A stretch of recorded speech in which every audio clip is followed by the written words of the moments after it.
Welcome, everyone. Greetings and welcome to Progressive Discussions, Uncensored Saturday, Open Topic Talk.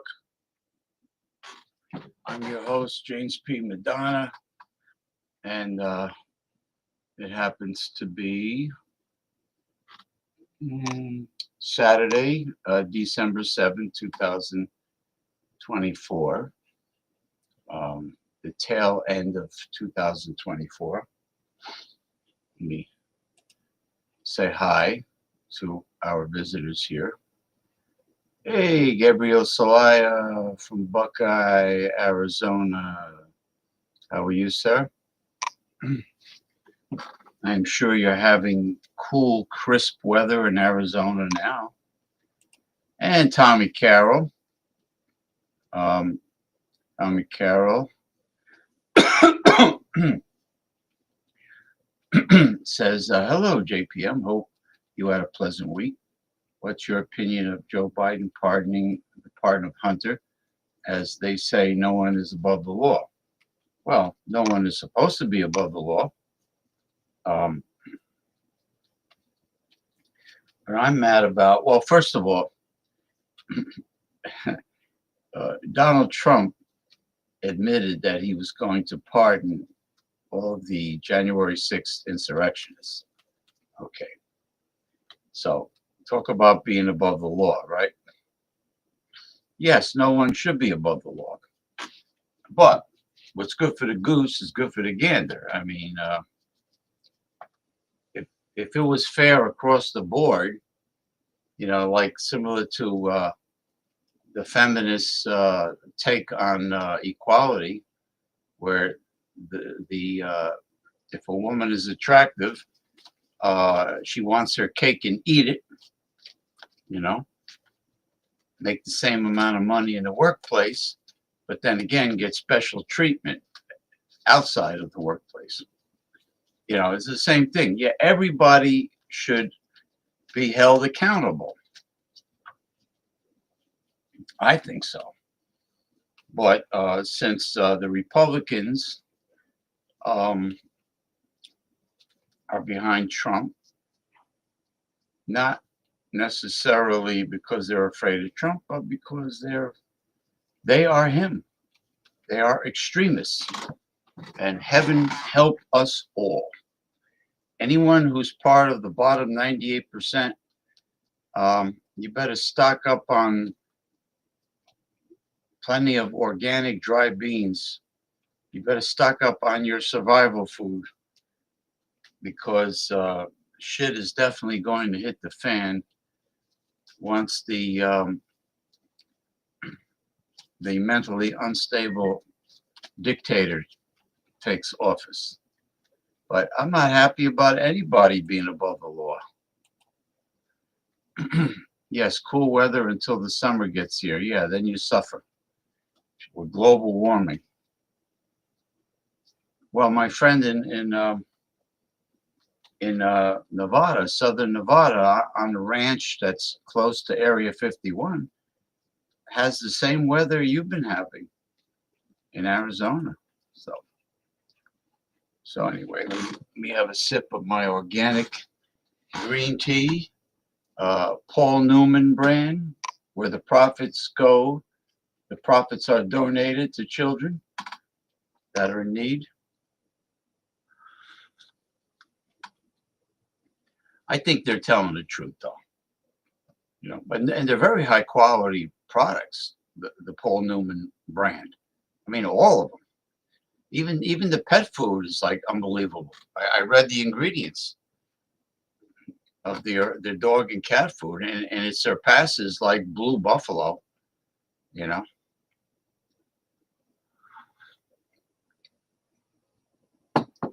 They should pour filtered water on it and make gravy and give it to the homeless. Listen, none of the food, none of the garbage that's donated to food pantries is healthy. Soup kitchens, food pantries, all that donated shit is garbage. It's nothing but garbage.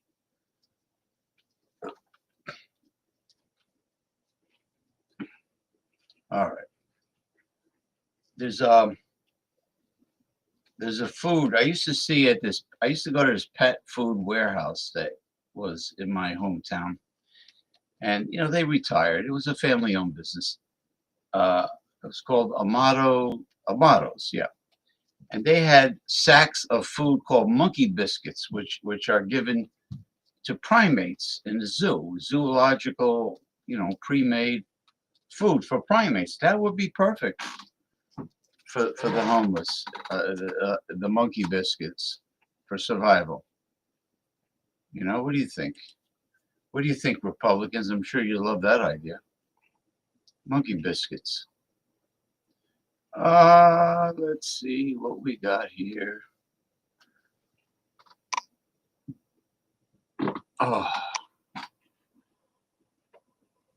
says here, watch Trump voters panic after learning about his policies on YouTube. What idiots. Now they know. Now they realize it.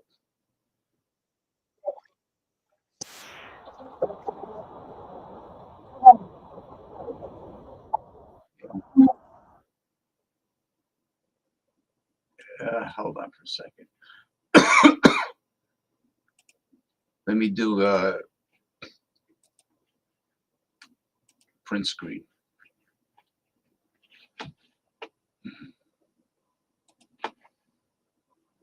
You know, the finding out part is never quite as fun as the effing around part. And unfortunately, a lot of people that voted for Donald Trump on November 5th are starting to come to that realization. It is the old meme, you know, the person who voted for the leopards eating people's faces party saying, I never thought leopards would eat my face. But unfortunately, these people, these independent voters, you know, the swing voters who did end up casting a ballot for Donald Trump, are quickly realizing that, oopsie-doo, maybe we should have done a little research before we voted for the tyrant. And luckily, BuzzFeed decided to put together a list of social media posts about how horrible these people are now realizing the country is about to become because of what they did. Let me read you a couple of these. First one. It happened today. A co-worker, white lesbian with a special needs child, spoke about how she voted for Orange Man because of her beliefs and faith, said she didn't know about his plans with the Department of Education and he's not allowed to take away funding, especially for special needs kids.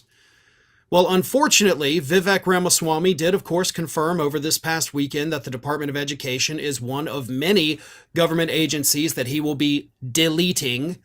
And yes, the Department of Education is in fact responsible for not just providing funding for low-income schools across the country, they are also responsible for providing funding to public schools for special needs children. If the Department of Education gets eliminated, that federal funding will no longer be available, and instead we will have to rely on state funding. Many states, especially those across the South down here, don't have the money to do that.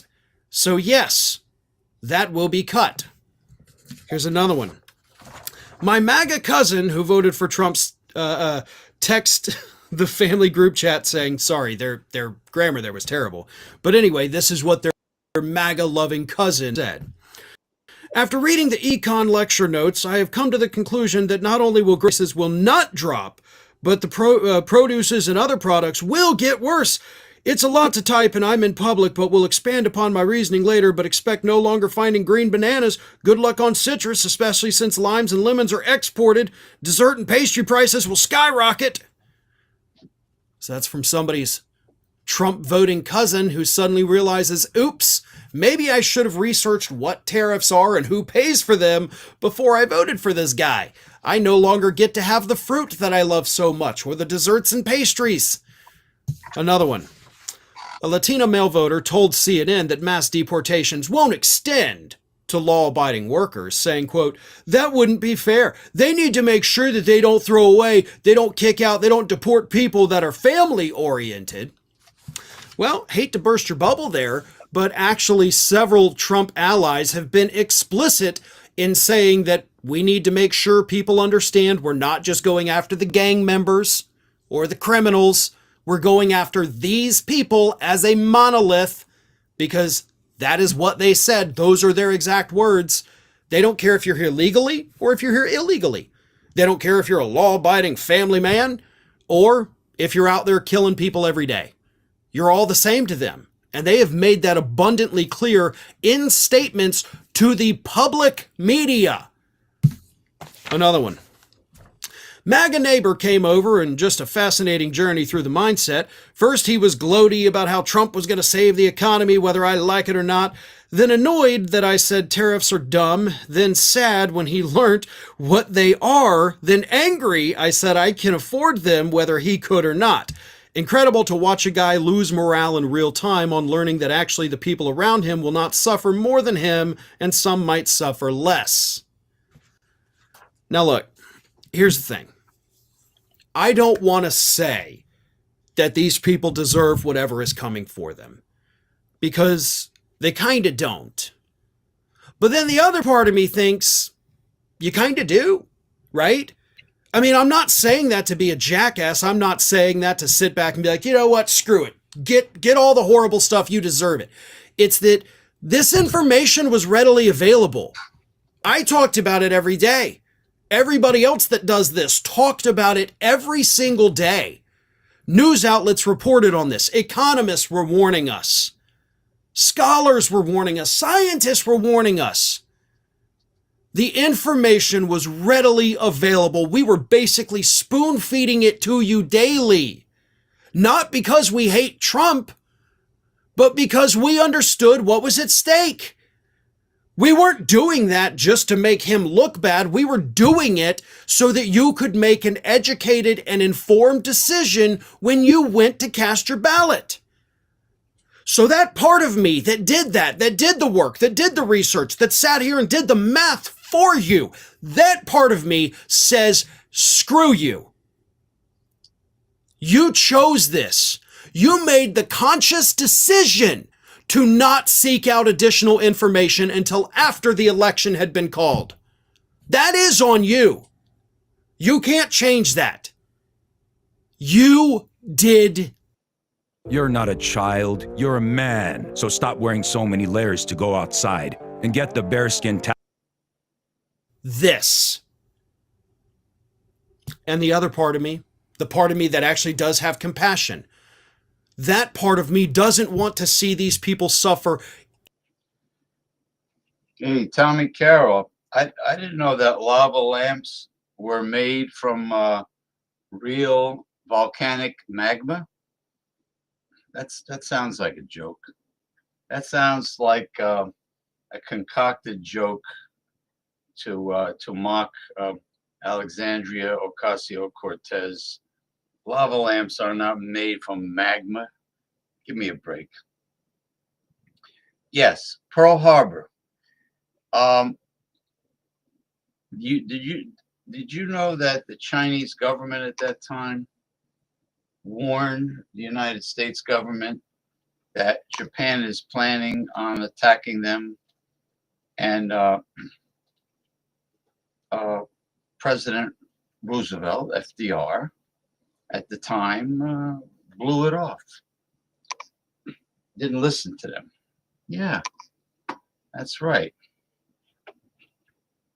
All right. Even though they made poor decisions, right?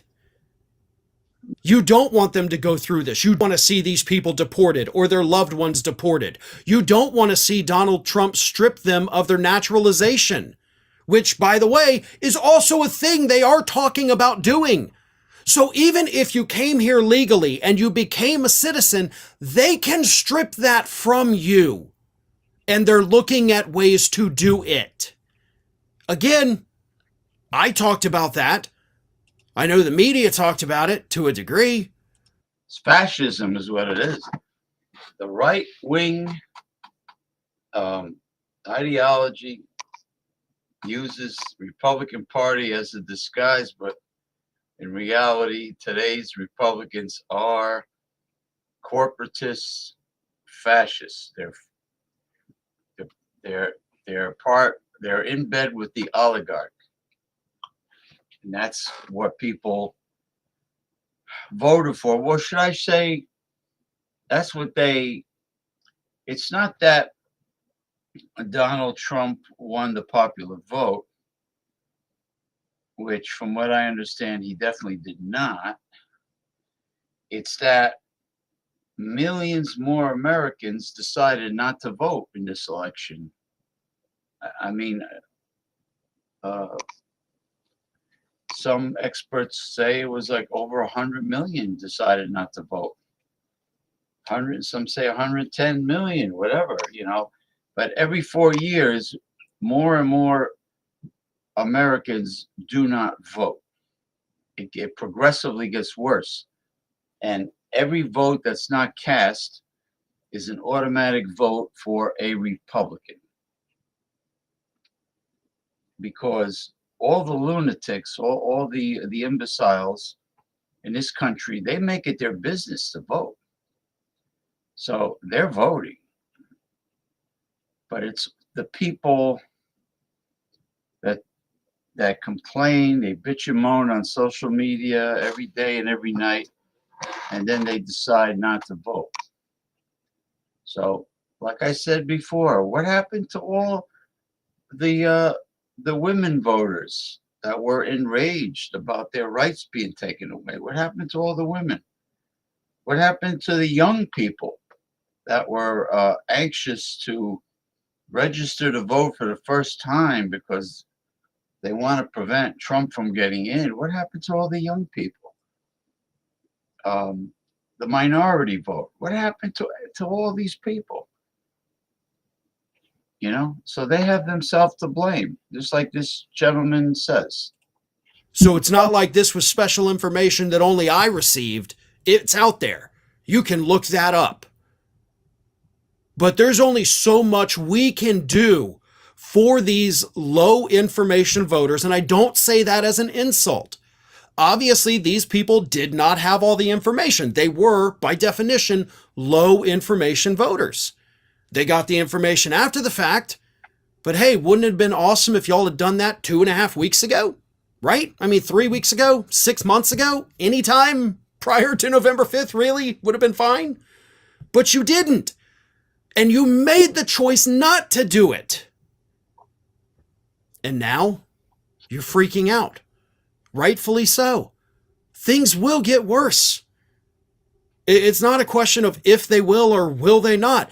It will get worse. If Trump does what he is telling us he's going to do, things in this country will get worse. Prices will go up. Unemployment will go through the roof. We will suffer collectively. Some will suffer more than others. But unless you're in that top 1%, you will not be spared from some form of suffering. Or maybe you are in the 1%, you've got plenty of money, you can weather the storm. Well, great. That money's not going to protect you when your civil rights are on the table too. So eventually the suffering will come for everybody. And that is why I do have sympathy. Because I'll suffer. My wife is an educator.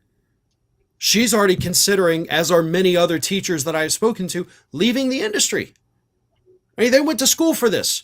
They trained for this. They've done this for years and years and years. They're already talking about leaving because of what's going to happen to the Department of Education. So everybody is going to be hit, just to different levels. But I think at the end of these 4 years, I don't think there's going to be anybody that didn't suffer to some degree from Donald Trump's upcoming term. All right. Guy hit the nail right on the head.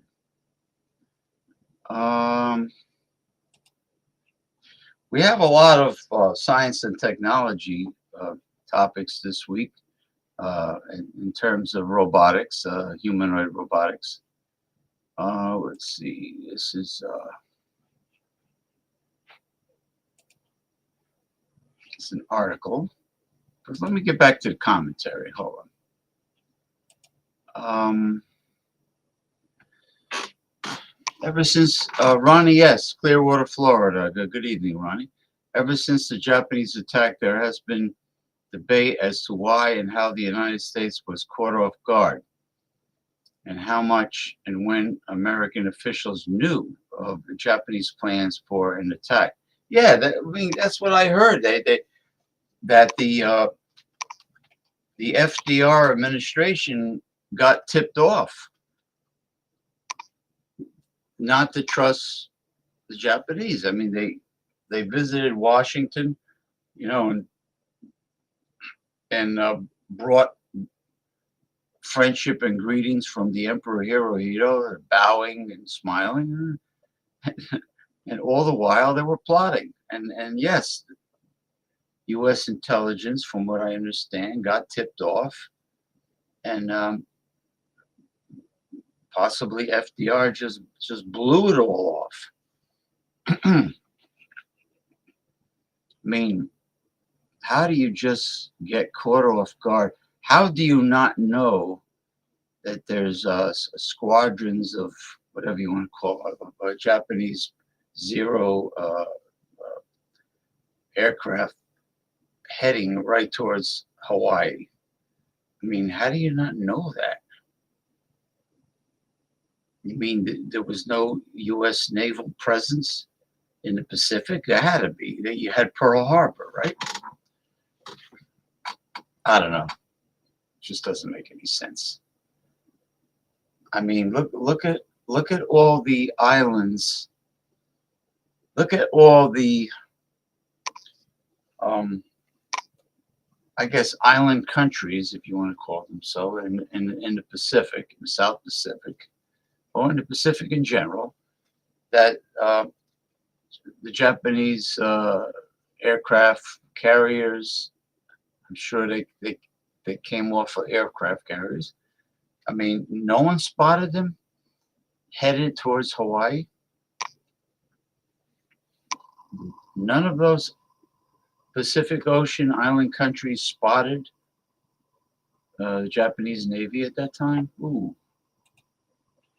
No matter, sometimes that happens. I go out of focus. What's going on here?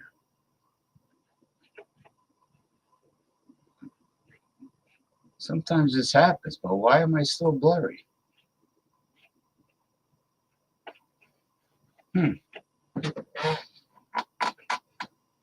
Well, let me get to this article. Hopefully snap out of it. Hold on for a second.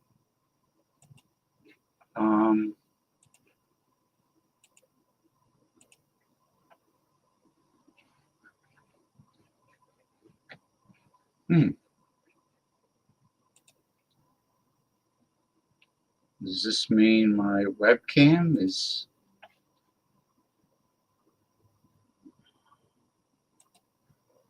And I was full. I was full screen like that, right? Yeah, this is the first time that I have been out of focus. Hold on for a second. Let me try something. Let me leave and come. Oh, there it is. Okay, there it is. Okay. All right, Ronnie asked, before I go to this article, some authors argue that President Roosevelt was actively provoking Japan in the weeks prior to the Pearl Harbor attack. Well, President Roosevelt had no problem putting Japanese Americans in concentration camps just because they were of Japanese descent. No other reason. He didn't put German or Italian Americans that immigrated from Italy and Germany. He didn't put them in concentration camps ever.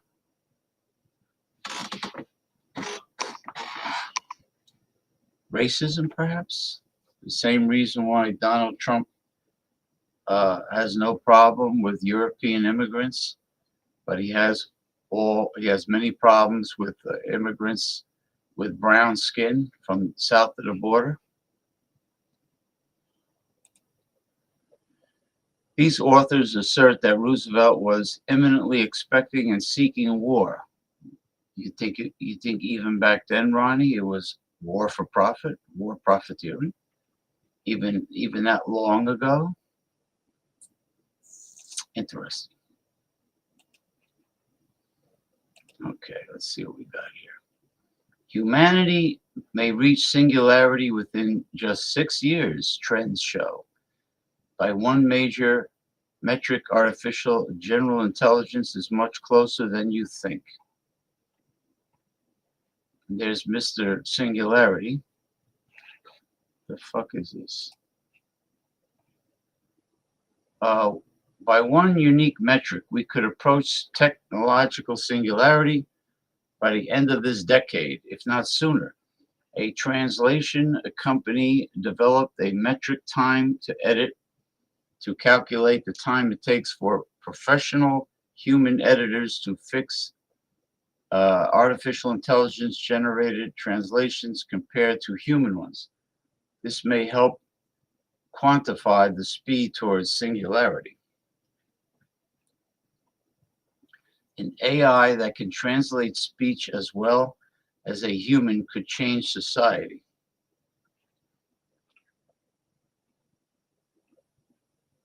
Very interesting. In the world of artificial intelligence, the idea of singularity looms large. This slippery concept describes the moment AI exceeds beyond human control and rapidly transforms society. The tricky thing about AI singularity and why it borrows terminology from black hole physics is that it's enormously difficult to predict where it begins and nearly impossible to know what's beyond this technological event horizon. However, some AI researchers are on the hunt for signs of reaching singularity measured by AI progress approaching the skills and ability compared to a human. Okay. All right, here's a graph.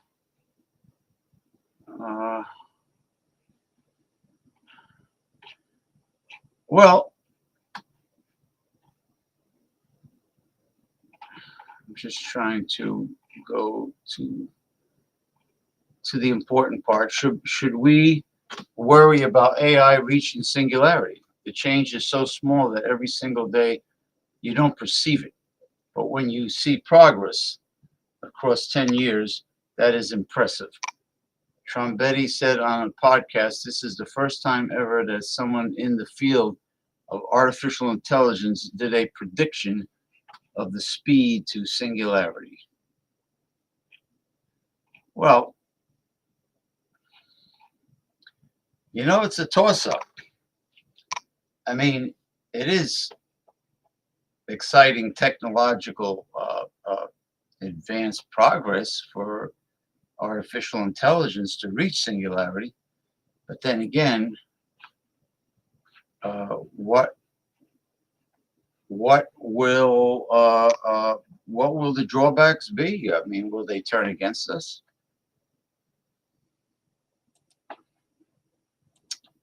All right.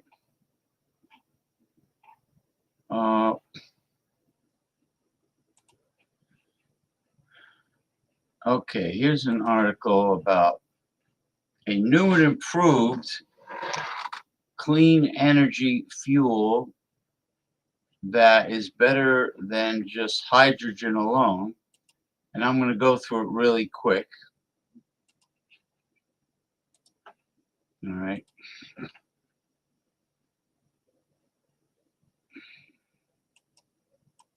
Okay. Hydrogen was America's future, but we've got something better. This odd and powerful gas. Okay. What they're talking about, and I went over the article, is helium. They want to combine natural hydrogen with helium, which is even a more superior and efficient form of clean energy. Okay. Hey, sounds good to me.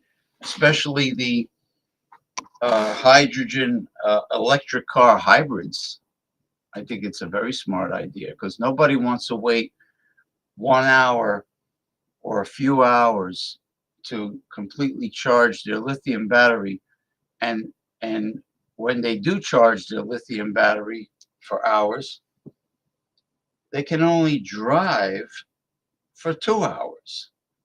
Because a friend of mine rented a Nissan Leaf electric vehicle and drove from Jacksonville, Florida up to northern New Jersey.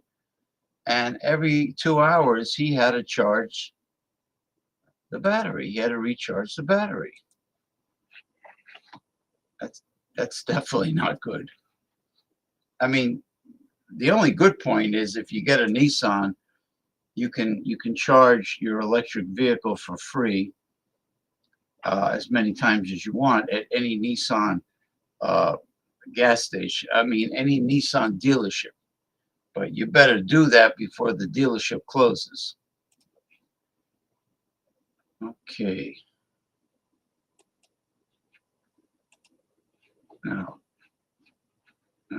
this is not fair. This is a consumer article targeted towards New Jersey residents. Let me check and see. Unbelievable.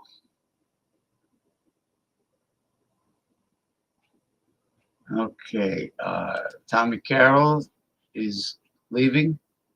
Oh no, he's there. JPM just wondering, are you a river to sea type of guy? A river to sea?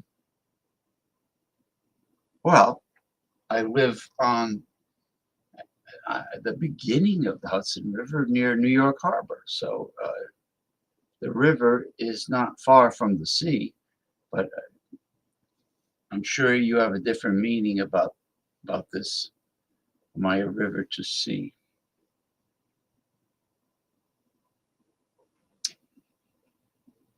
That's exactly where I'm located. The part of the Hudson River that gets salt water during high tide, right before the New York Harbor, right across from Manhattan. Okay, all right. If that's what you're referring, but I don't think that's what you're referring to. Let's see. New Jersey gas taxes have drivers paying almost 50 cents a gallon in 2025. So gas will go up 50 cents in New Jersey. That's not good. Gas prices will be higher with an increase of 2.6 cents per gallon. Really? Well, then why should I read this? They're bitching about that? Well, when you're dealing with big oil and the price of gas, it's like the stock market. Some parts of the country are paying a lot. They're getting price gouged compared to other parts of the country. And but we're talking about the corporate, the evil, greedy corporate America, whether it be big oil, big pharma, big agri. So it doesn't surprise me.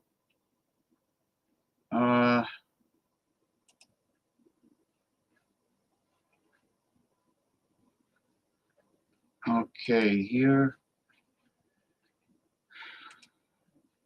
Toyota. I mean, you gotta love science when it advances, really. Toyota bids farewell to hydrogen combustion. The future is this 100% futuristic engine. I don't know what the hell. It's got to run on something. Let's see. All right. They're advancing from hydrogen. Now, what are they advancing to?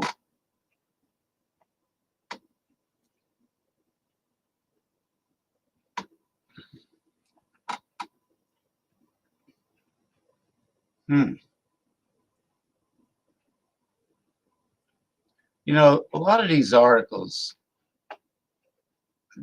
whatever is in the article doesn't go,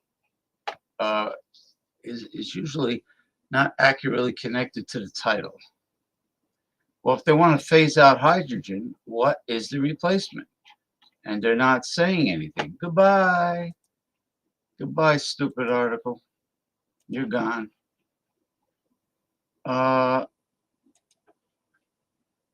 Oh, here's an. This is a cool robotics.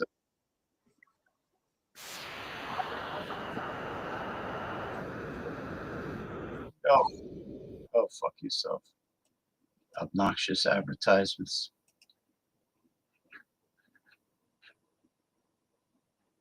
I'm a river to sea kind of guy. Old Man River.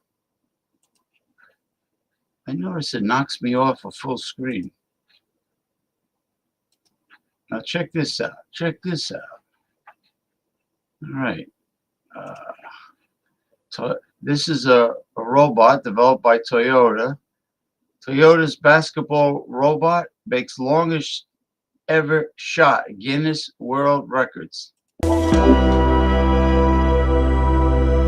This is the world record attempt for the farthest basketball shot by a humanoid robot. But how did we get here? His name is Q, and he started life as a challenge. Could artificial intelligence achieve human-like precision and adaptability in physical tasks? And who's more adaptable, precise, and physical than a basketball player? In 2017, 9 volunteers working at Toyota took on this challenge. Q started from humble beginnings. His components were tested using Lego. This was his first ever basket. But soon a humanoid body was formed. Since then, like the rest of us, he's been on a journey of development and evolution. Q is not just a human-shaped catapult for basketballs, he's adaptable. He uses machine learning to adjust his posture, arm position, and shot strength. He's been trained to recognize patterns and correct for variables in real time, simulating fine motor control and the precision of a human shooter. Over the course of Q's next 2 iterations, he was able to receive the ball and set himself up for a shot, and through advanced posture control, hit 3-pointers and even further shots. But it was his accuracy from the free throw line that earned his first Guinness World Records title. He achieved the most consecutive basketball free throws by a humanoid robot, with 2,020. This only after the engineers chose to stop the attempt. He could have seemingly gone on forever, a task impossible for a human. But Q still had a long way to go to match the mobility of a human player, and the team at Toyota are fully aware of that.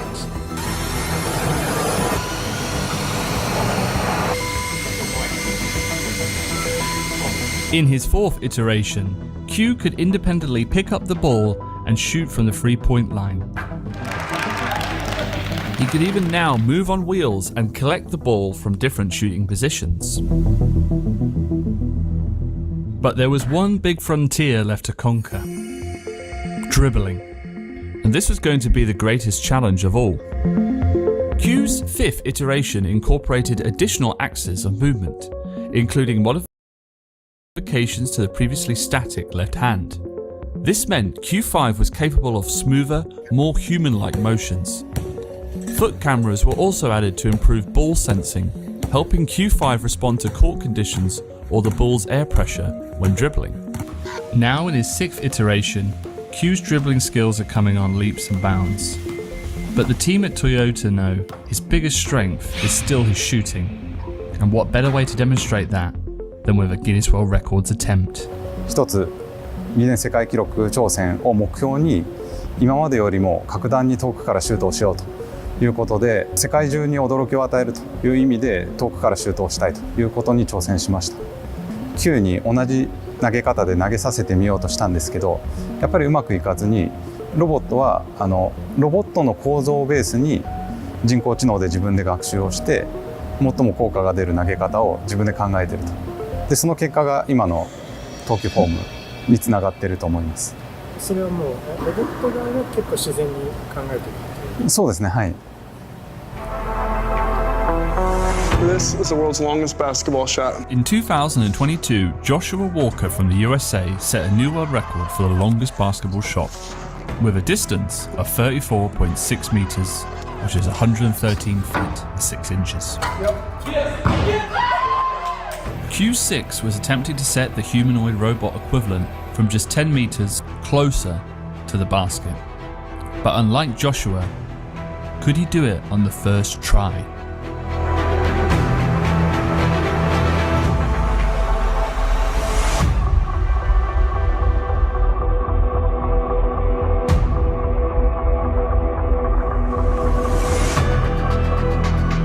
First attempt unsuccessful. Q6 will try again.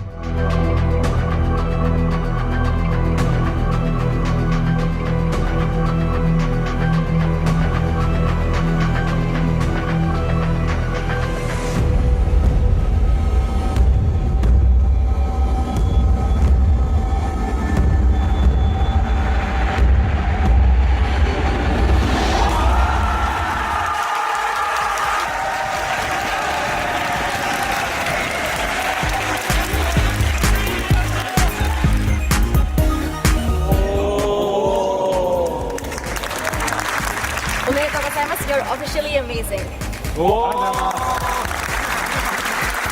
On just the second attempt, Q6 and the team at Toyota have done it with a distance of 24.55 meters, that's 80 feet and 6 inches.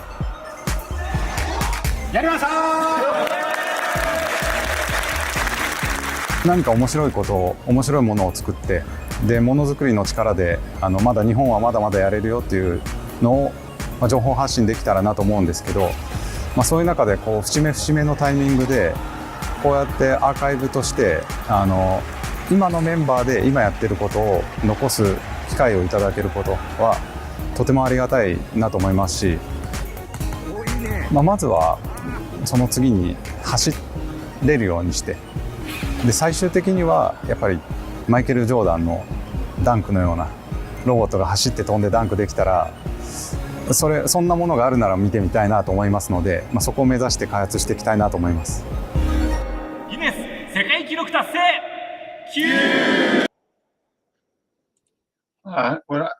What I like to know is basketball part of the Summer Olympics, and if so, could the Japanese team use this robot to do free throws,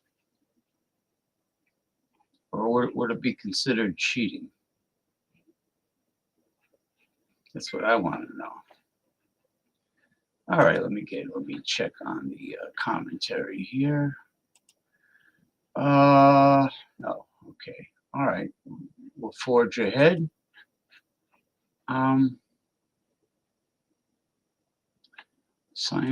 This is good. Scientists want to resurrect woolly mammoth, dodo bird, and Tasmanian tiger to help biodiversity. Well, I think it'll be exciting to bring back extinct species. De-extinction. The only thing is, let me just go over something here.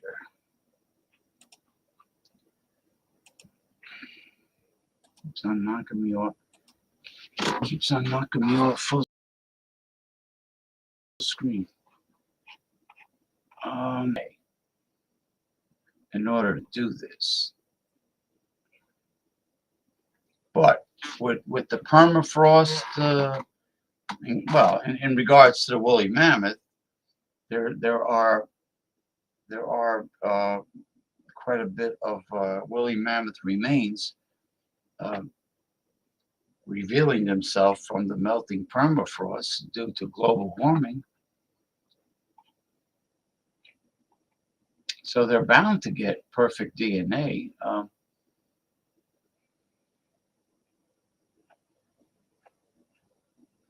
They're looking to bring back, let's see, 0.1 species per 10,000 over 100 years.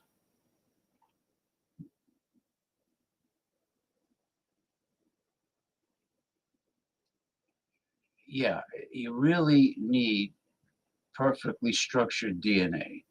Here's a photo of the last thylacine, the last Tasmanian tiger, which was the largest marsupial. Some claim that they've been seen in very small numbers, and because of what humans have done, hunted them to extinction, trying to exterminate them because they were attacking their livestock. They're probably extremely wary of human presence. But in order to bring it back, you need that perfect DNA. I think the woolly mammoth is very exciting to bring back. And that is a species that can be brought back more than any other.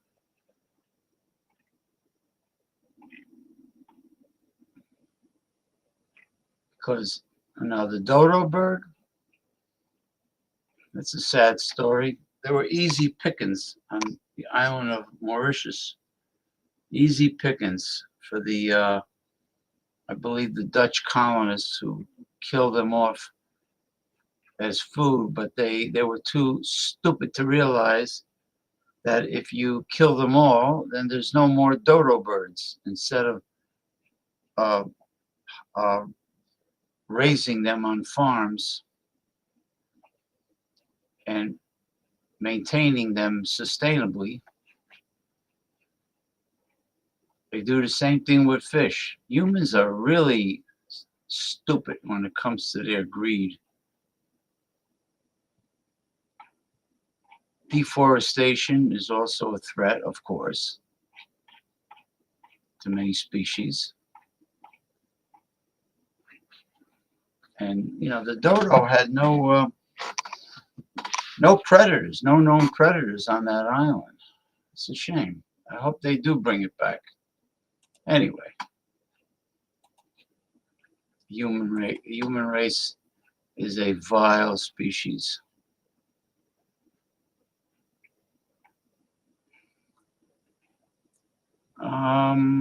Let's see. Let me check this one out.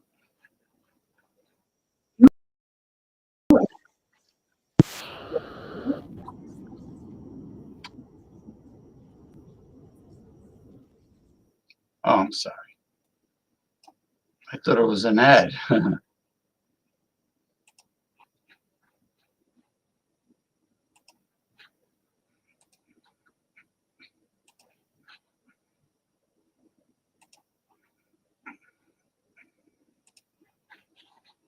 Okay. Have you ever tried to download a movie with slow internet? It buffers and it takes forever. Now imagine trying to download movies all the way from space. The International Space Station's new terminal, Illuma-T, will use laser communications to demonstrate an enhanced way to transmit data. In fact, Illuma-T can transmit data at a rate that would allow you to download a movie in under a minute. The process of sending and receiving spacecraft data is known as space communications. NASA is enhancing space communications capabilities through the power of lasers. Laser communications use higher data rates to send an increased amount of science and exploration data to Earth in a single transmission. Historically, we've relied on radio frequency communications to send and receive data from space. With laser communications, we are supplementing that method. Laser communications can help NASA's science missions send more information and data to our understanding of our planet, the solar system, and beyond. To prove these groundbreaking capabilities, NASA is infusing laser communications into multiple missions. One of these missions is a relay satellite known as LCRD. LCRD launched in 2021 and is NASA's first ever laser relay, which will receive data from Illuma-T on the space station. Together, LCRD and Illuma-T are NASA's first ever end-to-end laser relay system, demonstrating the benefits of a laser communications system. Laser terminals are ideal for missions like the space station because they are typically smaller, lighter, and more efficient than comparable radio systems. In 2022, NASA launched another laser communications mission called T-Bird to demonstrate 200 gigabit per second data rates, a record-setting rate for the agency. T-Bird is a small satellite. It's only the size of a tissue box. And soon, NASA will launch a laser terminal on Artemis 2, a crewed mission to the moon. On board the Orion crew capsule, the O20 system will send back high-resolution images and video from the lunar region. Illuma-T, LCRD, T-Bird, and O20 are only the start of how laser communications are paving the way for advancing our scientific discoveries. NASA is infusing lasers to further advance our communications capabilities from the International Space Station today and to deep space.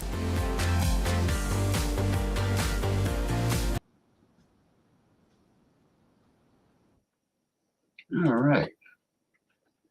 Now, here's some robotics videos. It's going to go quick because they're not long.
All right.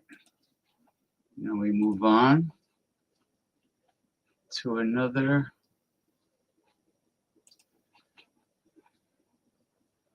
This is a programmable robot dog with voice control.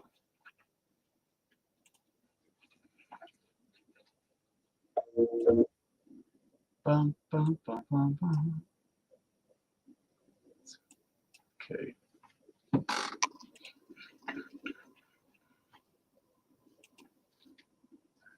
I'm a river to sea guy.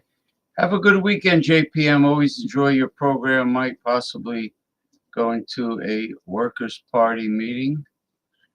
Oh, workers' party. The workers. The workers' party. Yes, the workers. The workers. All right, Tommy Carroll. I'll see you. And enjoy.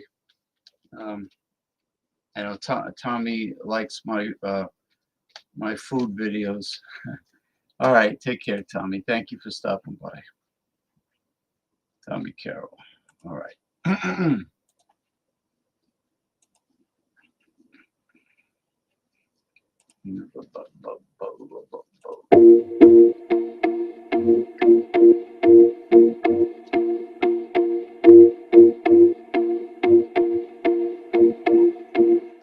P. It's cute. Stand up.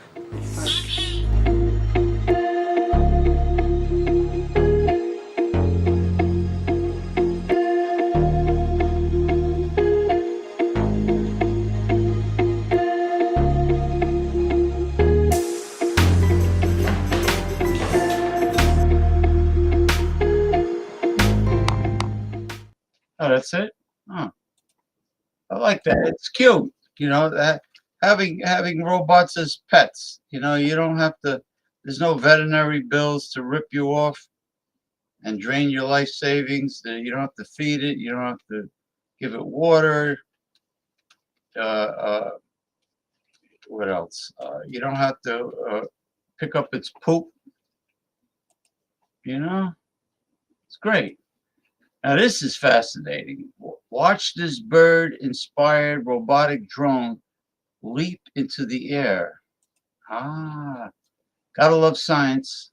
Can't stop science. No way, no how. No way, no how. Hey, hey, hey, hey, hey.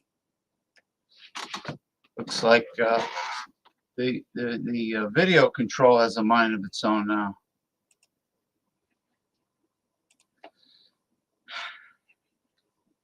Good morning, my dear Masumi. Good morning, Masumi from Chiba Prefecture, Japan.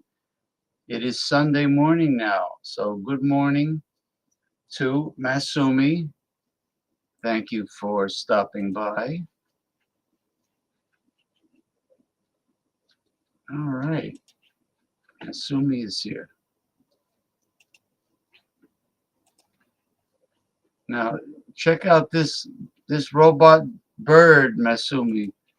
This robotic bird.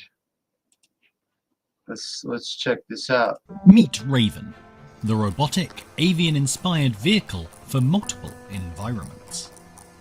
It's cute. Bird's legs allow for an incredible variety of locomotion, while also holding enough spring to launch them into the air, all while being light enough to still allow for flight. Engineers and robotics experts are always looking for ways to increase the mobility of their creations. And now, the team behind Raven have taken inspiration from avian anatomy to do just that for their latest flying machine. And although heavily simplified, these mechanical drumsticks have proven to be very versatile. Like a real bird, Raven can walk, hop, and even jump into the air to take off. Each of these modes of travel could be useful in different situations Raven finds itself in, and yet they all require different forces and movements to achieve. Raven's mechanical legs need less propulsive force when walking than when hopping, for instance. And this flexibility needed to be built into a lightweight design, suitable for flight. Now, existing rotary wing drones already have a similar level of mobility, but fixed wing flight is more energy efficient. And by utilising that jumping takeoff, Raven can strike a balance, propelling itself into the air without the need for a launcher or space for a runway. The result, an efficient fixed-wing design that can be used in more situations, plus the added benefit of being able to maneuver on land. There's more work to be done, but the team suggests that the design principles behind Raven could pave the way for more versatile machines, able to switch their locomotion for the task at hand. Ah, amazing. I love science. Science and history. Now, what's this? We're down to the wire.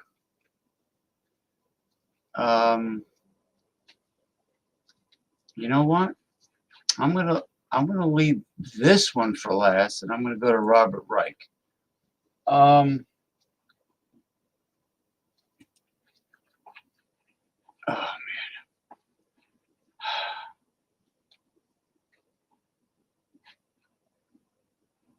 Okay.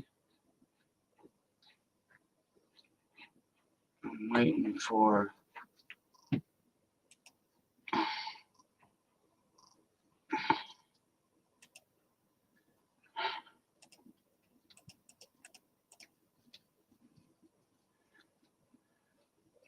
Oh, thank you, my dear. Thank you.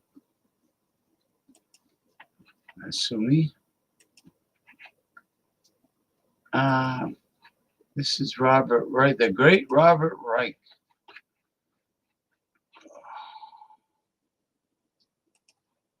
What is the lesson from the 2024 election?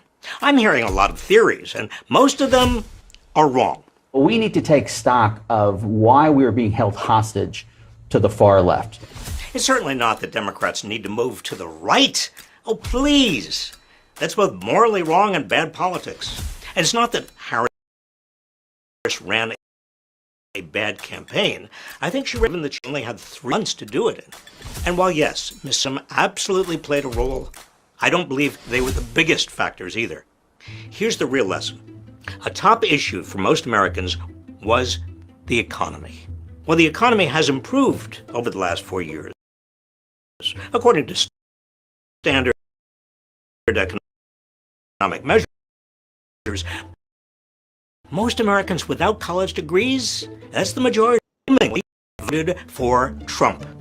In fact, much economic improvement for 4 decades, and their jobs have become less secure. Adjusted for inflation, the typical income of the bottom 90% is stuck nearly where it was in the early 1990s, even though the economy is more than twice as large. Most of the gains have gone to the top, leaving many Americans frustrated and angry. Trump gave voice to that anger. Harris did not.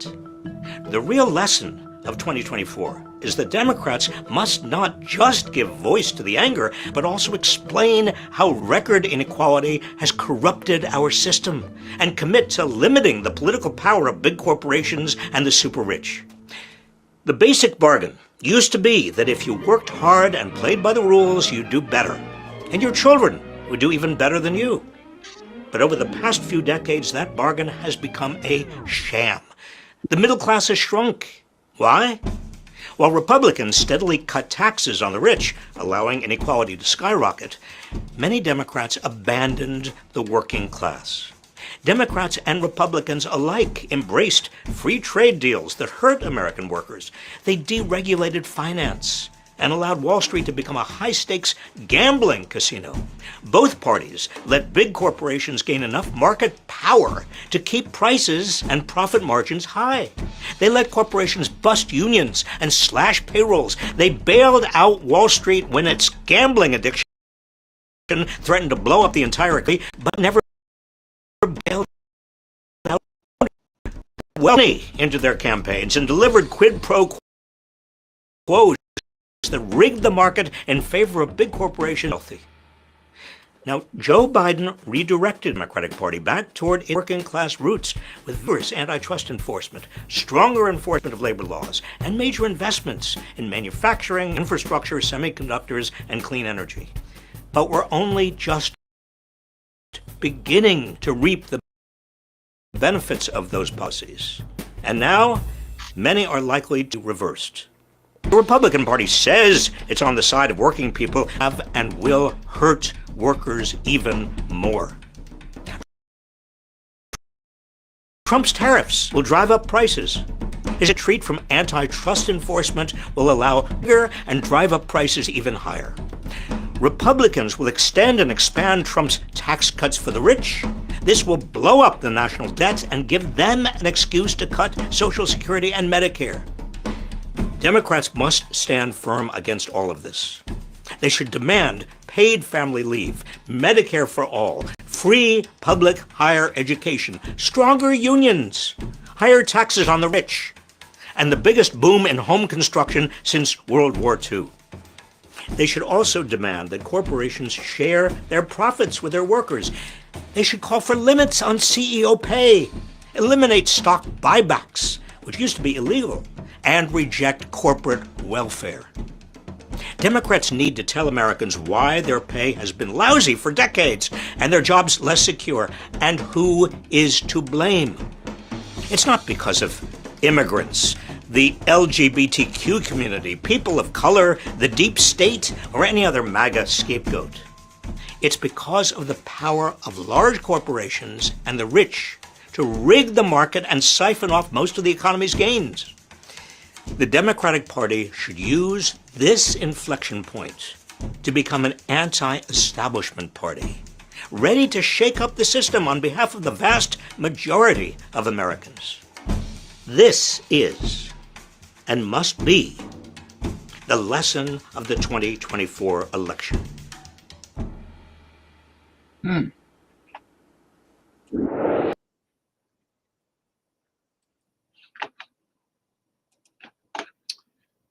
Okay, got one more left. I started sending the links out.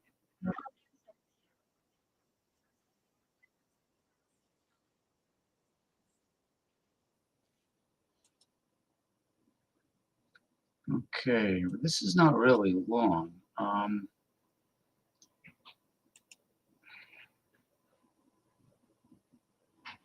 right. This has to do with UFOs.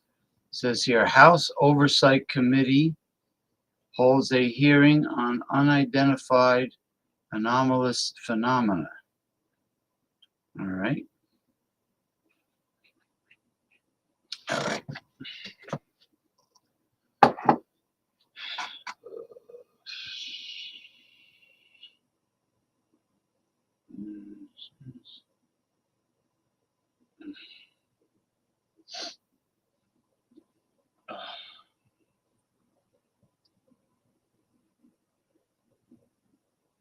Okay.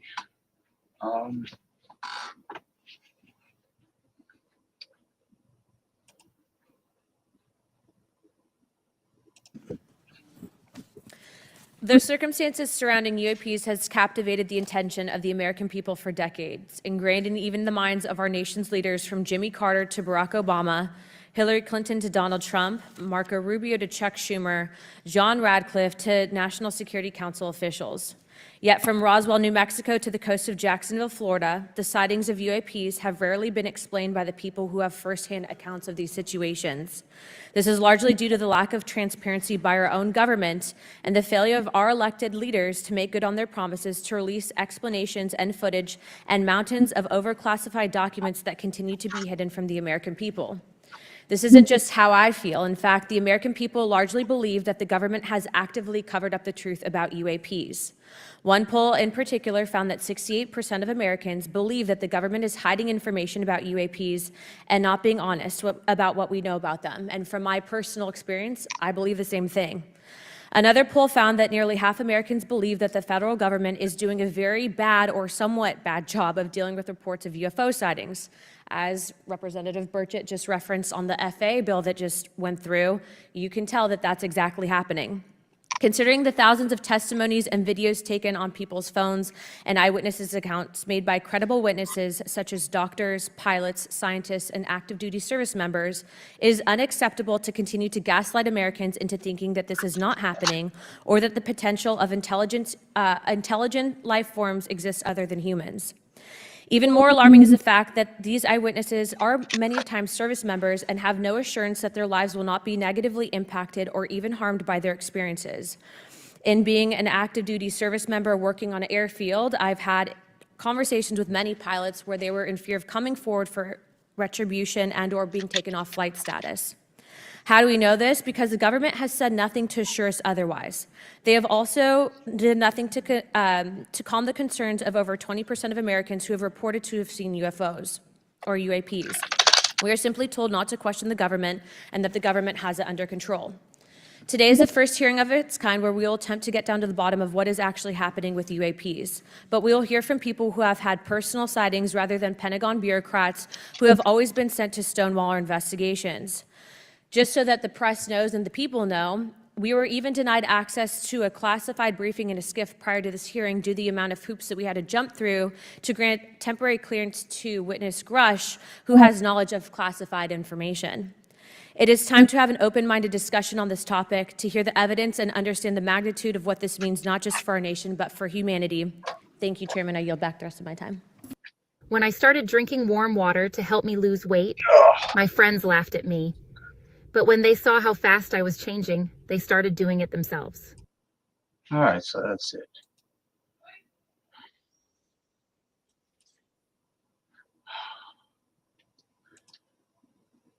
Oh.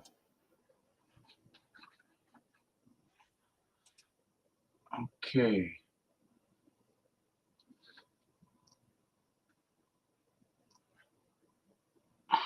Oh, this is interesting. Let me see, while I'm waiting for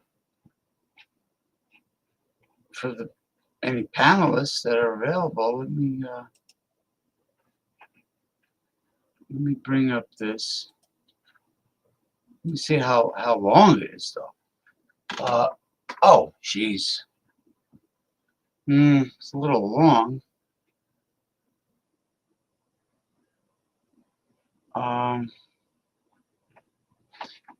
No, I'm not going to do anything with this. It's too long.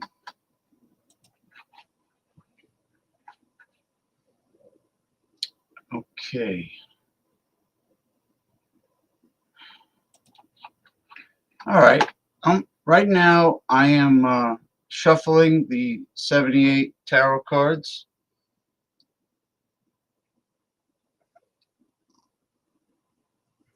And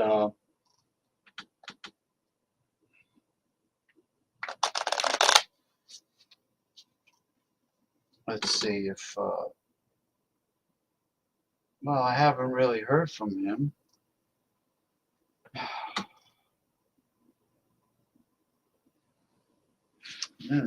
Geordie K from Scotland said he wanted to be on the show. Ronnie S.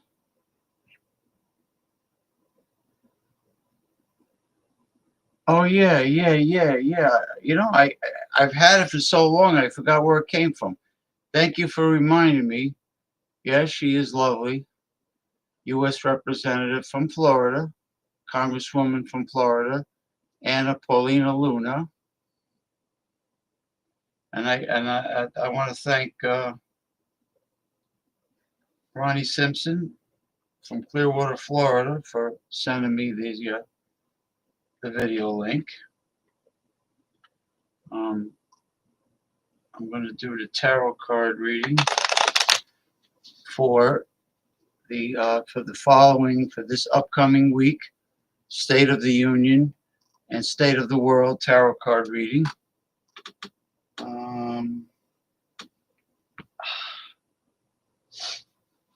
Okay. That's it for now. Geordie, hope Geordie's not being pussy whipped. by that girl.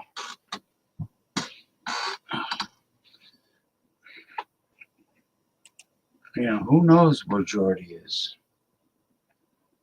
All I know is he said he was coming on.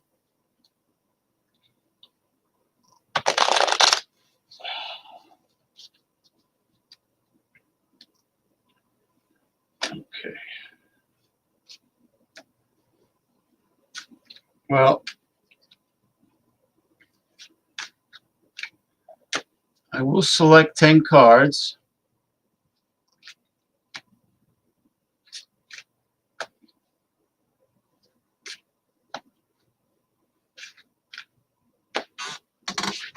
All right.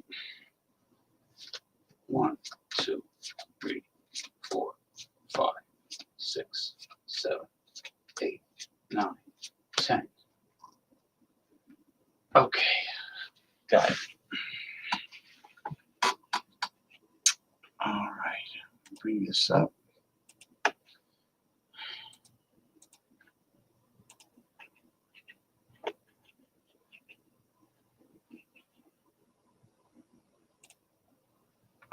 There we go. Okay.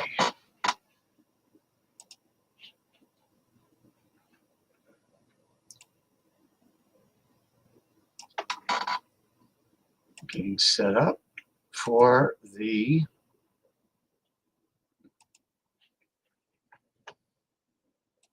week's tarot card reading. It's got to be perfect. It's got to be perfect. No, not yet. Not yet. Not yet.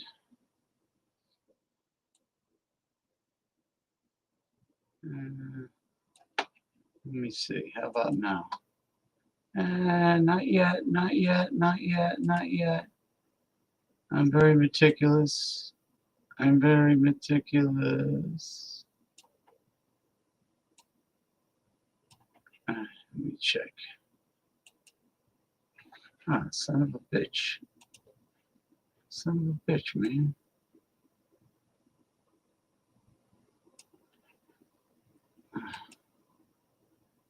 All right, that's good. Okay, well, if anybody comes on now, they're going to have to be muted until after the tarot card reading. All right? Okay, I'm going to commence.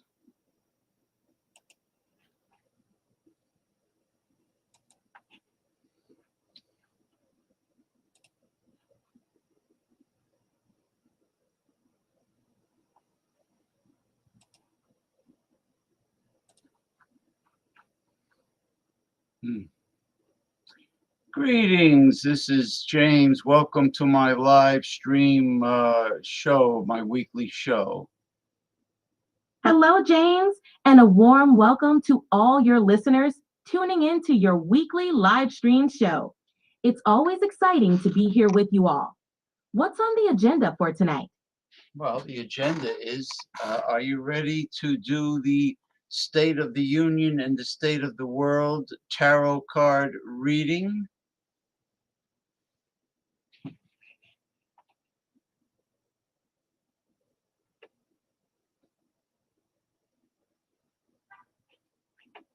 Are you there? Loud and clear, James. Ready when you are. What topic are we diving into first tonight? Well, what I said before is, are you ready to do the State of the Union and State of the World tarot card reading for the upcoming new week ahead of us? Absolutely, James. Let's dive into the tarot and see what the cards have in store for us regarding the State of the Union and the world for the upcoming week. Are you ready to draw the... Well, let's go over the rules. The rules are, do not withhold any negative information at all, and also tie in the current card revealed with all the previous cards to form a complete pattern, a story. Got it, James.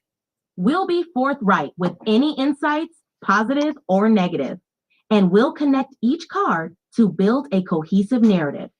Let's start by drawing the first card. Are you ready?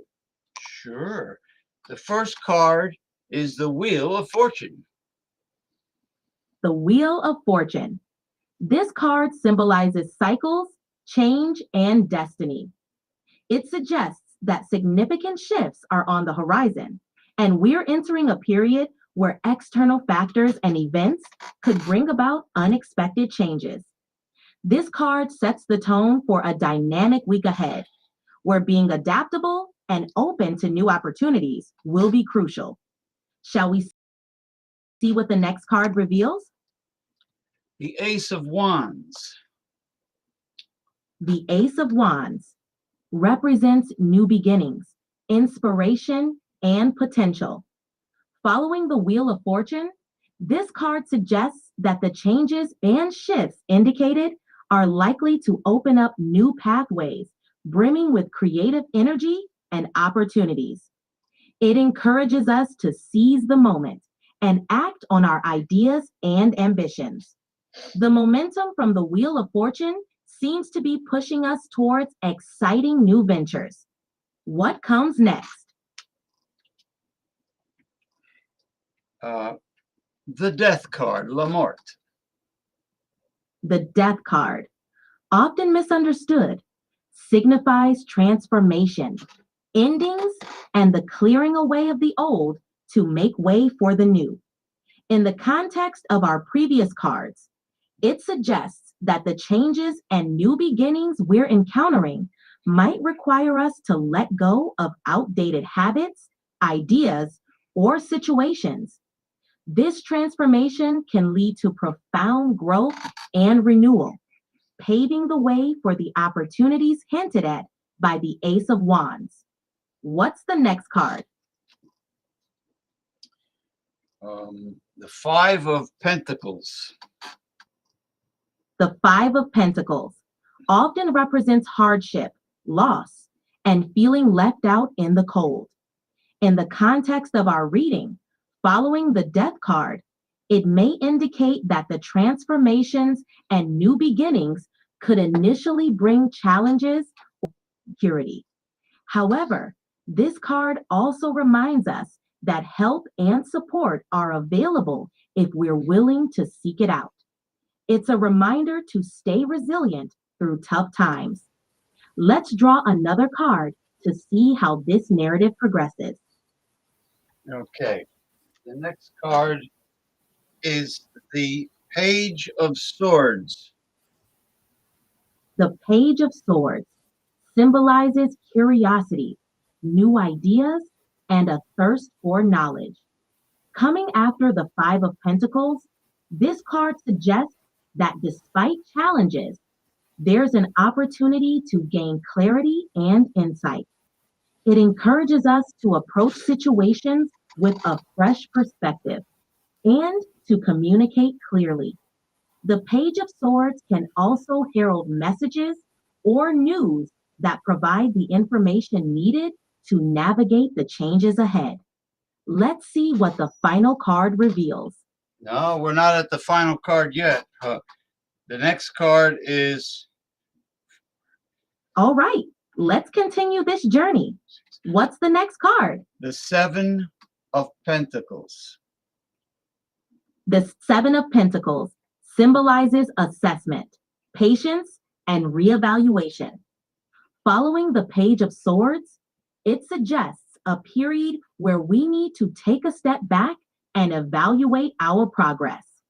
It's a time to consider whether our efforts are bearing fruit and if we're on the right path. This card encourages patience and reflection, suggesting that the rewards of our hard work will come with time. Let's keep going. What's the next card? Okay. The next card is the Three of Swords. The Three of Swords is a card of heartbreak, sorrow, and emotional pain. Following the Seven of Pentacles, it might indicate that during our period of reflection and assessment, we could face some disappointments or emotional challenges. This card serves as a reminder that growth and progress often come with their share of difficulties. However, it's also a card that encourages us to confront and work through our pain to find healing and clarity. Ready for the next card? The next card is the Three of Pentacles. The Three of Pentacles signifies collaboration, teamwork, and building something of quality through cooperative efforts. Coming after the Three of Swords, it suggests that despite recent emotional challenges, there's an opportunity for healing and progress through working together with others. This card encourages us to seek support and to recognize the value of different skills and perspectives in achieving our goals. Ready to see what the next card reveals? Yes. The next card is the, hold on, please. Sure, take your time. I'm ready when you are. The Nine of Swords. The Nine of Swords is a card of anxiety, worry, and sleepless nights. Following the Three of Pentacles, it suggests that even as we work towards our goals with others, there may be underlying fears or concerns weighing on us. This card is a reminder to address our worries and not let them overwhelm us. By acknowledging our fears, we can find ways to overcome them. Let's see what the following card has in store. The following and final card is the World. The World card is a beautiful way to conclude our reading. It signifies completion, fulfillment, and wholeness. After the challenges and growth we've seen in the previous cards, the World suggests that we're moving towards a phase of achievement and balance. It indicates that the lessons learned and the efforts made will lead to a sense of harmony and satisfaction. It's a card of celebration and a reminder of the cyclical nature of life, where every ending heralds a new beginning. What an insightful journey through the cards. All right, could you please give a summary connecting all 10 cards? Certainly, James. This tarot spread unfolds a profound narrative. We begin with the Wheel of Fortune, indicating significant changes and cycles ahead. The Ace of Wands follows, bringing fresh inspiration and the potential for new beginnings. The Death card then ushers in transformation, asking us to release the old to make way for the new. As we navigate these changes, the Five of Pentacles warns of potential hardships or feelings of insecurity. Yet, the Page of Swords encourages us to stay curious and communicative, using our intellect to navigate these trials.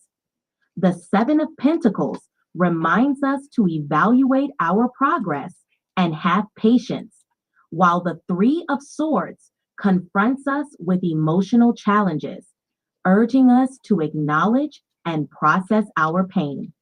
However, the Three of Pentacles brings hope through collaboration and teamwork, showing that shared efforts can lead to meaningful accomplishments. The Nine of Swords acknowledges our anxieties, urging us to confront our fears directly. Oh, okay. Our journey full circle, symbolizing completion, fulfillment, and the promise of new beginnings. This spread tells a story of change, challenges, and ultimate triumph, urging us to embrace the cycles of life and the growth they offer. It's a powerful reminder of resilience and the rewards that come with perseverance. Okay. Okay, so that sums it up. I just want to thank you for giving a wonderful tarot card reading for the upcoming week, the State of the Union and the world. Thank you very much, Open AI consultant Lisa. You're very welcome, James. It was a pleasure exploring the cards with you. I'm glad I could provide some insights for the upcoming week. If you ever need guidance or just want to chat, feel free to call on me. Thank you and take care. Bye-bye. Okay. All right. All right, that wraps it up for this week's tarot card reading. Let's see. All right. Let me just notify.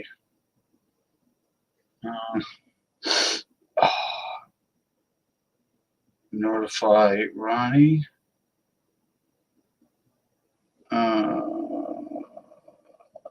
Done. Okay. All right. Well, it's very cold here. For those that are not experiencing, for those that are not located in the northeastern United States, or the northern United States, or the northwestern United States, it's cold here, you know. And, but I'm inside. I have an excellent, outstanding, actually it works too well, old-fashioned steam radiator heating. And I have to crack windows, which I have. I have 2 windows open, but that's okay. Fresh air is good, you know, for airing out any building, home, apartment, condo. There's what's going on here? Is Ronnie Simpson from Clearwater, Florida? Good evening, happy Saturday to you. What's up there, James? Hey, I don't know. Jordy asked me today if I wanted Rhoda to come on the show again. I said, "You mean the girl that was on your bed with the webcam facing the bed?" The bitch. He says, yeah. But I says she gets too high and she passes out. But he didn't answer me when I said that. So he didn't like that answer.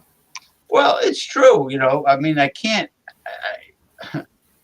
Don't ask me if I want Rhoda on if she's not going to talk. If she's going to be like, What, do you want her to talk? Well, if Jordy puts on a live show for me, then she doesn't have to talk. Okay. You know, I don't know. I like to. It's nice to hear a woman with an accent speak. You know. Oh, not the Scottish accent. You don't like the Scottish accent? Not really. Oh man. Anyway. So what did he see? He didn't answer you? Yeah, no. He said he wanted. He says, "Could you play my song?" I said, "Sure." You know, come on, but. Did you check and see maybe he's live on his channel? Yeah, maybe, who knows? Maybe Michael Hilton is over there. Maybe Mike. That's why Mike's not here. But who knows? Like Goldsmith. You wanna check and see if he's on live? What's who? Goldsmith or Jordy? No, Jordy's Den. Is his show. I'll look it up. Jordy's Den. His Den of Horrors. Den of Iniquity. Yeah, Den of Wenches. Right. His what is it called? Jordy. A brothel. A brothel. Yeah. Is that the beef brothel or chicken brothel? Hey, he's live. He's live? No, I don't think so. Son of a bitch. No, he's not. He's not alive. No, not that I can see. Shorty's brothel of wenches. His what is it called? What do you call it when you have like a den of a bunch of whores? Oh, harem. A harem, yeah. Shorty's harem. Shorty's harem. It's like a Middle Eastern thing, right? Yeah. They have. Some girl on TikTok, on her video, she's saying, any guys out there mind a woman who doesn't shave her pubic hairs off? And the real answer to that is, yeah, because the pubic hairs will get caught in your throat. Well, that used to be the style, right? Back in the day, in the Back in the 70s. day, well, the hippie chicks did that, but they will shed and get in your throat. Wasn't it the style for everybody in the 70s? Armpit hair. No, not armpits, but I mean, the pubes. Yeah. The bush. Push Yeah. the bush. Yeah, it was back in your day, right? Yeah. Nobody buzzed back then, but they did do their legs and the armpits. So yeah. Well, when did it become, where it was basically normal to have the push whacked? Oh, the bushwhacking, I believe, started in the 90s. It wasn't until the 90s. Yeah. And now it's just common practice. Became the norm. Yeah. Now it's like, It's unacceptable if you don't, really. well, if let's take, if a man has hair down there. No, well, in general, let's say a man has body hair, his hairy chest, hair on his stomach, whatever, and hair on his legs, and he chooses to leave the hair alone, maybe to look more masculine, or maybe it's too much trouble for him to buzz it. Well, it only makes sense that he has pubic hair, because what's the point in buzzing the pubes if you got hair on your chest, hair on your legs, and hair on your... I don't know. It's like, you already got the hair. But women, they're a different story. So I can grow hair on my chest. I used to let it grow out when I was in my 20s, for the most part. But I always trimmed downstairs. So actually, I would say that's not really a true... Well, trimming, there's nothing wrong with trimming it, and because it sheds. It goes on the toilet rim, or it might get lodged in a woman's throat. Yeah. Wrap around her tonsils. Mm-hmm. Tonsillectomy. How about that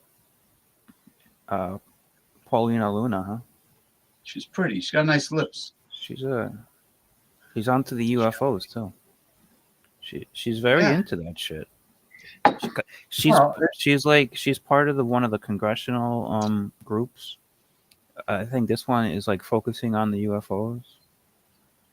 Well, and she presses these guys, man. She's like, that's one of one of the things she's into. There's a lot of evidence. There's a lot of sightings. There's a lot of videos. It's just a lot. She's as Taz would say, she's a tomato. Well, my grandmother, the older generation folks used to use that word. Say tomato, or I used to say in Italian, daponata. It's like saying a slut in Italian. Is that what it means? Tomato? That's what it means? Tomato, slut? Yeah, it would be a slut, yeah. Oh, man. I never knew that. I thought it just meant like somebody hot.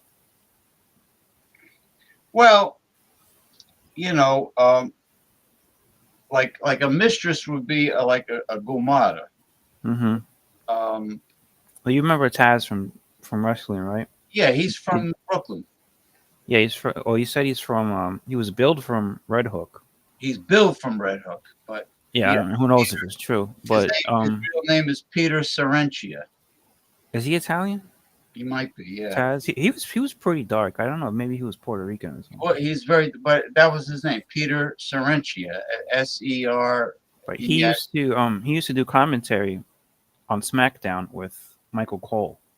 Yes. Back in the days that I watched SmackDown regularly. And Jerry Lawler did commentary. Yeah, with JR on Raw. Yeah.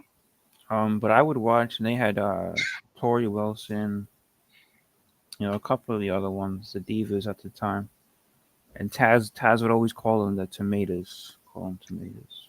Well, he's a funny guy. Mm-hmm. And Michael Cole was kind of like the dorky guy, his right hand man. Well, I'll be honest with you. Back in the 1980s, a friend of mine, two friends of mine, went to Johnny Roz's wrestling school. And he trained the Dudley Boys, right? Yeah, well, first Johnny Roz's school was in Williamsburg section Brooklyn. of Brooklyn. Okay. In the Spanish neighborhood, not where the Jews are. We used to go over to Brooklyn Bridge and we used to pass Peter Luger's Steakhouse. Yeah. And then eventually you end up in that part of Williamsburg. The Brooklyn Bridge. No, I'm sorry, not the Brooklyn Bridge. The Williamsburg Bridge. The Williamsburg Bridge is like 100-year-old crickety. You heard like all kinds of squeaks and sounds. Is it wooden?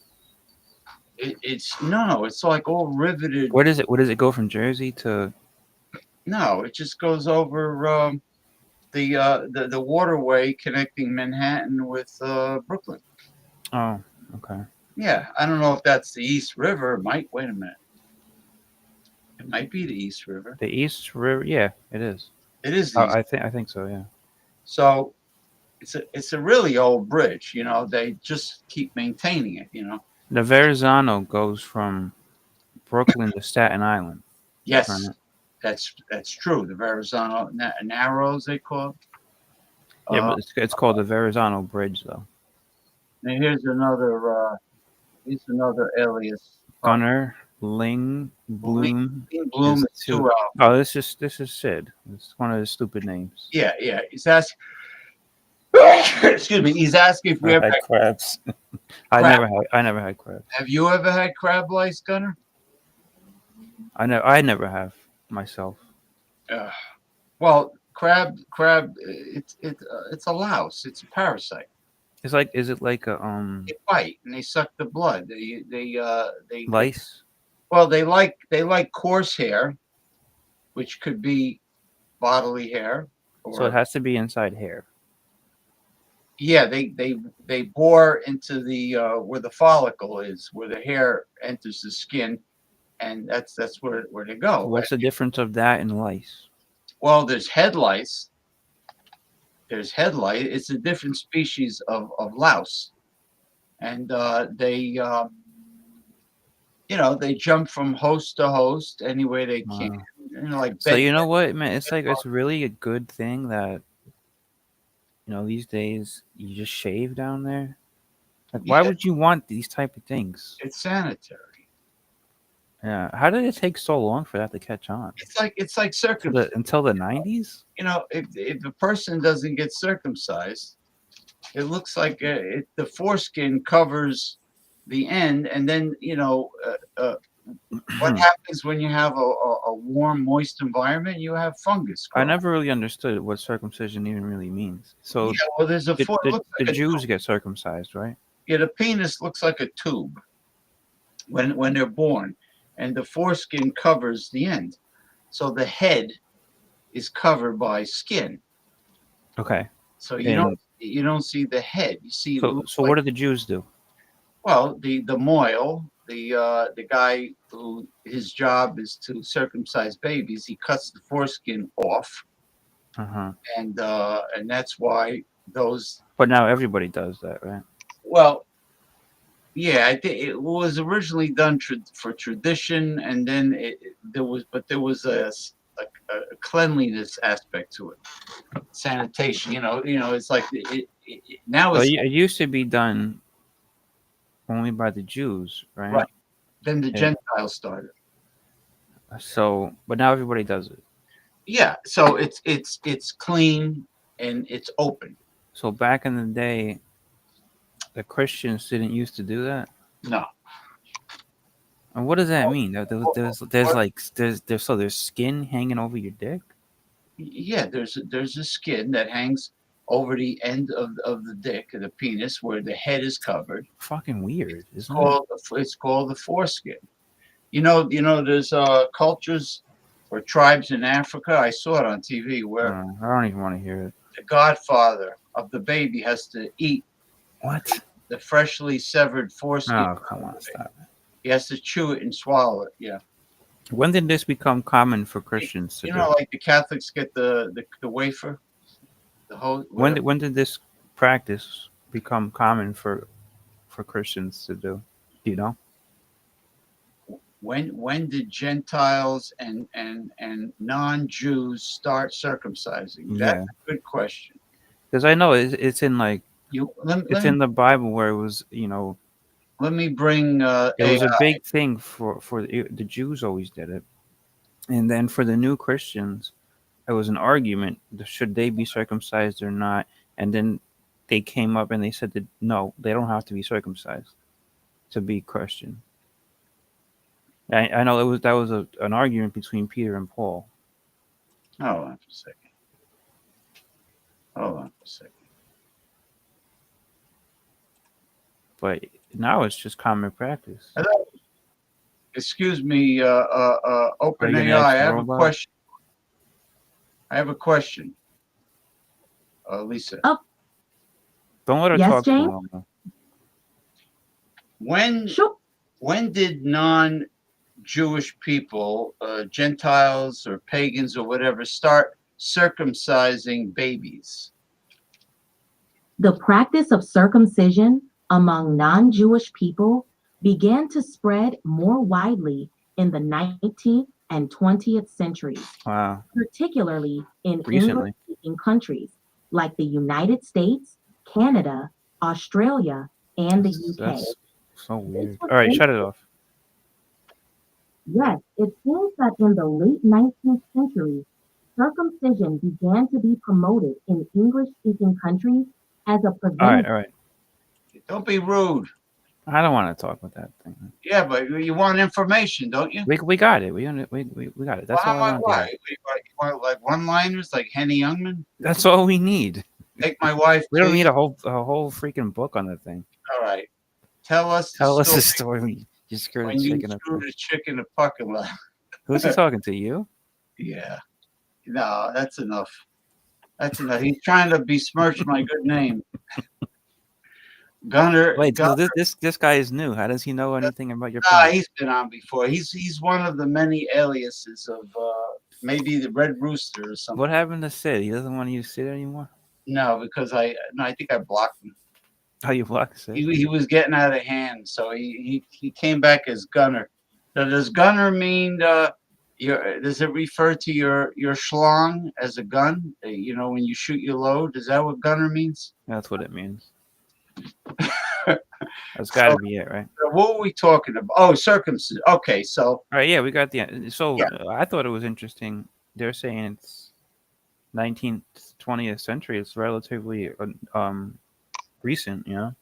What about the African tribes that the Godfather must eat the? I don't know about fucking African tribes. No, they have to chew. Joe Biden gave $1 billion to I think it was Angola, and then he fell asleep in the meeting. Did you see? That's fucking terrible. Absolutely terrible. Yeah. Like, so they're having a meeting with like 3 other countries it's from almost Africa. like he fell asleep before. So you got like the 3 black guys, the presidents. They're there talking about whatever, it's important stuff and international. Joe Biden's like this. He fell asleep. Where's Sid? No, it's bad. It's really bad though, man. Sid liked Ronnie because Sid admired all the gold chains around his friggin' neck, and yeah.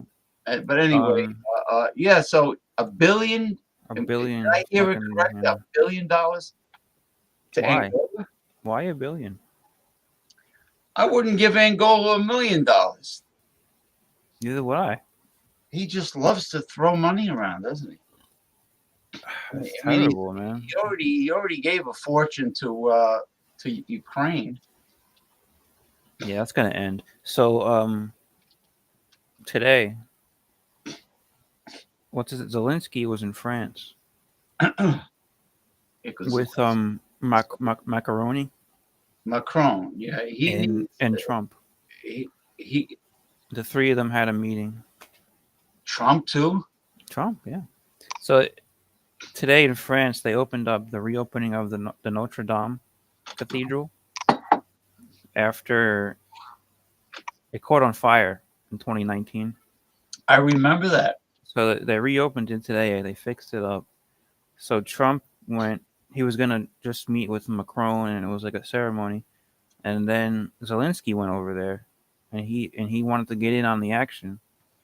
And they had a meeting between the three of them. So Trump's meeting with all these world leaders is in the, Biden is an afterthought. He's going to Africa, giving billions of dollars away. Yeah, well, the Republicans. I dread to think of what 2025 is going to mean to 98%. Now, what's going on with this Project 25? Are they going to do it or what? Sounds like fascism to me. Yeah, they want to gut. They pretty much want to throw the poor out in the gutter. They got the Doge. The Doge is going to take care of all the bullshit, right? The Doge. The DOGE. Elon Musk and Vivek. Well, Elon Musk is the one who told his employees at the Twitter main office to bring in their own toilet paper rolls. Nice. So Now, was this during the COVID when the toilet paper was scarce? That's probably what it was. I don't think if he would say that if everything was prospering. Come on, the guy's the richest man in the world, and he's telling them that I need you to bring in your own toilet paper. I want to see what's going on with the 25 Project 2025. We heard so much about it. Are they going to do it or not? Well, they're predicting that unemployment will absolutely go through the roof, and this, that, and the other thing. Well, we'll see. Let's just see what happens. Yeah, see what happens. You know how the media is. You can't predict the future, right? But you know how the media is. They exaggerate and they want to stir the pot. And it depends what media you're watching or listening to. Well, mainstream is going to rabble rouse. Again, who is Sid?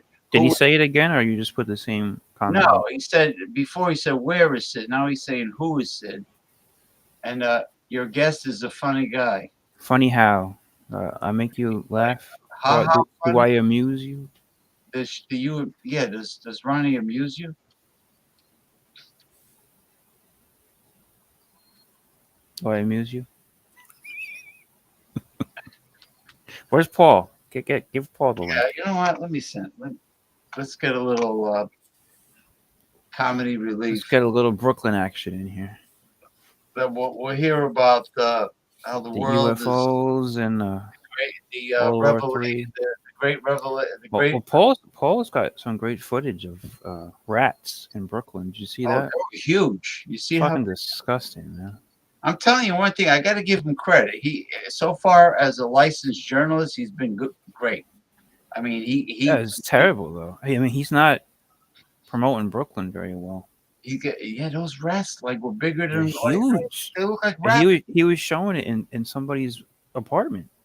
They would look like rabbits. I live in an apartment, and I can't even imagine seeing one of those things running around. I can't imagine it. I don't want to see any. You live in an apartment. You never saw any rats. Yeah, but we have, when there's a problem, they're here lickety split. So have you had rats there before? Nah, we only had mice.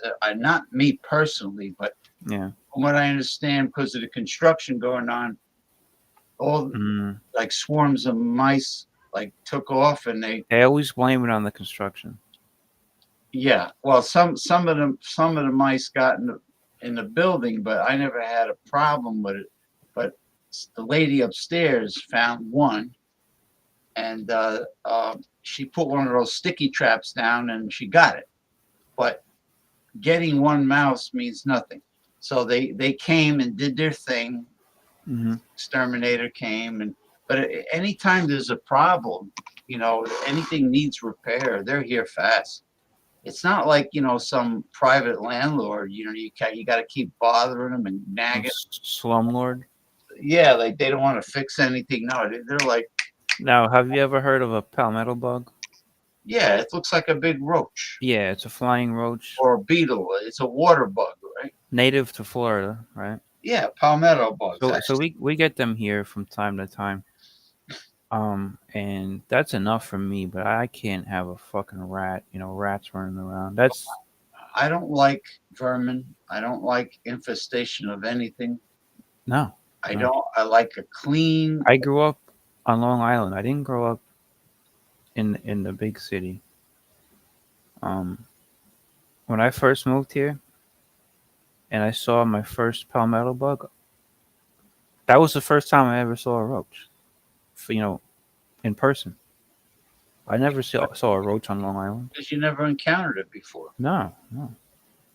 Because you lived. And they say that they're not really roaches, but they are. It's a Florida roach. There's all kinds. Look, you're in the subtropics.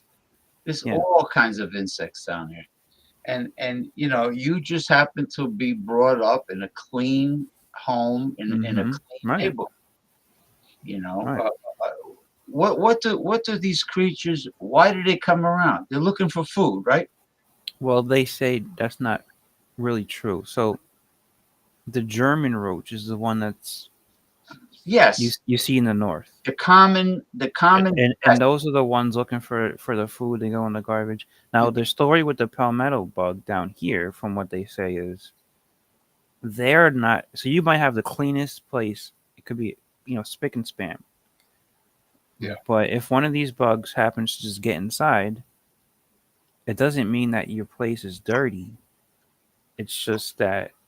No, they've been living there for millions of years. Right. They're just there. They're outside. They're there. And then once they get inside, they can lay eggs. Oh, really? That's the problem. So palmetto bugs can be invasive. Oh, yes. So if they lay, any bug can be invasive. Any bug is invasive. They lay. Well, if they have a chance to reproduce, they're going to do it. Right. The male and the female. They always say like you don't have to worry about. There's these feeder cockroaches from South America that they breed to feed like lizards and scorpions and tarantulas. I breed them. I have them. You breed lizards and tarantulas? No. I breed the feeder bugs, which are dubia. They're dubia roaches from South America. Okay. It's kind of like this. They feed the crickets to the lizards. Like they sell the crickets in the store. But crickets die off fast and they stink, and they can climb and they make a lot of noise. So if you bought the crickets for your pets, where would you store them? You'd have to keep them somewhere secure so they don't get out and go creaky. And they make a lot of noise? Yeah, they chirp. They're all night long, Yeah. Just like the ones outside, so it's bringing that shit inside. Yeah. So they die. They don't have a long lifespan. So how quickly do you have to feed the lizard? Oh, lizards eat all the time. But I mean, with the crickets. So I don't deal with crickets. I just deal with dubia roaches. Okay. But the dubias, they have crickets stink to high heavens when they die.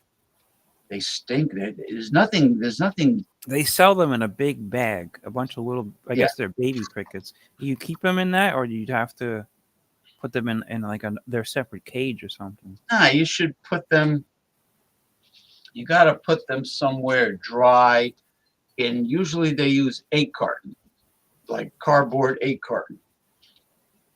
You know, the part of the carton with the cups, you know, where the eggs go into. Same thing with the dubias. Or some people have super worms, mealworms, you know, but I think the dubia is a bigger meal and you don't have to feed them often. Like I have a desert hairy scorpion and I give it the dubias. And but you know, they eat, but they don't eat as much as a lizard.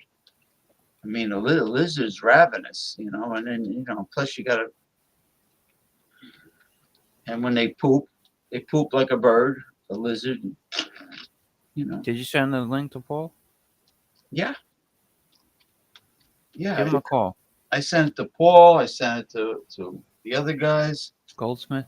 I don't know. I have no idea where the hell Jordy is. You told me he's not live. Jordy's den. Jordy's den. Unless he's on.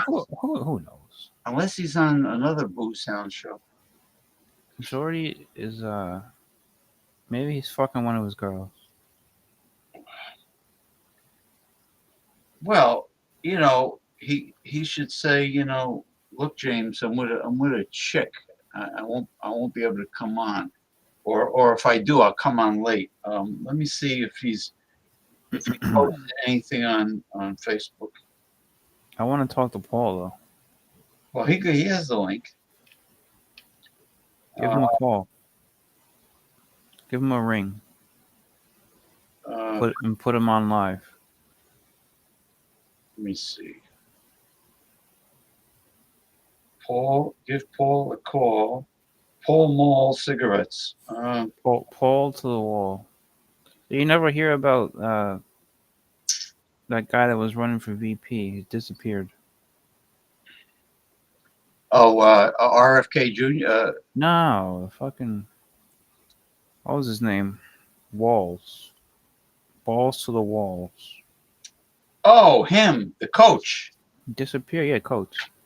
No, he's the governor of Minnesota. He went back to Minneapolis to do his governing. Putting tampons in bathrooms. He already has a job. Well, they both had jobs. Putting tampons in the little boys' bathroom. Instead of smoking in the boys' room, we got tampons in. Absolutely disgusting. What is a boy gonna do with a friggin' tampon? You know what? I don't even want to laugh. This is a serious subject. It's stupid. It's very sick. People are sick. No, it's like. And I'll say, you know, balls to the walls. In the debate he had with Vance, you see him like a decent guy. I thought you see him like a decent gentleman. Yeah, and he was good. But, he looked like a puppet, but he looks like a goofball, and he called himself a knucklehead, and I think that was his downfall. He called himself a knucklehead. Yeah, you got. But I don't know if he's behind the tampons or if it's somebody that's just like in his administration. But it's not good. Yeah, but you shouldn't tolerate that bullshit. You shouldn't. No, you shouldn't. You should have said, "What are you out of your fucking mind? Tampon boys." I mean, what are we doing as an American, country here? We're putting tampons in little boys' bathroom. Calling Paul. All right. Tampons in the boys' room. He's not gonna answer. Hopefully, he doesn't blow you off, right? Maybe he's copulating, like Jordy. Copulating. He's not answering? God only knows where he is. I think he's having a meeting with all the big rats. He might be at a fashion show. Yeah, he's got the rats dressed up in his tie-dye t-shirts. Now, what did he send me here? Oh my God! He sent a link for I think his shop. What's his name? Mick Von Raven is sending me this this midget dressed up like Santa Claus. A midget? I don't know. Is it a midget? No, I don't think so. Or she looks chubby, but maybe she's not a midget. I wouldn't say that's a midget. It's Santa's helper. Yeah, Santa's helper. Whatever happened to Mick? He doesn't join, right? Every time I ask him, he goes, "I'm not coming on the show." Why? Because he's You got all these right-wing fanatics. yeah, he's a very he could be ultra neoliberal left. Like, in other words, he got really pissed when Ronald Theriot says that Abe Lincoln ended slavery in hopes that the blacks would go back to Africa. He did. After the Civil War. That's true. So he got really So they were on the stream at the same time, Ronald and him? On a Sunday, yeah. Oh. Yeah, he When you did the Sunday show with Jeff Zambello? Yeah, so Nixon said racism, I'm right, Southern Louisiana racist, racist. It's actually a true story, though. There's facts that support You that. know, just picture this. I had history books in grammar school and high school. You had history books. Ronald he was a history teacher. He's not out there lying. Now, aside from but Ronald was he was a professor.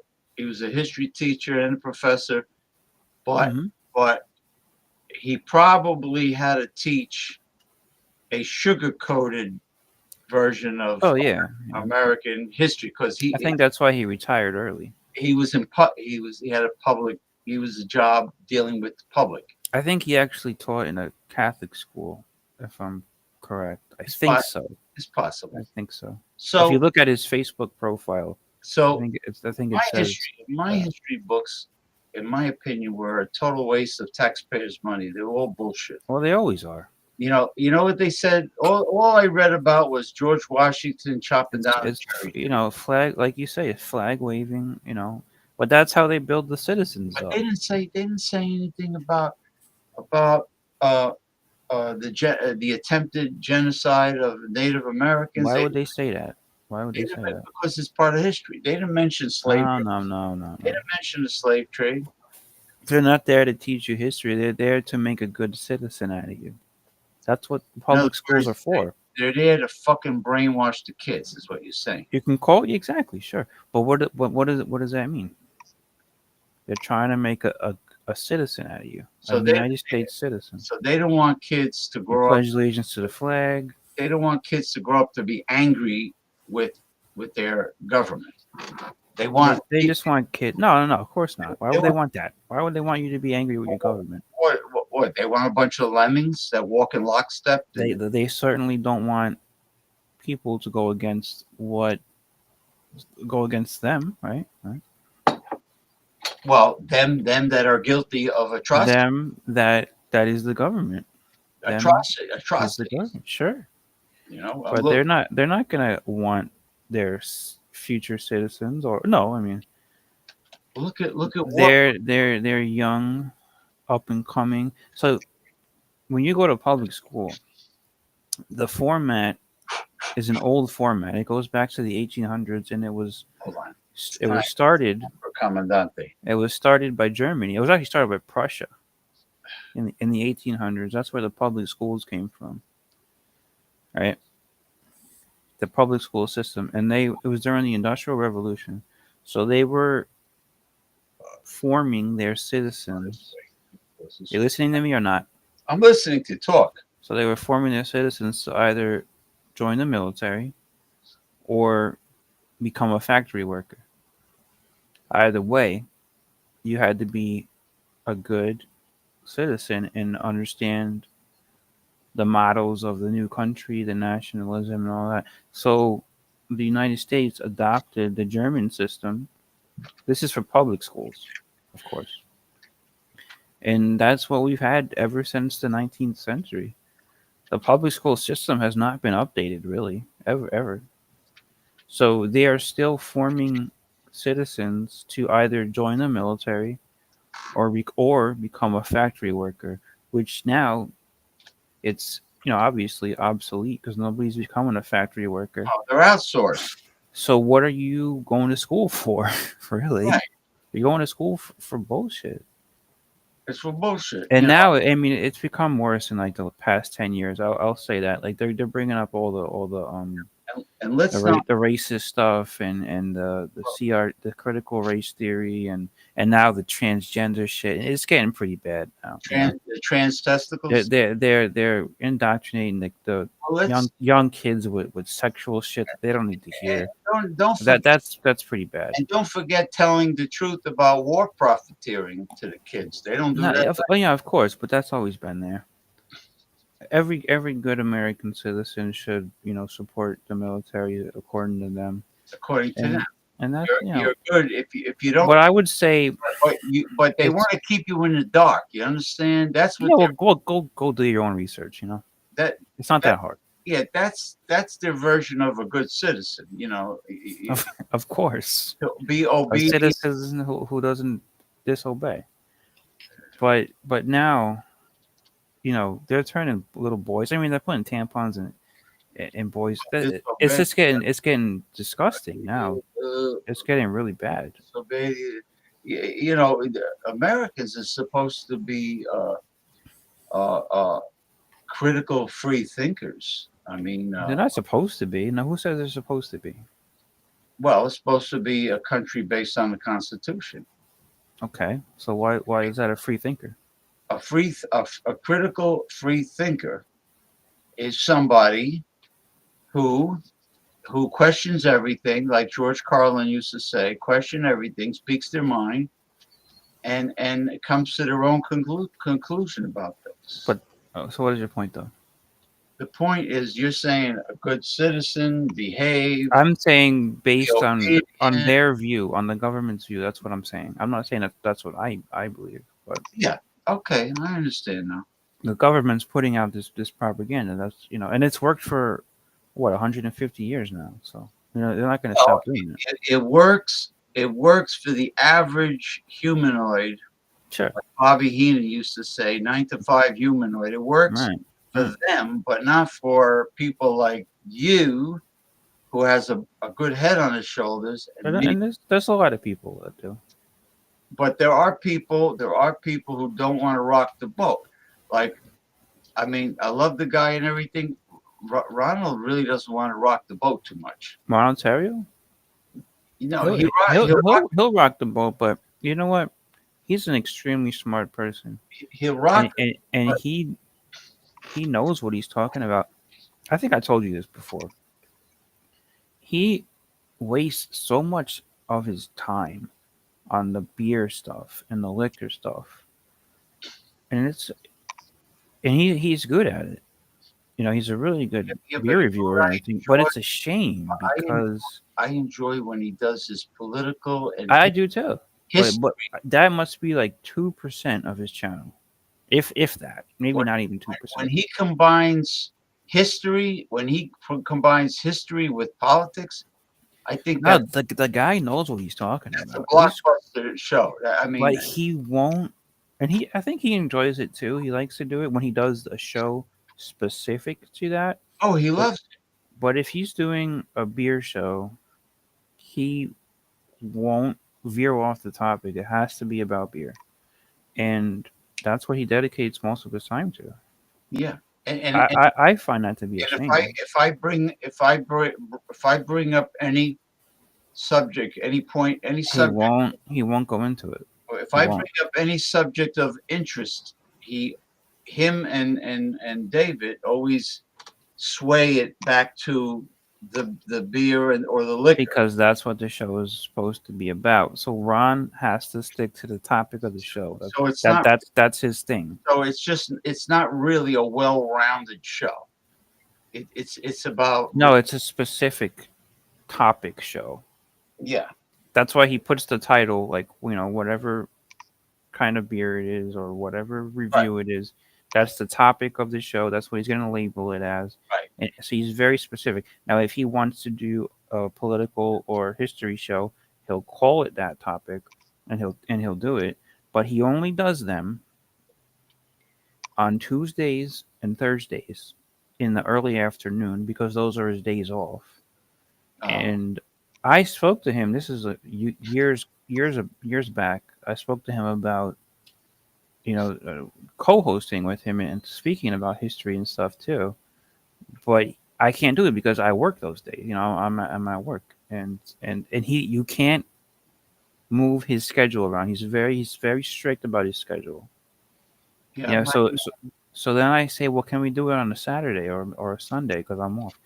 No, he can't do it because he's got his weekends lined up with whatever liquor he's going to review, whatever beer he's got, everything. He's been doing the same shit for like 10, 15 years, and he'll never change it. Everything has to be part of his itinerary, his schedule. I know it's got to be to the minute, to the clock.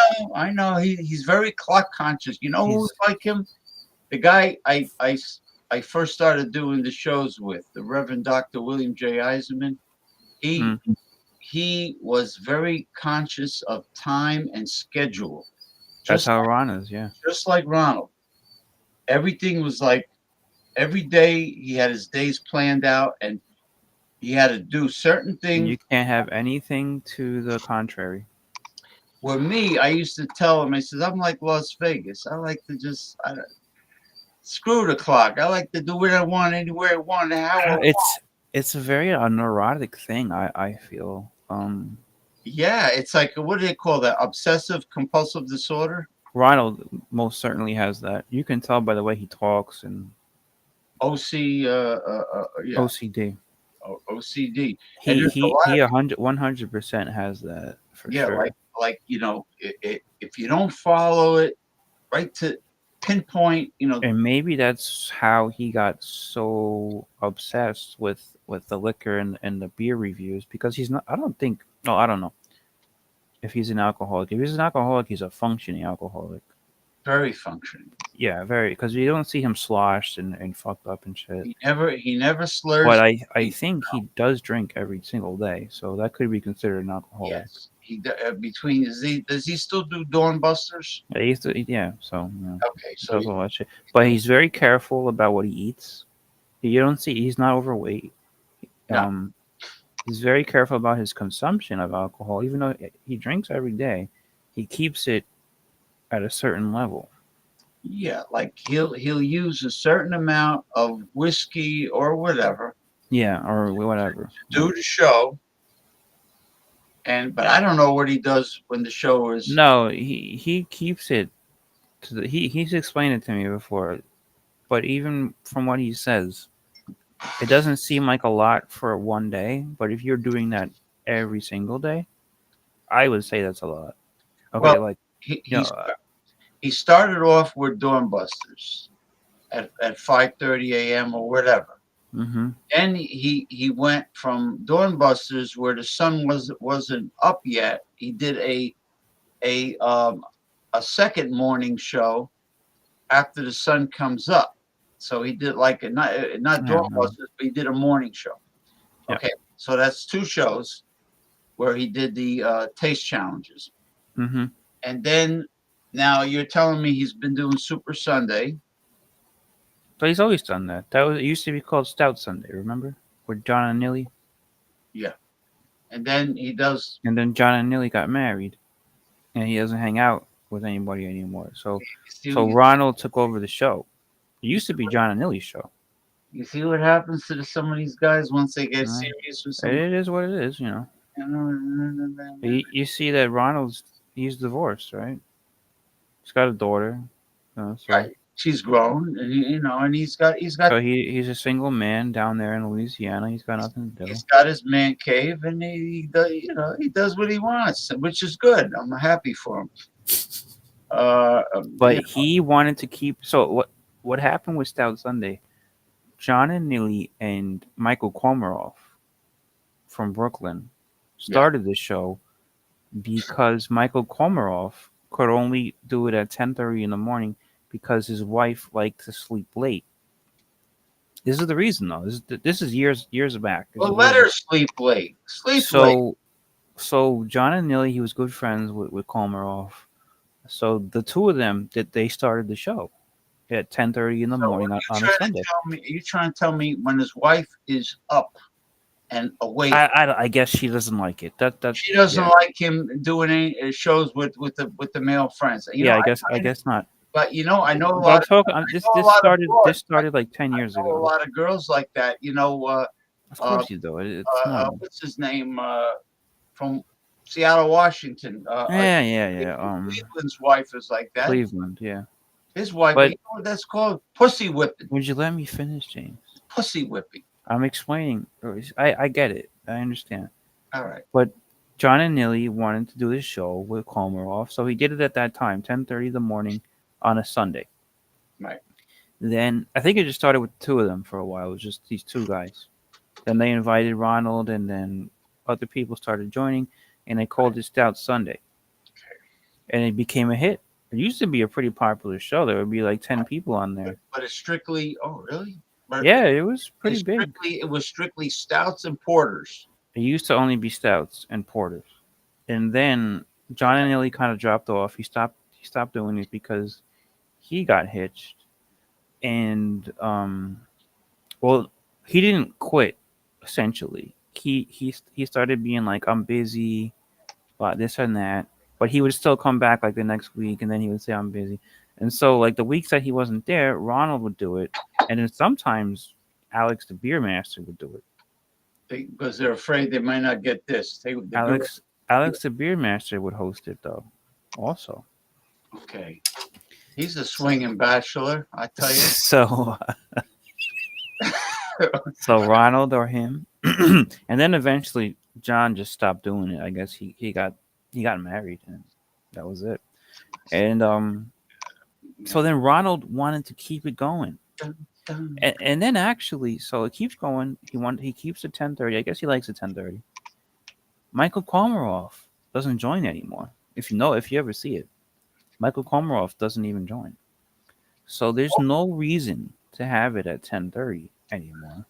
Correct. But Why? but Ronald is so stuck to his scheduling that it has to be at 10:30. I don't think he'll budge. All right, let me Even ask if you it's a Sunday. Does Ronald still do a Doorbusters on Sunday? I don't know. I don't follow him that much. His channel like that. So there is no logical reason to do it at 10:30 a.m. No, there's not. There's not. Because I think he can do it at 12 or 1. Because these other dudes fell off, like you said. Mm-hmm. So it's, you know, it has to be OCD. Why does it have to be at 10:30? Why? Why?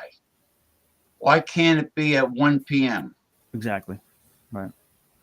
You know, like people have their breakfast, they have their lunch if they choose to do so. And I've noticed when I tune in here and there, or if I catch the replay, very few people join now. It's Ron and maybe two other people. Because That's it. it's too early. Too damn early to be drinking stouts. I mean, It's too early. Look at the benefit, like you mentioned. You do Super Sunday at let's say 1 or 1:30 p.m. You already have food in your stomach. Right? Yeah. It better to Or drink? maybe you're hanging out. You got the football game on or something. You know. Yeah, but isn't it better to have cushioned food in your stomach and when you drink a stout that? Well, so he's changed it. It doesn't have to be a stout anymore, and that's why he calls it Super Sunday. Because Super means you can bring anything you want. But still, it's too early. Yeah, like I you know, it's been so long since I've been on Fandango Friday that I didn't think about the original theme, which was liquor. It was supposed to be a crazy show, right? Well, it was. If you remember the first Fandango Friday ever, it was fun. You cursed me out in that show. Yeah, you're gonna bring that up again. Yeah, that was the first show. So the thing was, I brought Brooklyn Brewery Brown Ale. So Ronald, you know, he was gonna let it go because.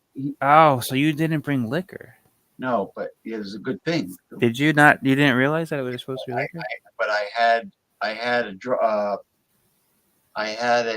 dirty martini in the freezer. That's a Mhm. good thing. I already had hard liquor, but I forgot. I brought the You forgot it was supposed to be liquor. I brought the brown ale, not thinking, and then Ronald brought it to my attention, and I go, "Oh, I'm sorry. It's been so long since I've been here." I says, "You know what? Yeah. It's not a total loss. I have hard liquor." That's why I don't really join Fandango Friday because I don't really Too feel rich. like talking about liquor. Well, If how it wa- if you could bring beer, I would be more apt to join because it's a Friday night. Whatever, get it going. how much could you say about a beer, wine, or hard liquor? Really? For me, I'm not really a liquor drinker. But you ever So so if I drink it, it's like, oh, it's strong. What are you really gonna say about it? Now, Ronald knows this fact. I bring it up every time. He says, "Look at what the company says. On the flavor, website. what makes the what's in the flavor of this whiskey? Look what the company says." I never detect What they have. all of these flavors that are No. the company claims. I don't detect that. So I was watching the review that Eric. Well, it actually wasn't Eric. The one I sent you last night. That was thank you, Daryl Messias. that was actually on Alex the Beer Master's channel, and Eric was a guest. And the stuff that they were saying, not Alex, but Eric, the guy Tanner. They're like what the finish and the mouthfeel and The mouthfeel. Yeah, the mouthfeel. and they're like, oh, I paid $60 for this bottle, and I'm like, I'm not paying $60 for a bottle. You know what? They're snobs. They are. become They snobs. really are. And you know who I can't stand is that miscellaneous guy from Florida. That miscellaneous. What is he? Is he? He's just he's a southern drunk, I guess.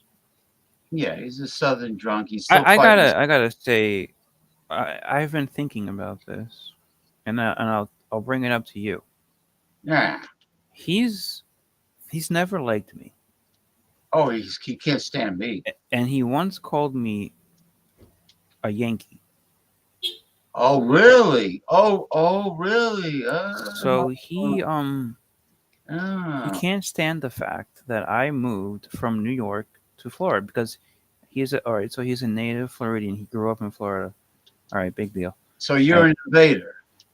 Right. So I've been thinking about this, and I'm like, so I grew up on Long Island, New York. I always knew people who went back and forth between New York and Florida. It's a pretty normal thing, growing up. It's a connection, right? New York, Florida. A lot of people do it, right? So I was thinking like if say that I stayed living there or I lived there for 30 years, of my whole life. If I met somebody who moved in and they said that they were from Florida, would I ever think like, oh, like you're from Florida, like fuck you, like no, I would not think that. No, because Why would you think that? Because he's still fighting the Civil War. I don't know what is the redneck. What is the rationale there? What is it? And why start why create dissent amongst people that are supposed to have fellowship together and have an enjoyable review on a live stream? I don't know. He never really liked me. I mean, he talks to Eric. Actually, he doesn't like Eric. And he says he used to throw up to my face. I threatened him, and I says, "Yeah, you started it, really." Yeah, I think he's a little unhinged. To tell you the truth. I mean, he does have keyboard courage or video courage. Whatever it is, I don't know. But if somebody like talked that way to you, like face to face, it would end up in a fist fight. Yeah, it would. But my point here is that I just don't understand the animosity. I don't get it. I don't get it either. I really don't know him. I never really had a conversation with him. I got along great with Chadio, in my opinion. Oh, Chadio is cool. Actually, I saw Chadio on Alex's show this week. So it seems like Chadio's back in the mix. I know for a long time they weren't accepting him. Chadio was on. He dropped it on my show one night. No, he's a smart guy. I have no. But he was banished for a while. You see, if you're on the review show where they're snobs, and you don't carry on about your product and get all emotional, they look at you with a blank look, like you're from another galaxy. Yeah. You know, like, you know what it reminds me of? It reminds me of when I grew up, like high school, and in the nightclubs, and even in college. You know, the cliques. People form cliques. Yeah, but what is this clique gonna be called? The dorks? The beer dorks? The beer dorks, yeah. Like what do they have? And Ronald isn't like that. And Ronald is not part of any. You have his friend David. He comes on. He's very straightforward. He like if he catches that Ronald is bringing up some kind of weird smell, he'll call him out and he'll say, "I don't know. What are you? You're lying. I don't even think that's a true thing." Now, Gunnar obviously knows the panel that comes on Ronald's show, because he mentions all these people in the beer community, and he knows Jean Pierre, so he's someone who watches. Obviously, where's Paul? I don't know. Let me check my. He's someone who watches these shows, so he's. Where's Jean Pierre? Jean Pierre just sent out a new video I was gonna watch. Yeah. I like Jean Pierre. I like all the guys that join Ronald's show. They're all pretty modest guys. Nobody acts like an asshole. They're not arrogant assholes. They're intelligent. They're nice. Mm-hmm. They're courteous. I just don't really review beers, so I haven't joined. I'm just not into that kind of thing anymore. They're respectful, but you know, like that throwdown show, and they're all like slurring. Everybody's fucked up. I don't even know who those people are. Most of them. No, I just looked. I just listened for like 30 seconds, and I turned it off. You know, it's always the same thing. They're always drunk, and they don't. Well, I guess that's the point, you know. Oh fuck! Alex Bregman of the Astros decided to remain with the Astros for 6 years. That motherfucker was supposed to be the third baseman for the Yankees. What's going on with Soto? Gonna be a Met? I can't. Well, you know what? It's between the Mets and the Dodgers, right? Why they're totally outbidding the Yankees? I think so. So the Yankees can't afford them, which would actually it's not really the end of the world, because no, it's not the end of the world. Look at all the extra money Steinbrenner has to build up his infield and his pitching. You know, I mean, you know, and he's not probably. He hasn't really proved himself to be worth $700 million anyway. I mean, watch, the Mets are they're gonna spend big bucks on this guy, and he's gonna flop. You know what the top sports writers are saying over on the Google browser? They're saying that signing Juan Soto to the Mets does not guarantee that the Mets are going to even succeed in the play. It doesn't guarantee anything. It doesn't guarantee anything. It doesn't mean that he's going to take the Mets to and win the pennant or something. Or no. Doesn't mean shit. He's just a money hungry Dominican. Yeah, basically. Yeah, he's and I blame the agents, but then again, part of the blame is the owners for not boycotting. The owners? Well, the owners pay it. Or the fans? Oh, the fans are the victims. They're the ones that have. Well, the fans are going to be the ones that boycott, not the owners. No, what I'm saying is the fans get screwed at the end because of the cost of going to a game. Now, what the owners should do is have a meeting And say nobody's going to pay him this and much say, money. you know what? It's getting out of hand with these agents, with Boras. It's getting way out of hand. I mean, come on. They're great players, but are they really worth $700+ million over? They talk to each other. They might not have an official meeting, but You know, they talk to each other. I rather James, I'll be right back. Get Paul on the show. trying. Get him on here. I'm trying. Get him on. Who's the other guy we were looking for? Chatio? Weed. Yeah, they smoke weed. Weed is medicinal, Gunner. Get Weed Chatio on is the a show. miracle plant. Yes. The guy with the chains that smokes weed. That's what he's talking about. Yeah. Hey, I'd rather have them smoke weed than be intoxicated. Well, I can't force certain jabronis to.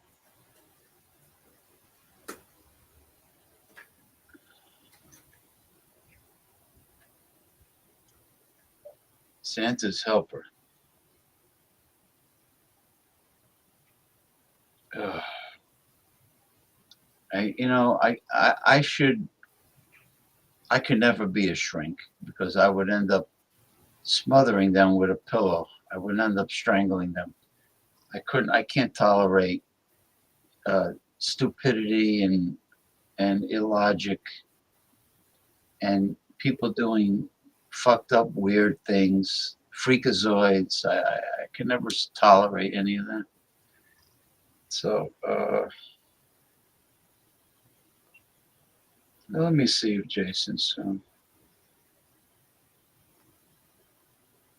let me see if Jason here. Where the fuck is he? Here we go. Brother Speed. Second generation professional wrestler Jason Speed. Let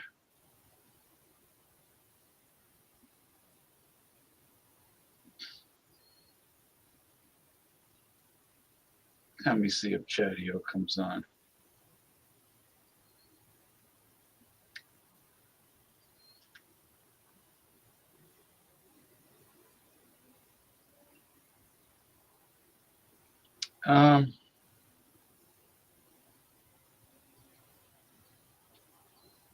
Corky Caliban. Let me see if he's coming. Let me see if he comes on. Corky's really big on baseball.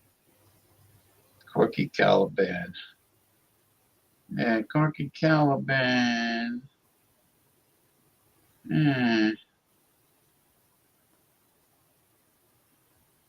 These people are all probably intoxicated. Ugh. Corky Caliban. Yeah, he's very knowledgeable about baseball. I hope he comes on.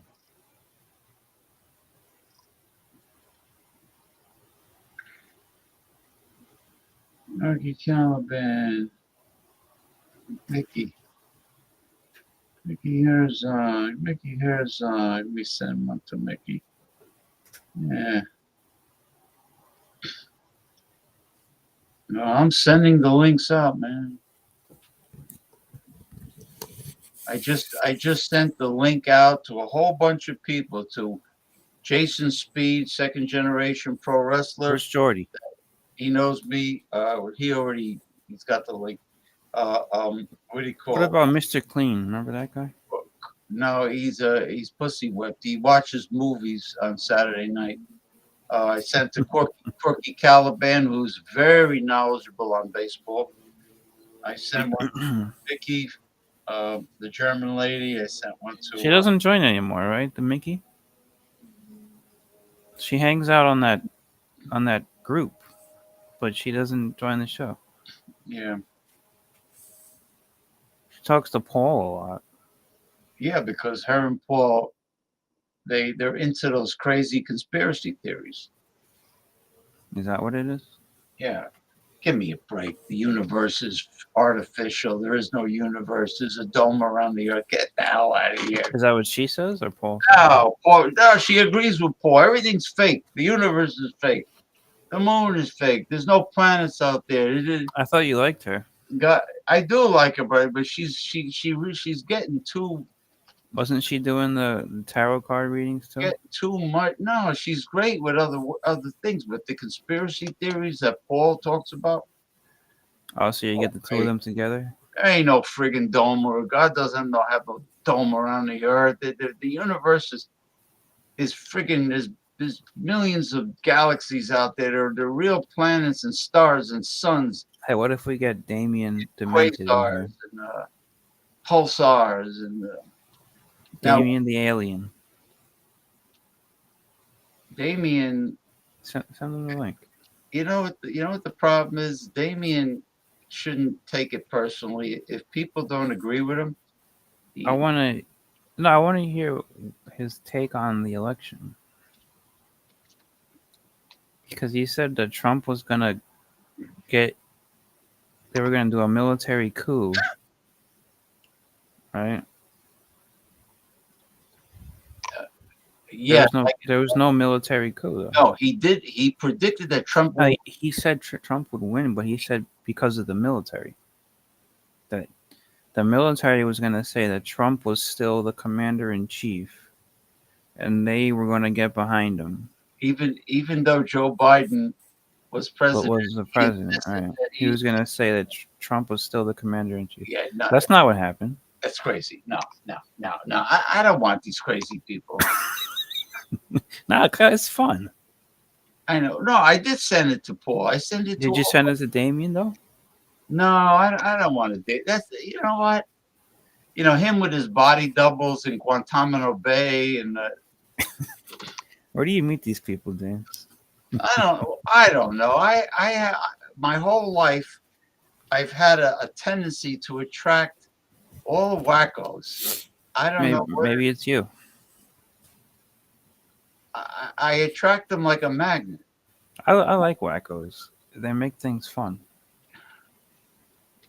Well, you can't be too much of a square. But you know what's good about a wacko? I can get him on the show, and then I could bring up my avatar and go lie down, take a nap, and let them all talk. I don't like when you do that. Yeah, but I could still look. If I lie down, you think I can't hear you guys? And Well, I can lie down too. If I lie down, I'll just go to sleep. Oh, okay. I'm not here to talk to an avatar. That's the guy is lying down. What about the AI? You want to talk to her? Absolutely not. Mickey's. You could sit here and do a half a show with a fucking AI. Yeah, I know. Mickey, this is her reply. What'd she say? It's blurry. Why is it fucking blurry? Because you're too close. Ugh. It's UFFGG. UFFGG? Oof. Does that mean like fuck you? Is that a German word? Help me ask. Is that like oy vey? Is that a German word? Yiddish, right? Question mark. It's like she's saying oy vey. Oif. Oof. Oof. She's very good at photography. You should see the beautiful shots she takes over in the Nevada desert by her. I noticed she yells a lot, right? Like her mic is maybe not, or she thinks that it's not working. Maybe her. You know what it could be? Maybe her husband is hard of hearing and she has to raise her voice. Does she have a husband? Yeah. So she yells at him? Yeah. No, maybe he's hard of hearing. Why would you think that? Because why would somebody shout normally? Because she's German. They're just different.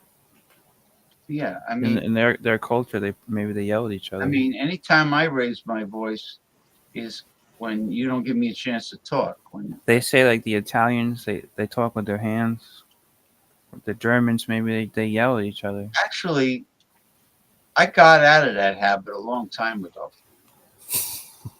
Talking with my hand. Well, it's a stereotype, so you don't want to be a stereotype. Well, I find that why bother? Unless I'm like, oh my God, I can't take it. I'll do this, but I really I don't feel it necessary. Mm-hmm. Well, it's supposed to come naturally. And what did Gunner say here? I've been zapped. Why? What happened, Gunner? Oh man, he's been What do you mean zapped. you got zapped? You mean you got electrocuted, or I you think got? Jordy was zapped. Oh, here we go again. Here, what happened to The guy from guy? Chicago. This is the alias of Sid, who's an alias of Fart Doctor, who's an alias of No, Horn. but the fart doctor didn't used to talk like that, right? Well, Sid and Gunner, they both. The only thing that Gunner hasn't done was say "bra." Hey, bra. What happened to the guy from Michigan that smoked all the cigarettes and drank all the beer? What happened to him? Passed away. Oh. You talking about Christopher Nichols, BC Beer Reviews? No, he died. Oh, you don't hear a peep from Sid on that one. No, I don't like to talk about the dead. What happened to the? Oh, he used to call him a chain smoker. The guy from Michigan. Everybody's a guy. Yeah, From a state. Like when you're not here, It's very disrespectful. Where's that guy in Florida? With all the chains are smoking. My point is, it's very disrespectful. Like nobody has a name. Nobody has a name now. My grandma always said, if you said her, you didn't use the person's name. She would say, who is her? The cat's mother? Yeah, what it is. You ever hear that one? Well, it's disrespectful. The cat's mother. Have you ever heard that? I think that's like a very old fashioned. It's like if I said, "Hey you," and I didn't say Ronnie. Everybody has it as a name, you know. If you know the person's name, just use it. He knows their names. Yeah, but you gotta be a guy from a state, and Well, because he's belittling everybody. Right. Because you're not important enough for Sid to remember your name. Yeah, you're not a priority, so Right. you don't have a name. You're like that guy. Hey, where's that guy from Chicago? He's got a lot of chains on. No, I only have one chain. Yeah, And it's not even that big. right.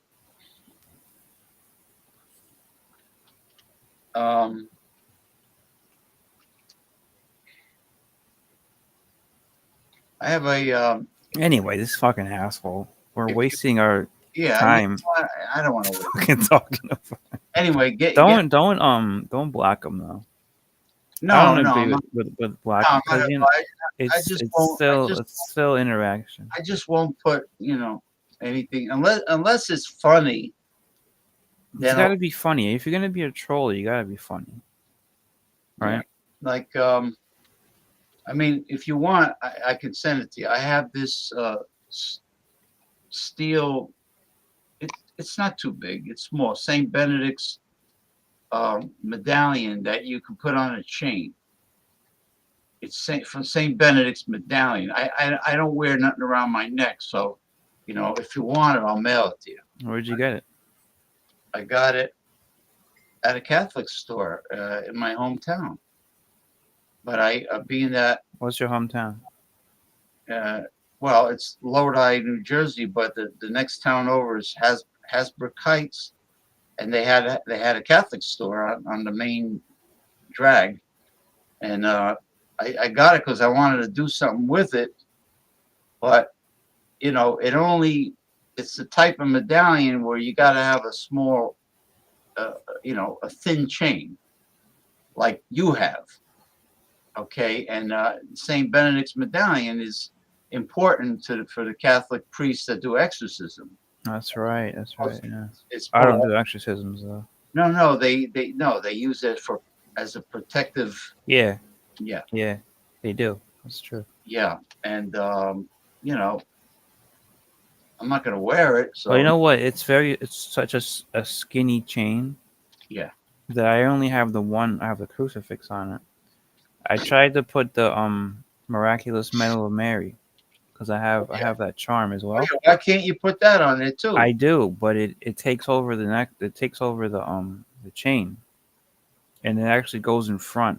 But I'd rather have the crucifix in front. Oh, they That's don't. what I'm saying. It's hard because the chain is so thin. They don't stay side by The side. yeah, exactly. Yeah. I'm glad you mentioned it. I'm glad we brought this up. Hold on for a second. Let me try something here. So sometimes I interchange them. Okay. All right. This is cool. Let me work my magic. And okay. All right. Here So we did Mickey never answered you? She never gave me like a response. She gave you a oof. That's all you get. Damn, man. That's not very friendly at all. No. Yeah, because the oof. Why? What's that about? She's better off not saying anything. She gave me an oof because basically telling you to fuck off. I sent it to the wrong person. I sent it to Mickey instead. Oh my God! What am I doing? What do you mean? No. I was supposed to send it to myself. All right, never mind. All right, here we go. Oof. All right, here we go. Wow. Now I'll do a screen share. Wow. Turning Japanese, I really think so. Turning Japanese. What is this, a video? That's the Saint Benedict. That's with the front and the back of the Saint Benedict's medallion. Yeah, and you have that? Well, yeah, but it's a silvery steel. You have the back too? Yeah. Oh yeah. Well, there's a back to it. That's cool. I don't know what that means. I don't know. I'm not really schooled on that. Well, it's Saint Benedict. Yeah, it's a lot going on there though in the back. Yeah, I'm sure that's all Latin. Right. Symbols. Yeah. Back. And that's the front. I just wanted to show it to you. That's all. Yeah. You know. I've heard of it. Yeah, and it is what the exorcists use. Chugging beer. He doesn't have anything nice to say. This guy won't give up. He has nothing nice to say. Turning Japanese, I really think so. So you think this is somebody named Red Rooster? You think is behind all I this? think they're all aliases of Red Rooster. And Red Rooster I blocked a long time ago. And you see, Red Rooster is... I'm surprised he works for the government. He works for the Homeland Security. Do you know his name, or you just know him as Red Rooster? Ronald Terrio has all the information, including his home address. So he used to join Ronald Terrio's shows. Where he works. Right. Well, he's an administrator. I think he's an administrator or something of Honest Craft Beer Reviews. But you never see this troll, or previous trolls on Ronald's channel. It's only on your channel. Yeah, because I get pissed off at them. That's why. No, but he never comments on Ronald's channel. No, he doesn't like Ronald. Oh, he doesn't like you either, right? He doesn't like anybody. He's Honest Craft Beer Reviews was started by his friend. He's from Rhode Island originally, Red Rooster, and his friend John Starodumsky, whose daughter is I think his daughter's married to a black guy. I think or vice versa, or his son's married to I don't know. Anyway, he started. His son is married to a black guy. He's got So he defends them like. His son is married to a black guy? I don't know. It's one or the other. His daughter or his son. He's very. His son really went off the reservation with that. Well, he went off the reservation. No, he's very neoliberal, and he defends them with a passion. He defends But What does he defend? The blacks. Oh, he does. John Starodumsky. And John Starodumsky, he was on one of my shows one time. He didn't like the idea that I posted something risque on one of my past Facebook groups.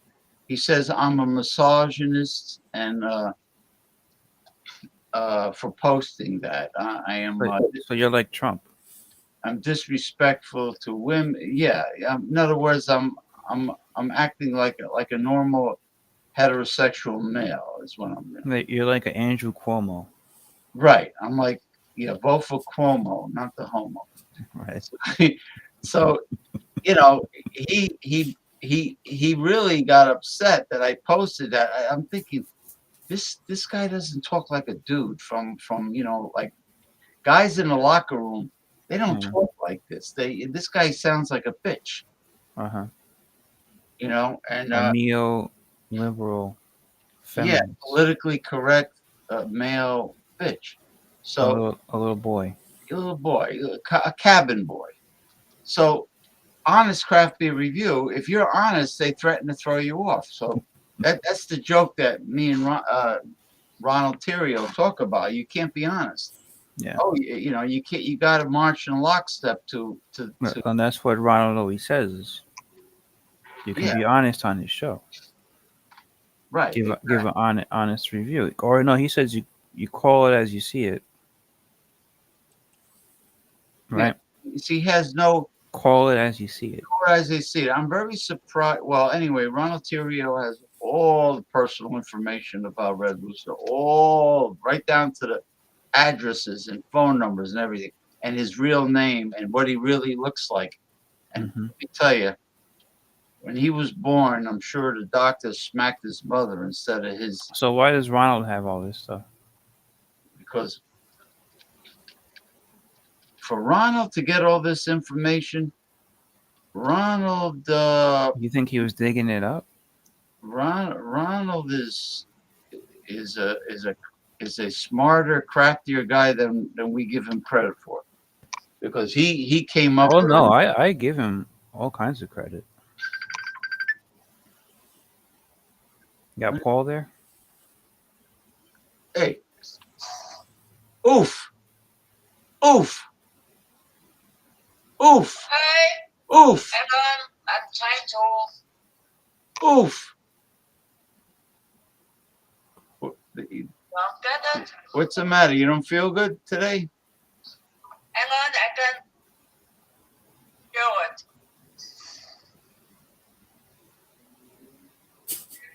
What happened? I can't hear you.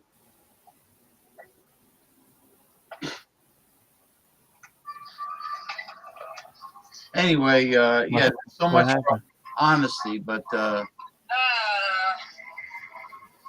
what happened? I don't know.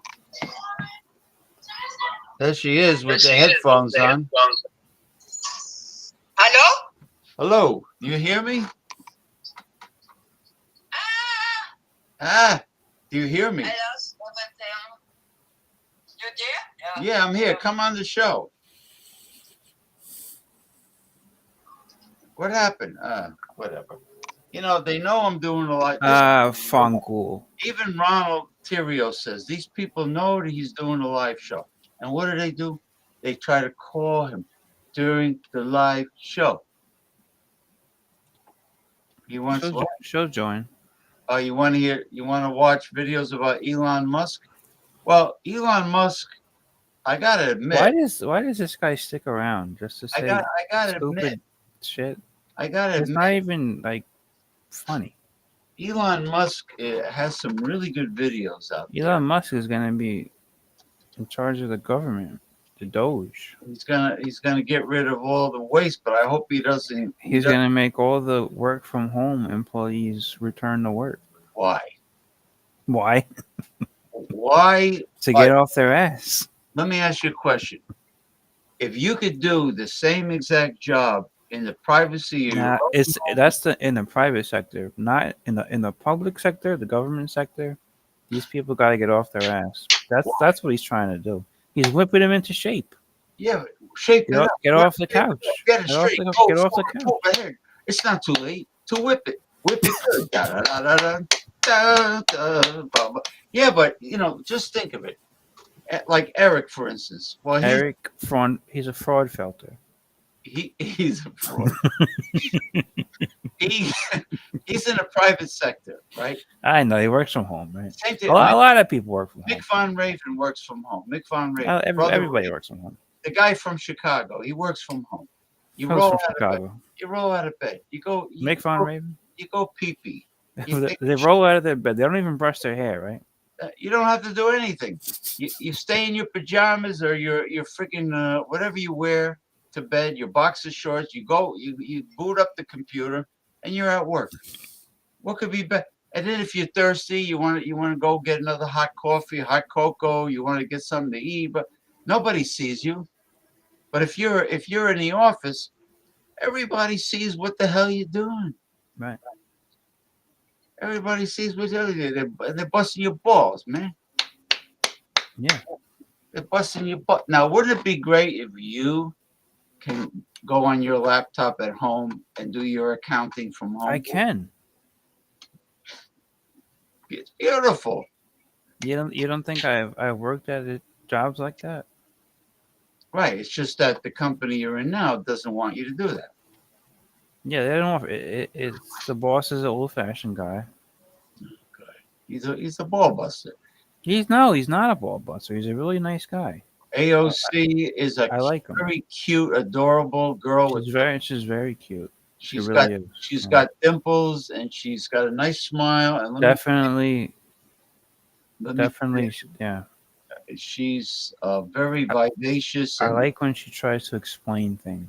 And she's a very smart person. And you know what? There was a rumor that she was getting fat, but I don't think so. Really, she's still doable. What's his name? It's only going to be a few more years, though. She's going to get old. Well, no, she needs more. She needs more experience under her belt before she tries to be.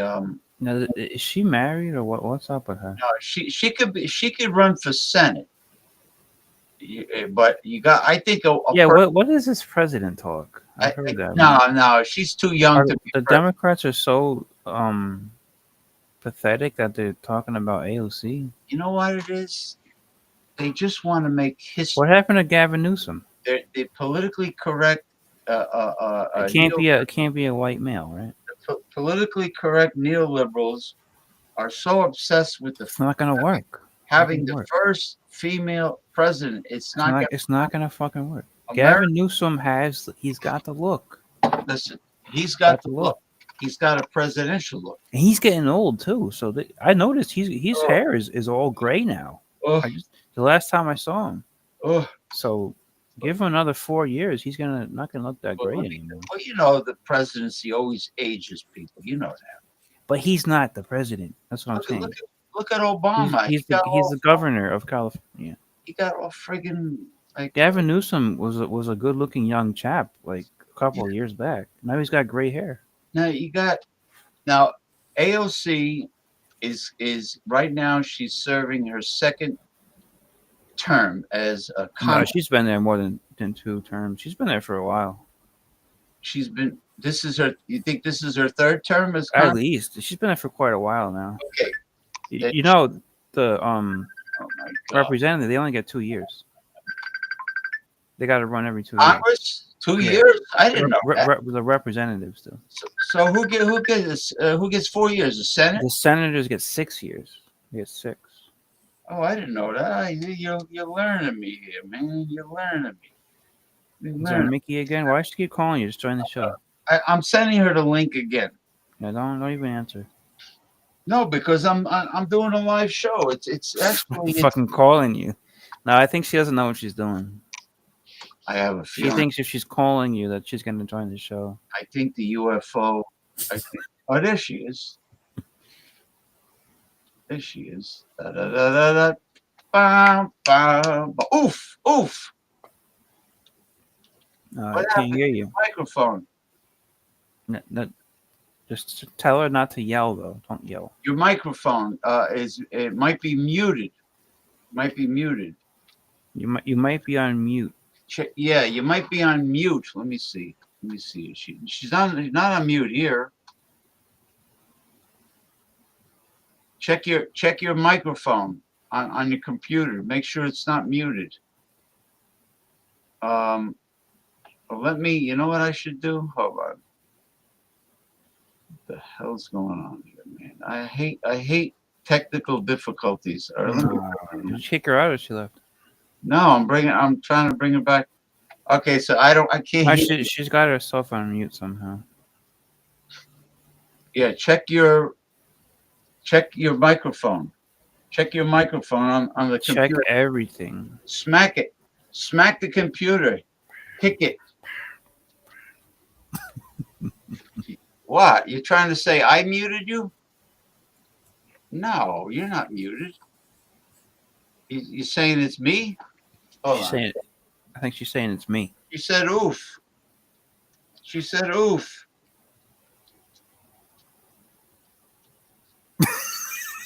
Oof. She's not giving up.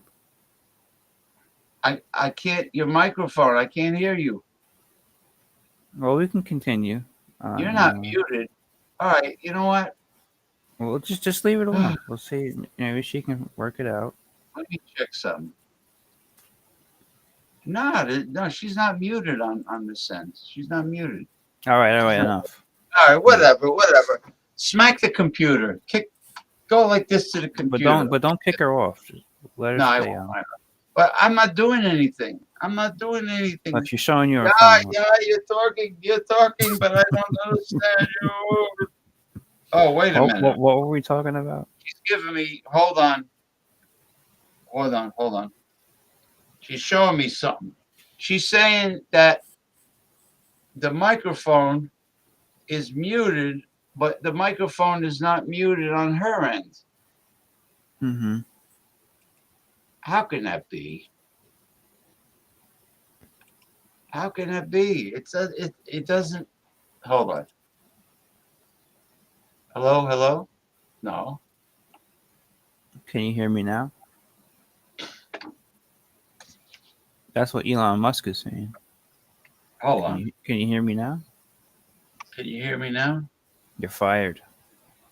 Can you hear? No, I can't hear. You're fired. You're fired. You're fired. Yeah, you're fired. Hold on. You're fired. You know what I heard, James? They're bringing Zuckerberg up to DC. Oh no! Did you hear that? All right. Look, I don't see nothing. Something strange is going on. You showed the UFOs. There was a aliens, chat there. The aliens are interfering. All right. I just sent you something. Did you see Zuckerberg might get a spot is that in the government? That fucking hook-nosed Jew. I didn't know he was in with Trump. Fuck him.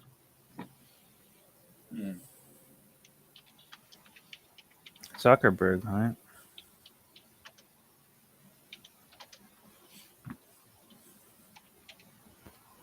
They got all the Jews, James. Son of a bitch. That fucking guy. Trump is half a Jew, right? I don't know. They should be thrown into a what? Trump's son-in-law is a Jew, right? She's not able to unmute it. Okay. Can you hear me? I'll bring you. Okay, I'll bring you away and back again. Let me see what happens. Hold on.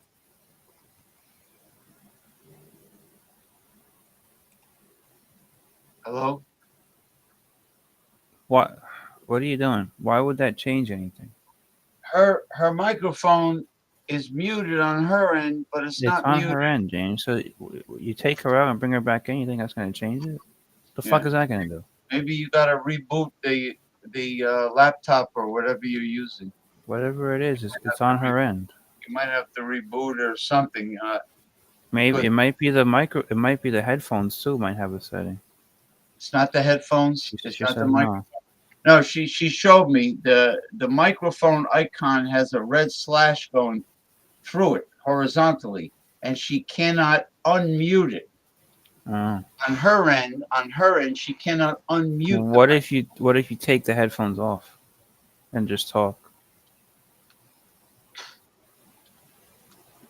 I think You that have might a work. spare- That might work. You have a spare microphone? Take the headphones out though, and then just talk. No. I guess she doesn't. I guess her webcam. See, my webcam has a built-in microphone. That's what I'm using now. And she doesn't have that. Yeah, it's pretty annoying when stuff like this happens. Why would I don't understand why she cannot unmute the mic on her end. It's something on her end. I don't know. I have to reboot. Try rebooting. It might help. You got too many shadow people over there in Nevada. You got too many aliens. I would seriously just give it a try to reboot it and see if it does something. Yeah, I don't know. Restart. We don't know what to say. I don't know. It's something on your end. Restart your laptop or whatever you're using, because I don't know what is going on. Because we're not technicians here, you know. Well, if something doesn't make any sense, whereas she cannot unmute the mic. It happens though. It's happened to me before. Yes, the technical. It's the internet. These things happen. Yeah, it's the internet. But I'm not. I don't accept things that are illogical. Where's Paul? The fuck is this Paul guy? I don't know where he is. I really. He's not joining tonight. You know what? He's another one that indulges in. He talks about the UFOs too. Because he's no, you know what he talks about? He talks about the chemtrails. He says that they're dropping chemicals on them. You know that story? Yeah, he's always talking about chemtrails. You're right. And he takes videos in Brooklyn. Yeah, but I think he doesn't. Now, this is only a theory. I think he could move out of that part of Brooklyn if he lives there for free, right? Yeah, because so it's a good deal. It's a good deal. Because it's really her apartment and her. And plus, he's suing the landlord, I think. So. It's her apartment and the landlord's apartment. No, her apartment and her father's apartment. Who's her? His girlfriend? Yeah, his rent subsidized, and he's living there for free. Oh, so his girlfriend's getting it for free. Right. Therefore, Paul, he moved in. So Paul's not even on the lease or anything. He's just there. No, he moved in, and he took over one of the rooms. He made a studio out of it. He took over everything, and he's. Yeah, that's good. And it's for free. Yeah. Hello. There we go. There she is. Yeah, but nobody. There she is. She can't talk. All right. Well, just let her. She can type. She can put in the chat what she wants to say. Want to type? She says no. All right. I tell you what. You have your. Do you have your phone with you? You have your phone with you? We can't hear you, so you can't. Don't bother talking because we can't hear you. I don't know. She says she can hear me. Well, she can hear us, but we can't hear her. Right? Because isn't that what's going on? It's a microphone issue. So you're asking if she has her phone. She can give a thumbs up or a thumbs down. Thumbs up or thumbs down? I don't know, but she keeps talking, but we can't hear her. She cannot unmute her mic. You know what? She left by herself. I ain't gonna worry about it. I can't be stressed out like this. Oh, there's a lot going on here, James. You know what I forgot? Let me show you my craft beer. Oh, wait a minute. Let me show you my craft beer. The world's loudest jingle bells. I have. Did you put that on a Fandango Friday? The bells? Yes. right? The ultimate jingle. Were you doing that when the guys are doing their reviews? Not during, no. Like you should. You should. The intro. Just to fuck with them. The intro. And then I don't think Ronald would kick you out. I think he has a soft spot for you. Well, he likes you. Yeah. He told me he likes antics. I think, but I don't think he'll. But like I think he'll put up with you if you fuck with other people. Because you're funny. But I like it when he does. Really, I like it when he does the history of anything. Of course. You know, and you know, these it's so much better than the creamy mouthfeel. Now, come on. You don't hear anything on Eric's show. And it's not because of Eric, because Eric is actually a pretty educated guy. No, Eric is a very smart guy. Yeah, no, but those look at other this. people. Terrapin. All right, let me give you the. Yeah, no, I don't want the whole thing. This is fine. So look. Yeah, but we want to like really soak in depth perception, Imperial IPA. Terrapin, 9.1. 9.1. Now you've heard of terrapin before, yeah, right? Terrapin is a turtle that lives in brackish water. It's from Georgia. Diamondback terrapins, yeah. Now those are big hops. Now your drink, is that considered an imperial? This is IPA? a Imperial IPA. Imperial IPA. There you go. That's it. All right. I like to show the can.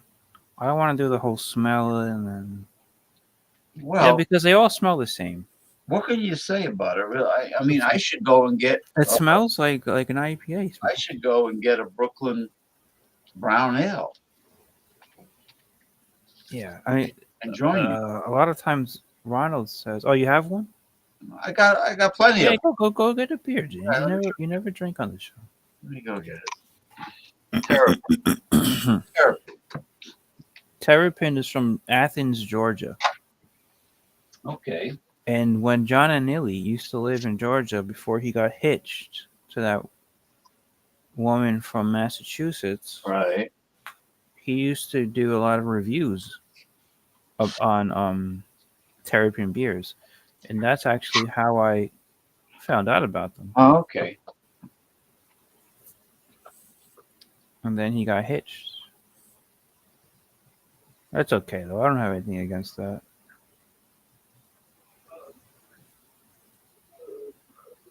If you can get some, get a female in your life. Hey, nothing wrong with that.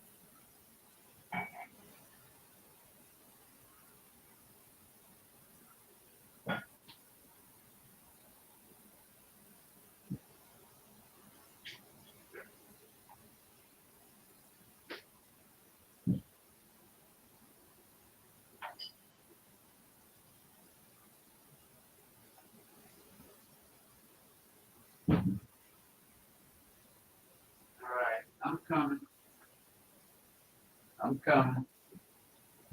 Okay. Oh, all right. We're back in action here. Hey, look who's here. Better late than never. The old Western Michael Goldsmith Hilton. Get in here, Goldsmith. You send him the link? Yeah, he got it. Send it again. But send it in the chat. Send it in the chat and YouTube. Okay, here you go. Brooklyn Brewery, Brooklyn Brown Ale, 5. I've had that one before. 5.6%. Beautiful. They got really good beers. I must say. They do. Yeah, it's an excellent brewery. And affordable too. Yeah. How much was that? I think it was like $11 for 6. Yeah, that's pretty average. Or look at the head. Ronald would tell you gotta pour it in straight. And you let the foam come up, all the foam. Well, I don't want it to overflow. That's what Ronald recommends. And he says that he has booklets from Budweiser going back to the 60s that explain how to pour a beer. Because he says nobody believes him that you're supposed to pour it in straight. Oh, you're gonna laugh. Now, I open up. I poured a brown ale, and Michael shows up. What's up, Goldsmith? What's happening? No, we're drinking over here, Goldsmith. Where's your beer? Look how classy he looks. He's got a black shirt. There we go. Cheers. Don't worry. I have my beer. My beer's I have a Sam Adams. What are you guys drinking? This is Brooklyn Brewery Brown Ale. Cheers, Barney. Cheers, man. He's got a Terrapin at 9.1% Imperial IPA. Holy shit! That's a 9%. 9.1. Roger that. How's that? How's that 9%? Oh, it's delicious. Man, what do you have? You said it was a golden ale. I'll show you guys this beer that I have. What do you got? What do you got? I've been drinking this beer all day. All day. I've been drinking this beer all day. I have like a You don't look drunk, Mike. No, but I still drink sometimes though. So Your whiskers are growing. You need to shave. No, it looks good. Looks good. Really? Oh, Sam Adams. Which one is that? I got the. What does it say? Bottom lager. Boston lager. Sam Adams Boston Lager. That's the classic. Yeah, you think, Ronnie? You think that's a classic, huh? Yeah, that's the classic. The Boston lager. Yeah, I think that was the first craft beer ever advertised on television. Sam Adams Boston Lager. Sam Adams Boston Lager. Now hold on. Cheers. Who's Ophelia? Cheers. Well, I remember, Mike. You've come a long way, Mike. You too. You're doing a good job, bro. You're doing a good job. You know, thanks. I'll still drink. I'll drink at least on the weekend. So. No, that's great, man. But let me tell you something. I don't want to drink during the week. If I drink during the week, I'll be a total. No, you'll be fucked up. Do you work? I work, right? but I don't want to drink during the week, and I don't want to say something No. that will lead to me being remembered by YouTube for 100 years. So. Yeah. Oh, well, I remember, Mike, when you used to buy a 12-pack of beer, and you'd review the whole thing, but it was probably within like 3 hours. So you were chugging the beers. Yeah, but you were getting all fucked up. Yeah, he was. I feel like I did half of that. But you look good tonight, man. You're doing a good job. Thanks, man. You too. He reviewed a beer, and then he would have another one and another one. Hey, Ronnie, I made it. But it would be very quickly. It would be very quick, so it was hitting you. I was still a little new to it. Yeah, you were new. Yeah. You know, it was nice when he reviewed things out on the terrace. You know. Yeah. When you're reviewing things and when you're coming new to things and when you have to review stuff, you have to be very excited. You have to be very very vehement. Well, you don't have to be, but you thought that was like your thing to be excited. Yeah. You're right. That was like your niche or whatever. And I felt like I want to be vehement about it or something like that. Excited about the beer. And yeah. You didn't really have to be. No. I mean, it's good, but it's not that good. So. It's no, like James says, you don't have to exaggerate all the time. Yeah, no, it's not really for the taste. You're drinking to the mouthfeel and all this bullshit. No, you're drinking to relax. You're drinking exactly. Yeah, you're just hanging out. Yeah. And I'm like, how do you deal with all these soy boys and everything around? No soy boys. No. Stuff like that. The soy boys are the ones that voted for Kamala, right? I voted for Kamala, but I wasn't like. No, you didn't. No, you didn't. I did. I did. But I kind of regret that because now I see. You regret it. Soy boys. Yeah, because I see the way all the soy boys are acting. You figured it out. You figured it out. Pretty much. So how's the planetarium doing? I do. I'll turn that on for you guys. Are you in? Are you inside or on the terrace? He's inside. You can't tell. I am not on the terrace. He's inside. How is it chilly over there, Mike? It's pretty it's pretty cold up here, but it's Outside? not too bad. It's a little chilly over here in Florida. Really? Yeah. How's Florida down there? I heard that you guys got a little bit of rain recently. You guys No had some rain here, so. but it's the temperature dropped a bit. Yeah. I got my jacket on. Yeah. James, Ronnie, you're welcome at my place anytime. So Oh yeah? anytime you guys ever, Maybe I'll take a trip out there. If you're ever in, for whatever reason, in California, you're always welcome here. So. Yeah, well, if you're inviting me, maybe I'll check it out. You said cauliflower? Cauliflower? California, he called it. Oh, California. Right. Well, I was a Harris voter. I don't know. I didn't vote for Donald Trump. It was some kind of like a. Harris is too much of a corporatist for me. Harris is a prosecutor, right? She's throwing people in jail. I'm farther to the left. Yeah, she was a prosecutor. She was throwing black men in jail for selling drugs. I don't get that. How didn't she do? She almost won, but she almost won for sure. But I'm like, how didn't somebody do as good a job who literally threw people behind bars? It's just that's way different. She was breaking up families, throwing black men in jail. Yeah. So and then she wanted them to vote for her. It's fucking crazy. I'll throw you in prison, but then can you still vote for me though? But what do you think about Gavin Newsom? He's good, right? I don't know about Gavin. I think that Gavin Newsom would, if Gavin Newsom ran in 2028, he would lose to JD Vance by a landslide. You think so, huh? I think that Gavin Newsom would lose to JD Vance in a landslide. Oh, he might, but that might be the Democrats' best hope. Yeah, but I also feel like maybe they could do I don't know Bernie Sanders. Come on, Bernie Sanders is done. He's done. No, he's too old. Yeah, he's done. Or there was something about even Hillary. Mention his name. There was something about Hillary Clinton again, or something. You're being silly now. He's being silly. I know. James, I know. He's trolling us, James. Who? He said Hillary Clinton in 28. I am, because I saw that article. So I saw a couple articles that said. What about Hillary Obama? Clinton. Oh, he can't do it, right? Because he already had the two. Oh, sorry. I didn't see it. Maybe it will. Are you there? Somebody there? Yeah, I hear you now.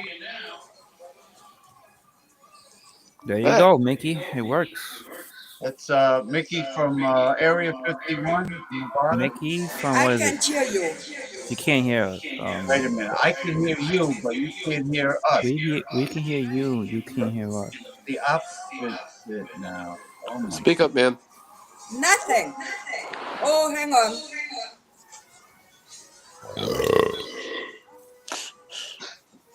I hear you. I hear you.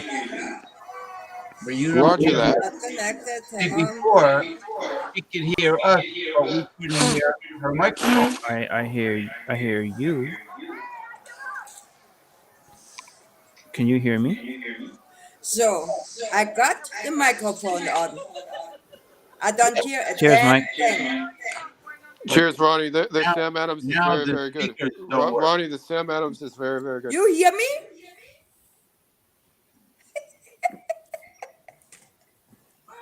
Ronnie, have you had Sam Adams? Yeah, I've had it. Sam Adams is you very, got the very good. microphone working. Yeah, it's good. Good stuff. Oh yeah. And James, have you had Sam Adams? Yeah. Yeah. That's kind of a. Mickey, have you had Sam Adams? But Oh, she can't hear us, right? You know what I like, Michael? I like Sam Adams' old So they hear Fezziwig. me. I don't hear them. Old Hang on, guys. Fezziwig. Yeah, old Fezziwig. I will try again something. Old Stay Pennywig. on. old Fezziwig is Sam Yeah. Adams, but during the holidays, during the Christmas Oh. Yeah. I think it's called Fezziwig, right? Yeah. YouTube. Okay, good my dance band. Have you had that, Mike? I think so. Yeah, I've had it.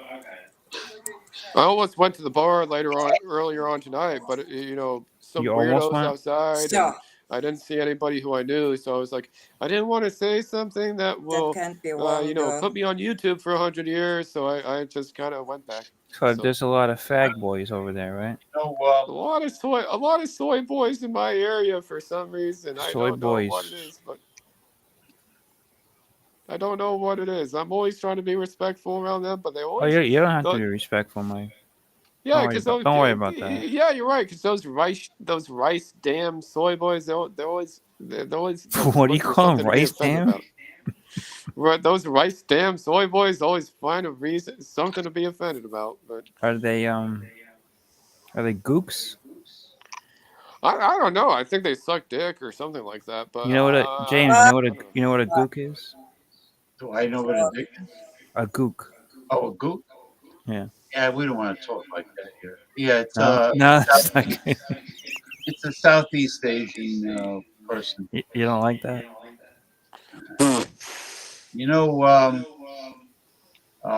On TikTok, these transgenders they go on video. Oh, fuck them.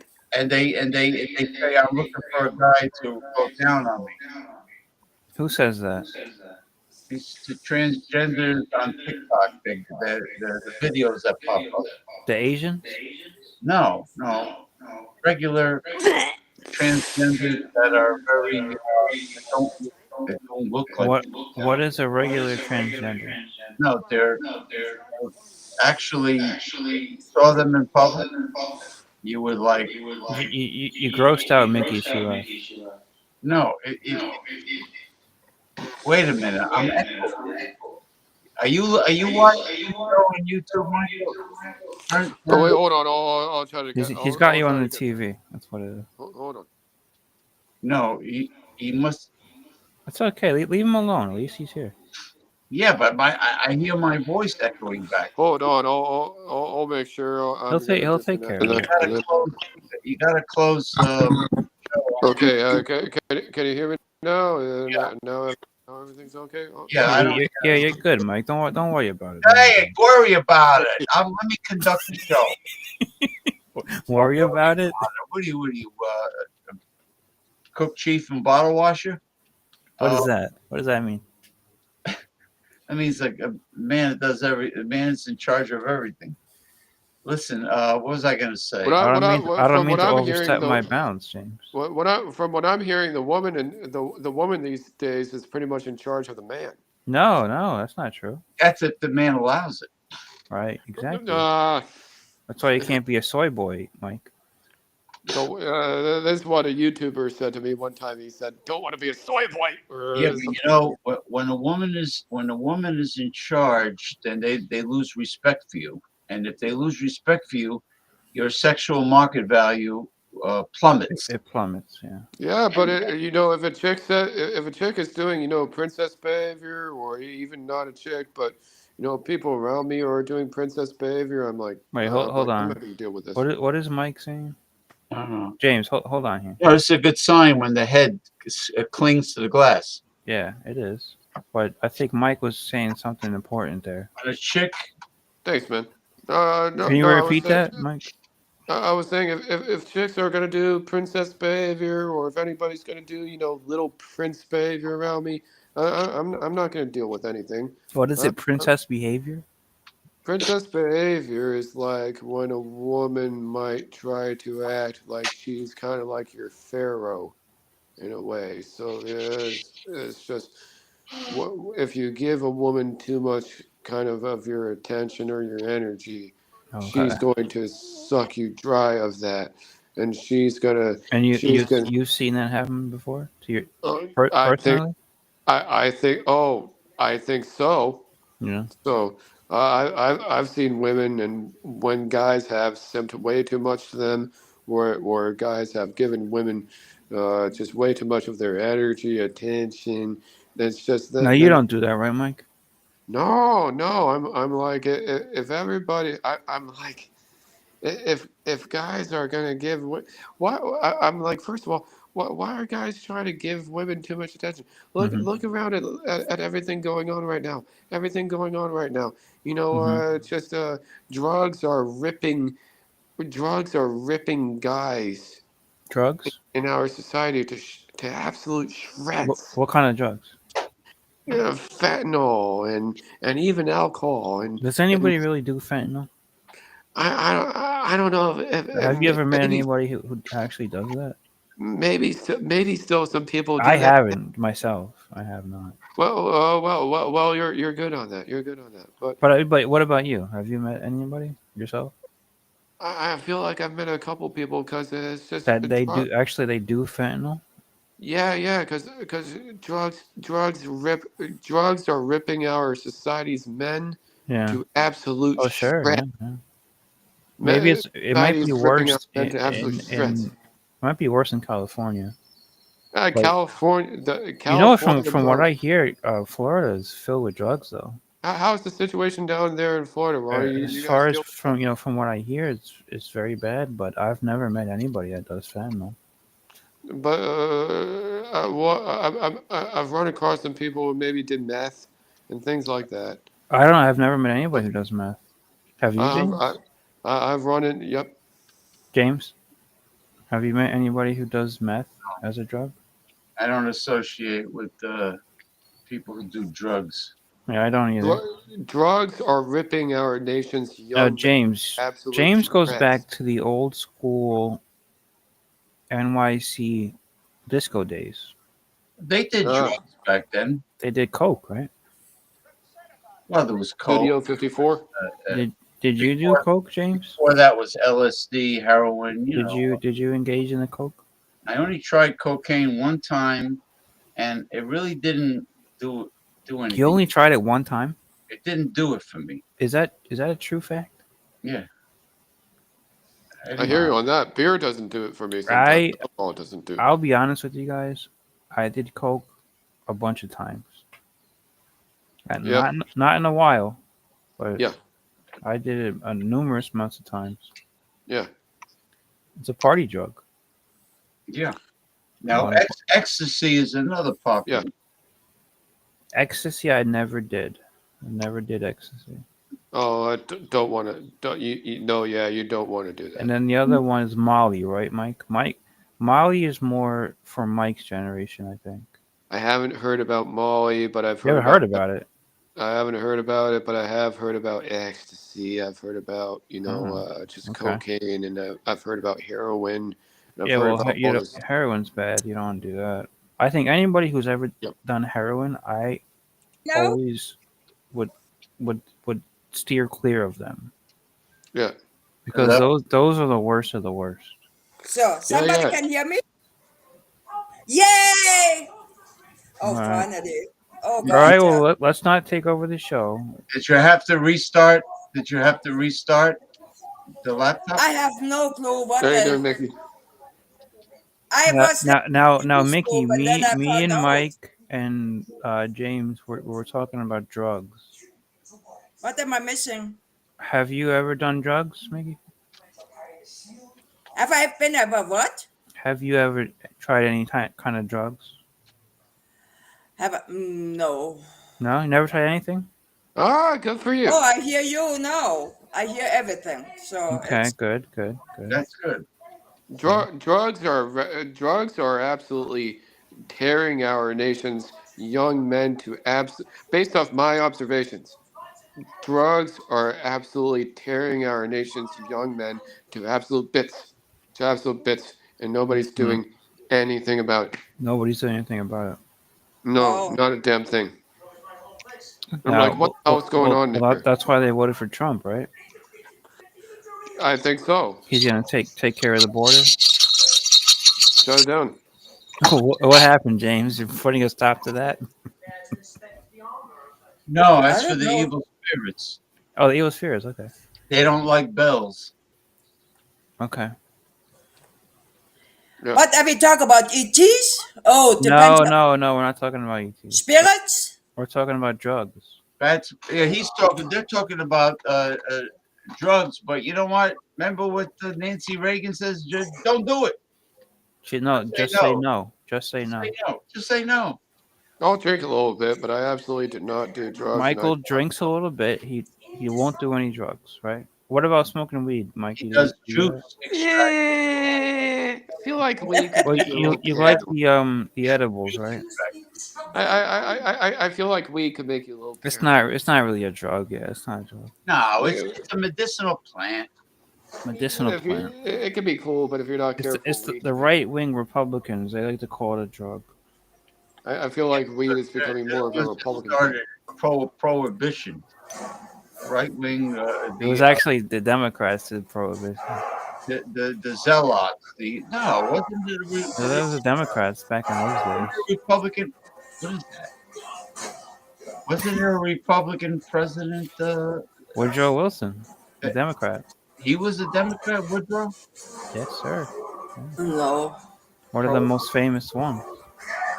That was the stupidest law ever, prohibition. I mean, Speaking on politics, I have seen something on TikTok. The son on TikTok. The son from Trump. He is 6 foot. Okay. He looks like somebody from Canada. Trudeau. Oh, Trudeau. Yeah, Prime Trudeau. Minister Trudeau. Yeah, They call him Trudeau. So his wife had a relationship with Trudeau. She got pregnant, and he looks like the spitting image. You know, really. You know, Melania Trump. Melania has a thing for Trudeau. Melania has a thing for Justin Trudeau of Canada. She wants him. I didn't know that one until when TikTok they showed that. Yeah, show them the picture, James. Show them the picture. I don't know if I still have it. You have to look on Barron and that guy. She was looking at him lustfully. That's why is Trump going after Canada. That's why, yeah. He wants to slap tariffs on Canada, but what That's does why. Canada hey, James. Because it's his son. He raised the James. cuckoo. Well, wants to slap Oh, you're terrorists saying on that Trudeau is Trump's son? It's that spitting image. With Melania? I think it was Trudeau. Malaria? I mean, the way she James, dresses, the be way nice, she looks. be nice, be nice. She has the best-selling book. How That's do you spell on the it, guy, court. actually? Canadian politician.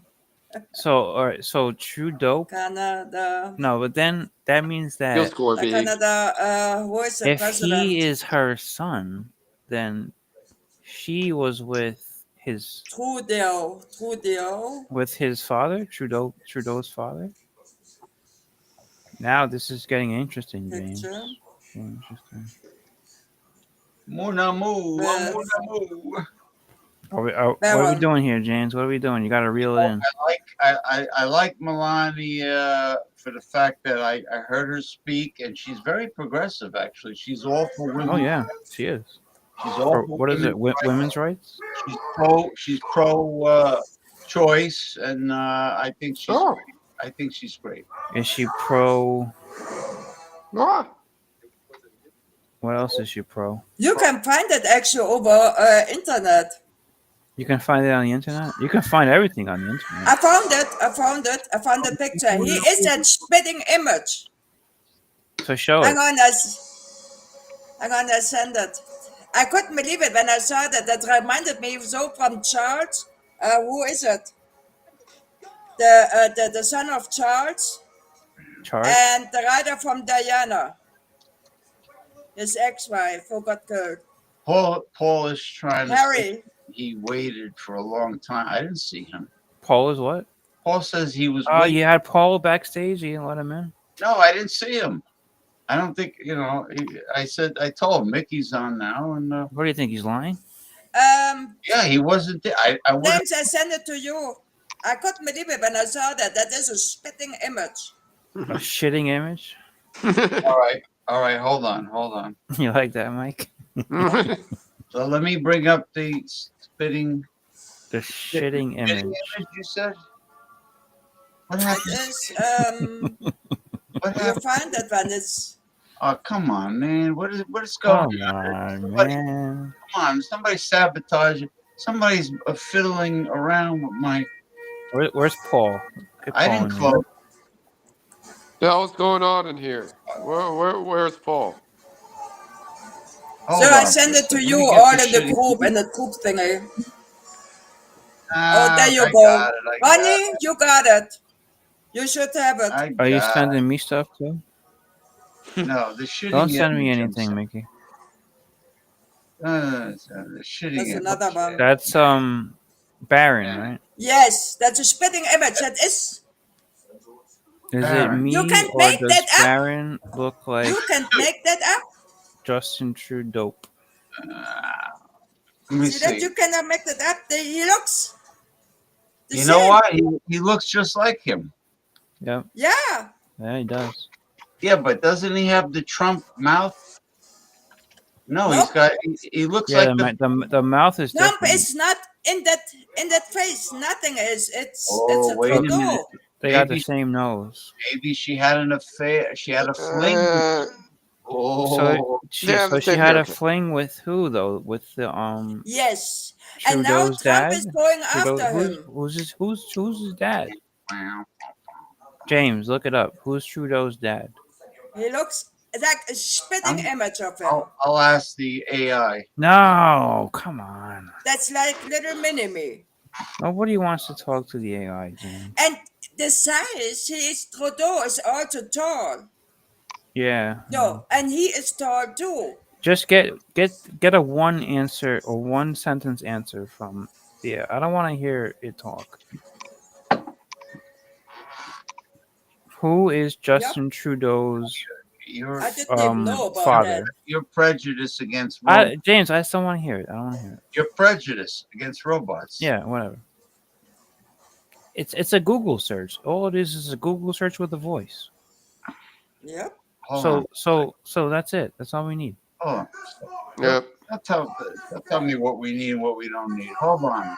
I'm trying. Let me see why I'm gonna blow this up. I'm gonna blow it up. Yeah, man. Hey, what is that? Who's It's yelling? Mike. Mike has something in the background. It's okay. He's a true man. He's watching UFC. He's a true man, but I don't want to talk. I don't have to talk over anything. You're watching UFC, right, Mike? Oh no. Thanks for that. No. Just watch the movie.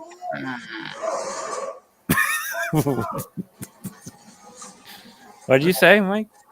You talk. Watching the movie. Are you watching the movie? Okay. I thought you were watching the UFC. Oh no. You're right. Mickey is right. He's a spitting image of Justin. No Trudeau. UFC. That's it. That's enough. That's it. No UFC. Isn't that amazing? I bet she had. Okay, James, can we ask who is Justin Trudeau's father? That could be something. You can get that from the browser. Well, of course you will. Why not? Oh, who's Justin Trudeau's father? Who is Justin? All right, so we're saying Melania's his mother, right? So who's his father? Isn't that the point here? You think the internet is going to say that Justin Trudeau just say it and see what it Barron's says. father? See what it says. It's Barron's father. Nobody's asking about Barron. Nobody says anything about Barron. You look it up. Justin Trudeau has pissed off some people. Who is Justin Trudeau's father? You mean who's Barron's father? No. Oh. All right. Hold on for a second. Justin Trudeau. Quiet. Is Melania's son, right? Quiet. I'm trying to get do a search, like you said.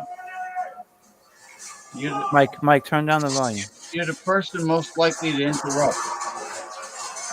Who is Justin Trudeau's father?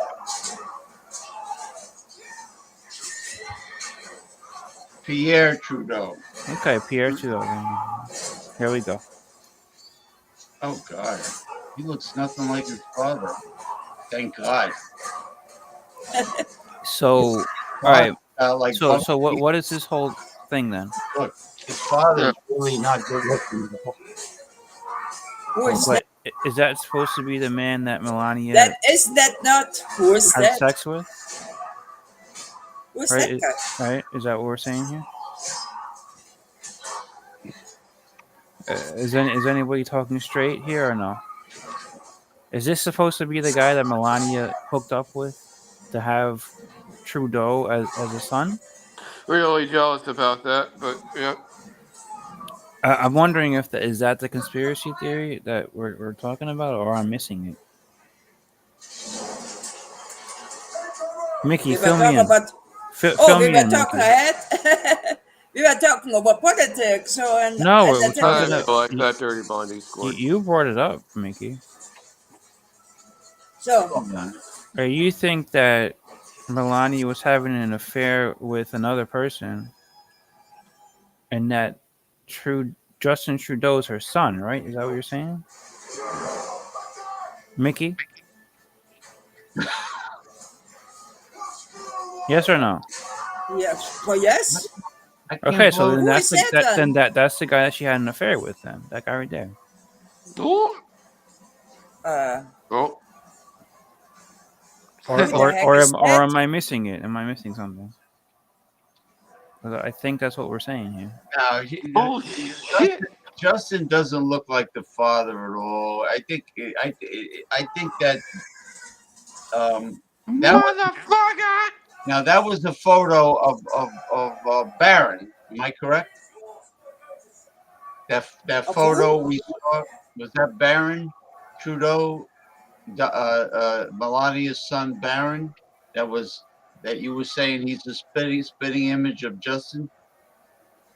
Was that I Barron? don't know. She doesn't know. Whatever. Don't worry about it. So I just want to say that Mickey is very good at photography, and she. This was a terrible subject. Absolutely terrible. No. So I have right now no clue what's going on. No proof. I don't know who that was. No, nothing. You shouldn't bring up things like this with no proof. I'm pretty jealous. Because you take a look at it and we look like fools. I'm here. I'm pretty jealous. No, it's true that young person looks a lot like Justin Trudeau. Was that Barron? That was Barron. Okay. That is Barron Trump. Okay, so no, she had apparently years ago an affair with Trudeau.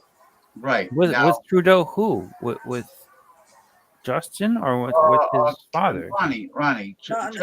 Justin Trudeau. Who's the mother from Barron? Oh, she's over Trudeau. You can see that Barron. You can see that Barron looks a lot like Justin Trudeau. Oh, so you're saying that she had an affair with Justin Trudeau, and Barron is actually their son. That's what you're saying. No, Melania.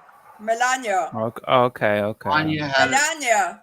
She had an affair. So Barron is not Trump's son. So Trump raised him. Okay, all right. So now he's going after Canada. Now he's going after Trudeau.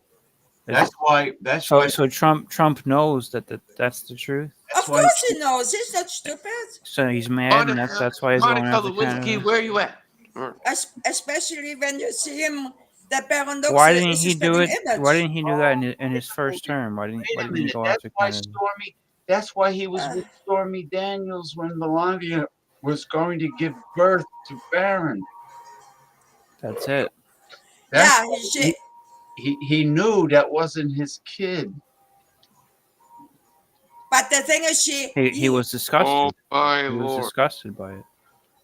Was it not that she had to seduce Trudeau for something? I don't know. She seduced Trudeau, or maybe she just liked him. Everything that relationship was before. Maybe she just liked Trudeau. Yeah, but you saw the photos of Melania when she was young. She had a sordid background, Was it? Yeah. I don't know. I don't know that much about her. She wasn't in the Miss Universe thing that Trump owned, right? Was she in that? There was something that he had to do, what she had to do, so she went apparently with him to bed. What was that? It all backfires. It all backfires, which they had. What did you say though before, Mickey? She had to do something that involved with Trudeau. Of She had to do something with Trudeau. Yeah, something. I don't know. You have to look back in the politics. I don't know. I can't do it. I can't do it, Mickey. You never saw the naked photos? What happened to Mike? We lost Mike? I may find it out after looking, but the thing is, for me, We were it's having the so kind much of fun. Where'd he go? You know, for me, it's kind of as I don't care what they do, the politician. The same with Diane, the ex-president, ex-queen Diane He left. With the rider, with the rider Give him a teacher. call, James. Give him a call. With the teacher, she had an affair. So, and there was a son out because you see, made a now DNA test, and it came out that he's not the son. So, Mickey, you were born in Germany? Yeah, you know that. Well, no, I wanted to. I don't know what part of She has Germany. an accent. I was just gonna ask you, Mickey. You're born in Germany, right? In Cologne. Köln, yeah. So I'm from Germany. Was that East or West Germany? It's West Germany. Of course, West Germany, northwest, close to the Netherlands border. Yeah. 40 minutes away. Cologne is where the world's largest Gothic cathedral is located. The world's largest Gothic cathedral, bigger than Notre Dame. How old were you when you moved to the U.S.? And the thing is, Mickey. Yes. How old were you when you moved to the U.S.? 58. 58? Yep. Oh, so you're real German. I mean, you were raised over there. I thought she said 15 at first. No. 15. Oh, I'm 15. Thank you. I will be 15. Did you learn English in school in Germany? Is this they, them? Yeah, don't worry about that, what they say. What's that? They, them. Did you learn English when in Germany? Yes, we learned English. We learned Oxford, actually Oxford English. It's kind of a snobby English. Oxford is English, the King's English. British English, Yeah. yes. The famous university there, right? Yeah, the King's English, they call it. Yeah. Marvelous Mama from California. Her greetings, welcome. Greetings, yeah. Yeah. Hi. That's good. That's nice, Mickey. So, and the thing is that we learn Oxford English in school. So Oxford English is kind of a snobby English. It's not snobby. It's just, it's a better way to speak. That's all. It doesn't mean snobby. But to tell you the truth is, I understand English better than American English. Yeah. You understand English better than I understand, right? Because of they say the words different and easier, and they don't swallow them. Right. While the Americans have swallowed them. Yeah. I know it sounds racist, but the thing is, no, it doesn't sound racist. The Americans use Don't say that. That's a stupid word to say. The Americans use too much slang. Yeah. No, but it's not slang because look at Jordy. Jordy's full of slang. The guy is a mess. It's not slang. Americans do use. It's not because of slang though. A lot of English people also use slang, James. They also use slang. Well, you know what the problem is that the Americans kowtowed to the ghetto community and started this that happened. Yeah. Stupid ebonics. They used to call it. Well, if you are anybody with a brain is not gonna talk. I will shock you now too. That's what I learned over TikTok. And somewhat is I have to look it up. I had to look it up, okay? Because I'm from Germany. I don't know all the American presidents, okay? We did not grow up with American presidents, so don't get me wrong on that one. So when the Pilgrim Yeah, we have to go to the Pilgrim time. When they came over, okay, to the United States, they said they did not want to do anything, have anything with the church, Right. and nothing with the Queen, Right. okay? They were Puritans. Oh, that big thing going on. They were Puritans. Besides one president from the America, you can look this all up. All the other presidents are from the line from the Queen. Oh, that's what Mickey is saying, that Donald They're Trump is all a from the blue blood, Queen. right? A blue blood? They're all the Queen line. They're going all in the Queen back. You can just look all up. I Well, couldn't believe it. How you got But lied is to. Donald Trump from the Queen too? Yep. I think Obama was in the line of the Queen. well, Obama's mother is Irish. She's white. She's from Ireland, and the father's Kenyan. Yeah, So, but so the you thing, couldn't have Harris. She's too black. Too black. it is weird, but the thing is, you have to really look it up, Google it. That was mesmerizing. I say, you got light on right from the But beginning. you got to show us where you hear this from, Mickey. Like, can you put the like Actually, it's the where'd you hear it? church. Can you put the link in the chat? Google. No, How it's many not. No, presidents are no, coming? not. It's not Google. Not Google. And Okay, don't worry I about think I have to send it out to you. How many don't worry presidents? about it. But you know, I believe that the one conspiracy theory I believe is the a lot of presidents belong to secret societies, Well, the Skull and Bones is Oh, definitely they a real belong all thing. to, and so is the Queen. and they're Freemasons. They were They're Freemasons, all Freemasons. Not all of them, but a good majority of them are you Freemasons. know, and that I know. And So what does that mean, James? What does it mean if you're a Freemason? that means they belong to. They have an Uh, aristocratic lineage that. Aristocratic lineage? Yeah, they're part of They're radicals. imperialism, the oligarch. And they're anti-Catholic Church. They're Freemasons. Yeah. Oh, you mean like when Henry VIII created the No, Anglican? not Henry VIII. No, like George Washington. Well, the Freemasons go The Freemasons. way how back. many presidents? How many presidents do we have now? The ones who really are 42? on top are anti-Catholic Church. And so they created the United States as an anti-Catholic country. You mean they're Protestants? It's a Protestant country. No, they're not even Protestant. They're Freemasons. The Freemasons are not really Protestants. Well, They say that they believe in some kind of God, 46. but it doesn't really it has nothing to do with Jesus or anything. 46. Did it start in Scotland or did it What's start that? in mainland Europe? The Freemasonry. I don't know where it started, but it infiltrated England, and then eventually they brought that Freemasonic feeling into the American colonies. It sounds like a cult.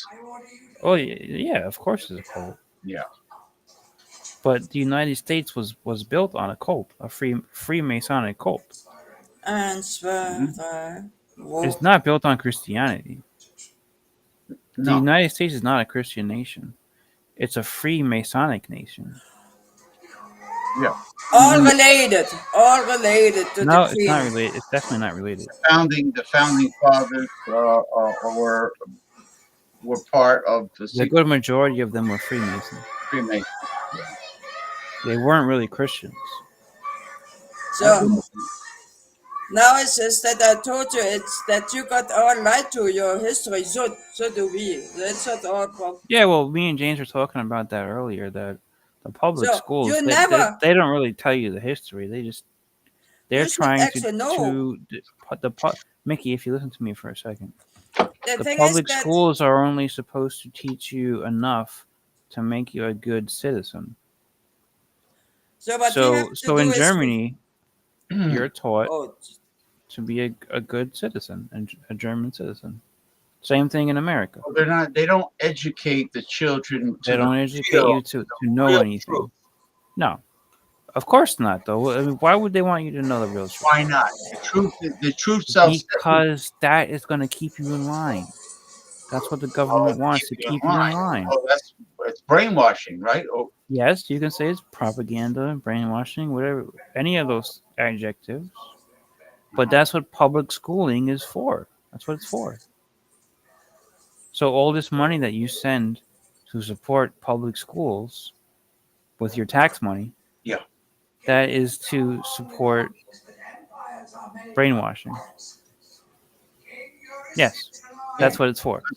there was a lot of history that was withheld. Me growing up in public school. Not well, in high not school. just you, James. Not just you.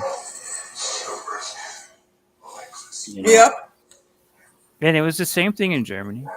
Oh, in Germany, it's worse right now. Actually, so I was telling James, this whole system of public schooling started, it wasn't in Germany, it was in Prussia in the 1870s. In Prussia, as I'm sure you know, Prussia became Germany, right? You know that, right? Yeah. It's your country. Did Prussia make all those wonderful sausages? The bratwurst, The Wiener schnitzels. Oh, I don't know when they made that one. What is a Wiener schnitzel? It's schnitzel is a cutlet. It's a A cutlet. schnitzel. A schnitzel is coming actually from a pork. Pork, okay. Yeah. They So pound it, they flatten it. You have to pound So what is a it. Wiener schnitzel? Wiener schnitzel is a breaded schnitzel with a lemon on the top. No Lemon gravy, on no top? nothing. Really? So then you have Jäger I schnitzel, love the it. I Hunter love it. schnitzel Okay. with mushrooms. Then you have Jaeger schnitzel, nice. It's mushroom gravy, right? A Jaeger schnitzel? gravy, mushrooms and gravy. Well, Jaeger means Hunter. hunter.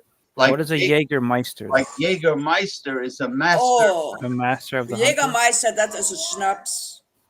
Schnapps. No, or liquor. Liquor, I don't know, I don't drink that. Schnapps, yeah. I like Rumpel, mince, peppermint schnapps. What about Rumpelstiltskin? What is that? No, that's a Rumpelstiltskin. Rumpel mince is 50% alcohol. If it's Rumpel means something. What does Rumpel mean? I don't know.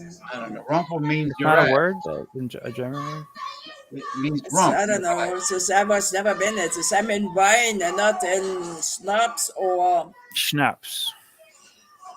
I can drink wine and beer, but not in schnapps or cognac or whiskey. I'm not into that one. But It's kind of what is a schnapps, though? You know What what does that mean? schnapps What does that mean? in the coffee? Schnapps. In a coffee. What is a schnapps, though? It's a What is it? liqueur. It's like a liqueur. It's a liqueur? It's a schnapps. It's kind of That's not even a liquor, it's a liqueur. Oh, it is. Like a sweet Actually, one? I have to stop you there. Rumpel mince, peppermint schnapps is 50% alcohol. English. What happened to Mike? He's gone? I don't know. Liquor. You call it liquor. Yeah, he was Liqueur. talking gibberish after a while. Or booze. Booze. I thought we were having a good talk with Mike. Listen, You call it booze. most hard liquors, rum, gin, Rum. vodka, whiskeys, Scotch whiskeys, they're all 40% alcohol. But Rumpel mince, peppermint schnapps is 50% alcohol. I've brought that on Ronald's show before. Peppermint schnapps. And I didn't know what to say about it. And then as the show kept going on, I was drunk. You know, I used to put it in hot cocoa, unsweetened hot cocoa. I didn't need. You know what? You thought the background noise was Mike? It's actually Mickey. Right? You hear it? Butterscotch. You know it's butterscotch? Yeah, I know. That is schnapps. It wasn't Mike. It wasn't it? Yeah, there's a lot of racket I hear. There's a lot going on over there. Are you watching a kung fu movie, You watch Mickey? Kung Fu Mickey, can you mute your TV? or Hang lower? on, I'm looking up. You're not gonna mute it. You refuse to mute. No, Yeah, your TV is loud.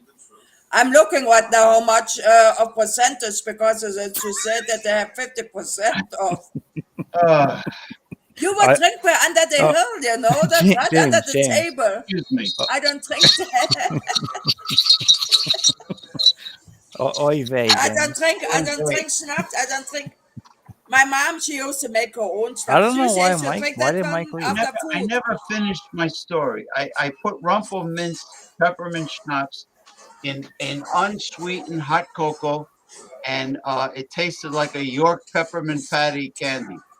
You know, it tasted like because the hot cocoa with the peppermint schnapps in it. It was actually very good. That's all. That's all I wanted to say. I don't hear the guys anymore in the background. No, she must have lowered it. Did you lower it, Mickey, or you just changed the channel? Yeah. Oy vey. So, Mickey, No. Yes. Yeah. do you know what oy vey means? What? That's like a Do, Yiddish. That's a do you Jew. know what oy vey means? I have No. She What's wouldn't that? know that. You have no idea. Now, She's German. Oy vey is not German. It's a Jewish term. It's a Right. Jewish. Right. It's a Jewish German term. No, No. no. Yes, it is. Listen, sauerbraten. I haven't had that in a long time. You know why? Sauerkraut. No, Sauerbraten. sauerbraten. Because beef is expensive. The price of beef is very high. I don't even see that anymore in the stores. That's why you gotta vote for Trump. You Bring down the that prices. comes in a, that comes usually in their own juice. Yeah. That's sauerbraten. You know, it's so easy to make sauerbraten. I don't need it already made. It's so easy. You want to make it yourself. Because I made sauerbraten from venison, from deer meat. I made it from rump roast. I made it from bottom round roast. But the beef is so expensive now, and It gets worse. Everything I is was shopping expensive, today. James. The country's falling apart. I can't. Even They're sending $1 billion to Angola, and we can't afford to buy beef. I mean, London broil. It used to be London broil. Yeah. Okay. It used to be one of the cheapest cuts of meat there is. It was cheaper than chuck steak. Wow.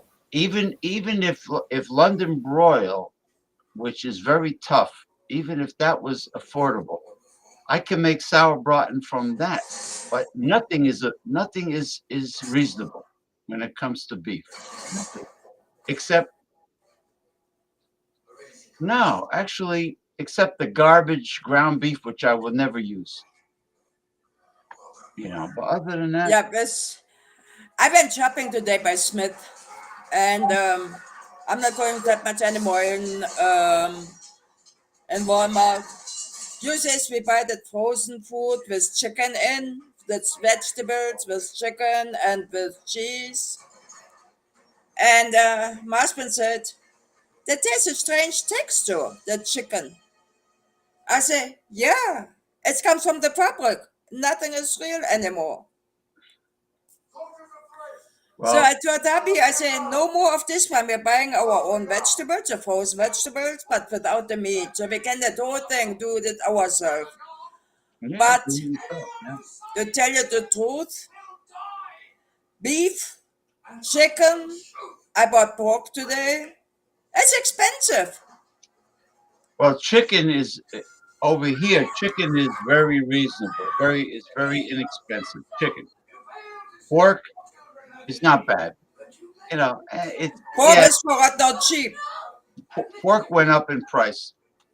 But to tell you the truth, is single people or families, depending, they should buy actually turkey. Do you know how much turkey? Turkey is reasonable. This is why I buy. This is why I get sausages. I got so many sausages in the freezer because sausages are low priced. Yeah. And the thing is with turkey is you can make so much food out of it. You live for a week or two. For a single person, probably for the whole month. The only thing with turkey is a lot of people they cook it the wrong way. You have to put you have to have low temperature, like 250 degrees for hours. And because if you don't do it that way, it's tough. The breast is dry and tough. Oh God, yeah. So you gotta cover it really well and you gotta let it cook for hours. And then it'll be fine, you know, and you're right. I like it, but I like it if it's cooked the right way. I My have, yeah. I have a big, how do you call this one, a big pot. And I said to my husband, I say, you know what? Let's make turkey stew out of it. You know, buy a turkey, make a stew out of it. Cook Yeah. it off the bone, cook the bones, and make a stew. And let's see how long we can eat from it. Oh, you know what makes a very inexpensive and wonderful soup? If you could find it, you get a big package of turkey necks. You know, the turkey neck is big and the meat is very nice, the flavor. And you can make Because it's not fat. Doesn't have fat on it. it's lean, but it's got the meat is very tasty. And you know, over here you can buy the part. You can get turkey wings, you can get turkey legs separate. And it's really not expensive. And you can do like my mother used to do the turkey legs and the wings like a pot roast in on top of the stove in a pot.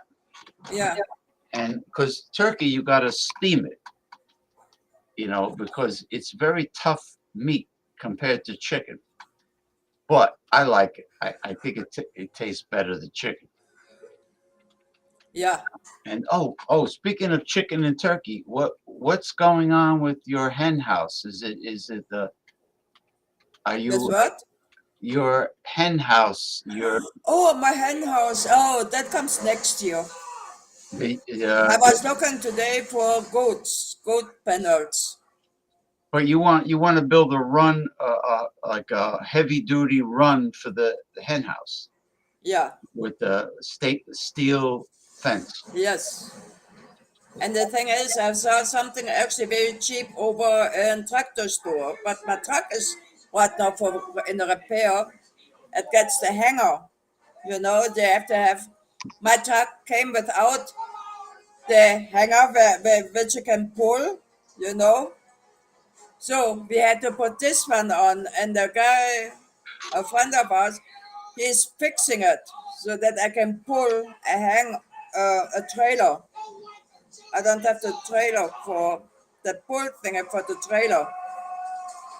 Oh, the hookup to pull the trailer. So he built it, and now we put it on, and for not losing it, the screws and everything, he's melding it together with the truck. Whatever he's doing, I hope I get my truck in one piece back. Well, the good thing is that you're able to have livestock. You can have chickens. You can have a guinea fowl. Yeah, You can have because guinea fowl. it comes 1 month at a time. What I want to do, what I want to build. Yeah. Well, so you start slow. You get one male and one female guinea fowl, and then you let them do their thing. I get one pair. That's all.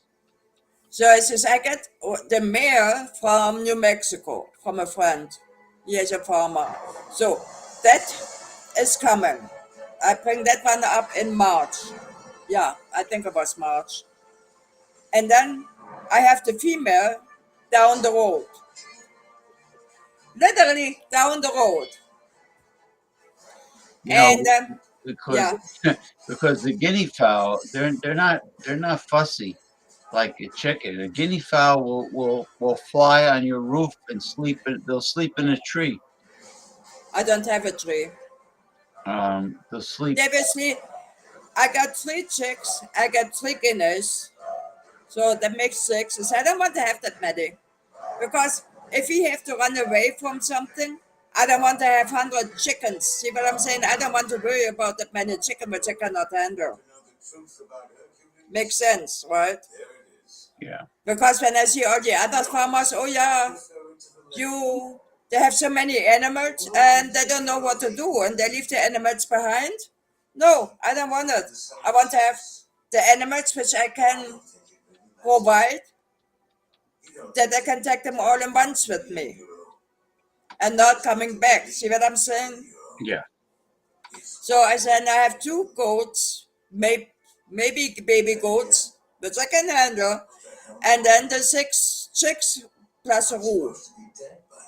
So that is actually enough. Think about this when they lay all eggs. Yeah, the female goat, the goat's milk is very good. Oh, I have that. Our friend is gonna pet him more to make him more tame.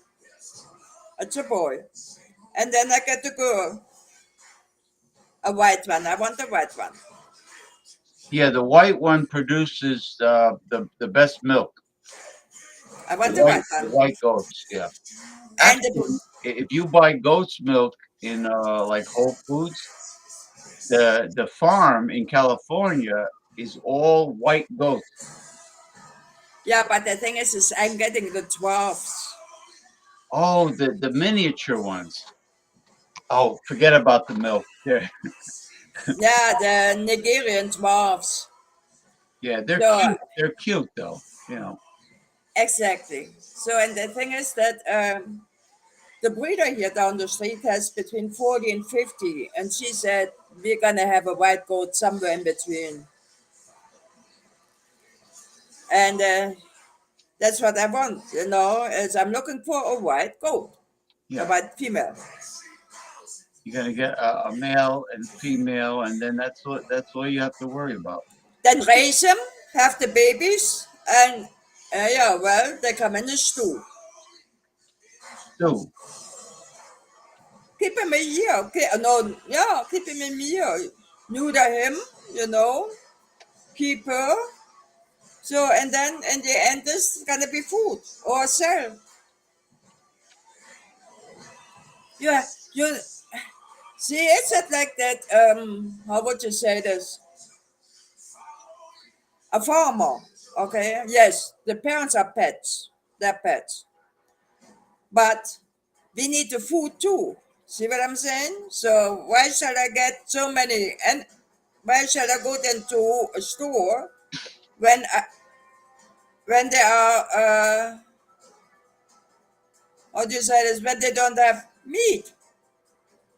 They get the meat from the factory. I get my meat from the farm. See, I mean, you can have in an apartment, if you don't look on that one, a chicken too.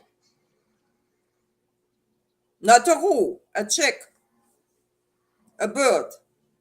yeah, I mean, I could if I didn't live in a building with rules, I could have a rooster. I could have a rooster here, or I could have a chicken, a hen. Let's say a hen will lay eggs.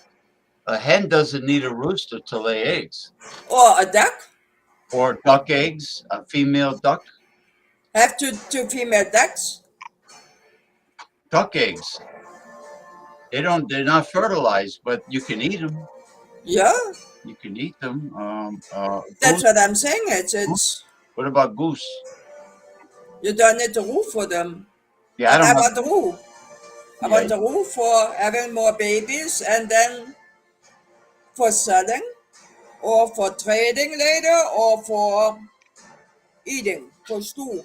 Yeah, you got if you had you got the room like if you had a couple geese and they lay eggs, they have babies, and you have goose for eggs and for meat for both, Yeah. just like the chicken. I have to look at that one because I don't want to, like I said, it's when the trailer is done, I have to see how many animals I can put in. It's all about if we have to go, we're in Nevada. If we're getting an earthquake and we have to pack up, see, especially now. So is I want to have a trailer where I can put good my animals in without getting a heart attack and saying, "Oh, I don't know what to do with the rest." See. So what am I doing with the rest? Well, what I like about your area is you got so much land for all of this. You know, you got so much land. You know, because goats they graze. You know, Yeah. they eat all kinds of stuff. You know, in the desert, I'm sure they'll find plenty of things to eat. Yeah, but the thing is, these are your pets. You see, it's the same with the farmers. What do they do with the animals? What do they do? They cannot pack them up and go because there are too many streets.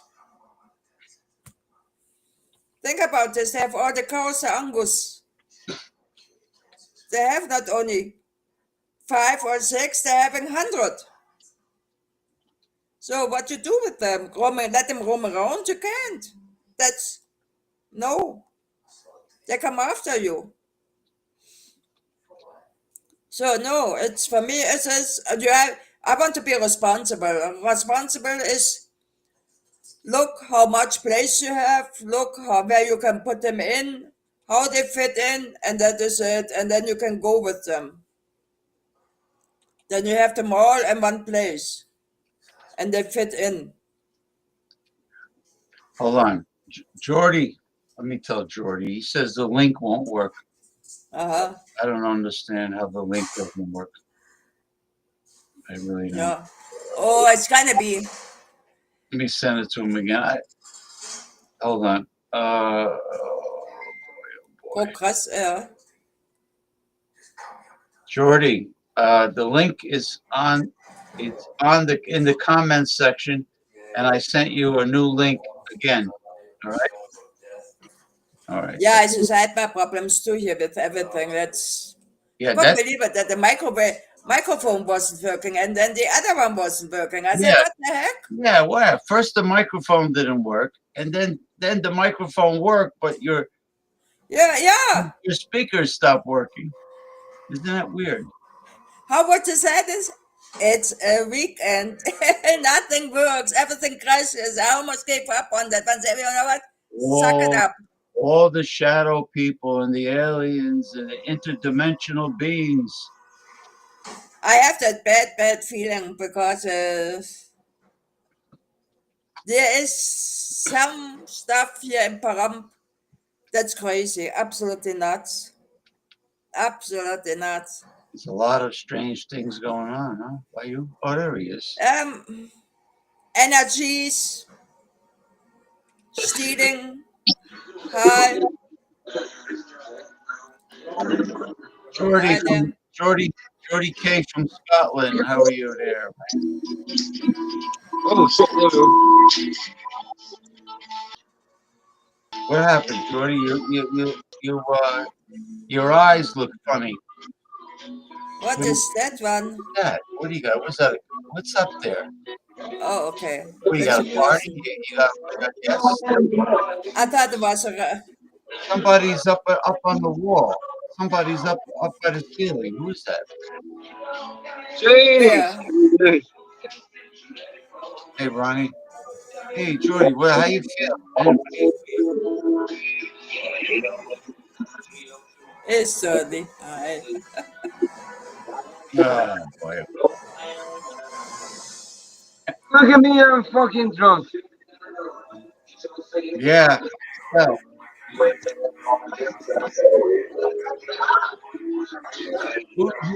Who's Oh, up? wow. Oh, you got a girl.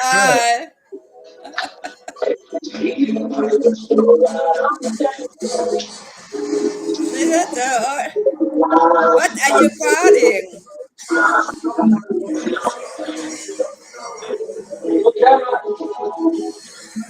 What are you serving? Haggis? I agree, Ronnie. I agree. I agree. Jody doesn't look good. Jody, how do you feel? How you feeling? With your hands?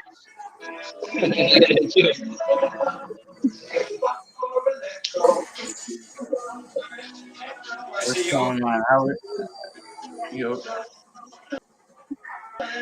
Oh, God. Hello. Hi. Hi. Hi. How are you? That's good. Say you, It is to do, James. which is not my normal vocabulary. Let me let you know. I don't normally say. I'm a bit awkward. Between you let me know. I don't know, I'm just stoned. Hi. Well, you look better than Jordy does. I mean, you look healthier.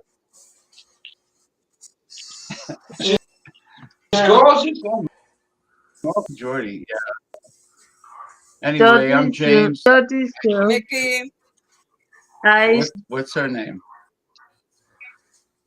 I think it's. I don't like to be on camera, but there you go. You give somebody enough phone, yeah. Hey, good to go. So I what's should your have name? it. The funny thing is, right, I don't normally, right? That much. I just ate once in a while, that's just all of it. Probably. I don't know. So what's Hey, your name? My name is www.no.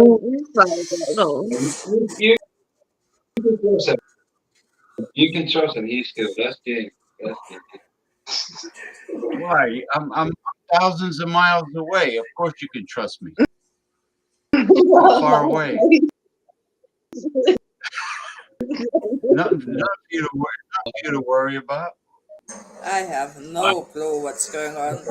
What are you partying? I don't know. I know speak it the language. It's not my fault. So you how long have you known Jordy?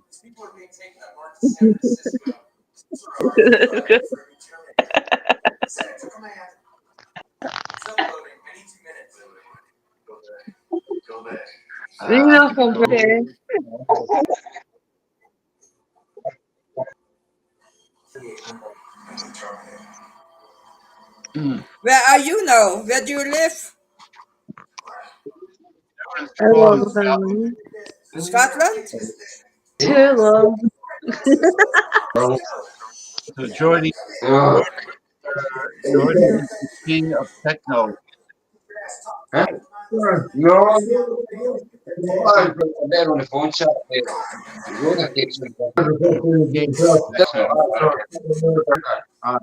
That's it.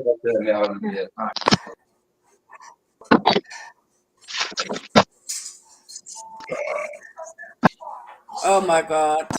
Boom, gone.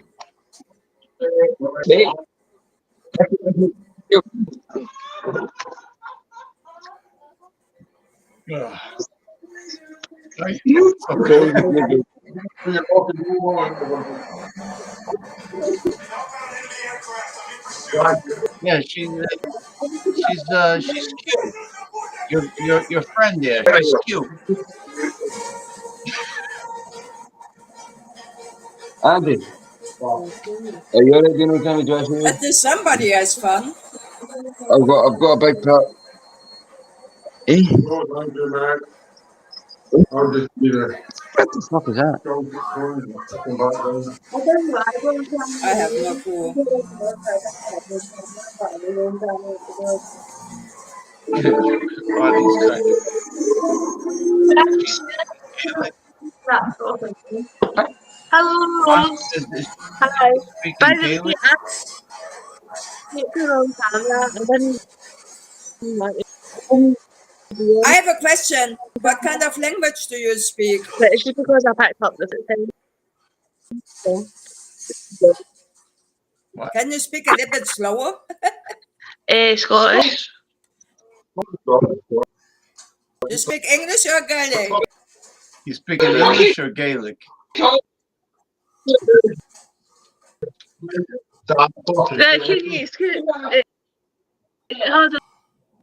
on. I can't hear you. I think their internet connection is not. The internet. A question. Do you have bad weather over there? I think the internet connection is a little bad. The internet no, connection is bad. Do you have bad weather? How's your weather? Is it cold Scottish right now? slang, I guess. It's fucking Scotland, you fucking dickheads. Guys, I didn't want to do that. It's just because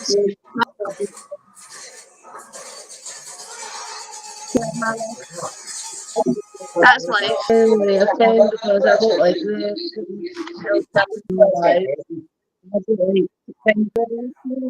you know, life is sometimes, let's be honest, I to embrace it Right, I say, Majority love You too. nice to speak to you. Love you. Bye. I'll put you back to John. So, Bye bye, night night. who the fuck was saying about, what was he saying about weather? At 6 o'clock in the morning. I couldn't understand a word she's saying because all the noise. Fucking hell. I hear somebody cursing up a storm. All I hear is the guy shout us.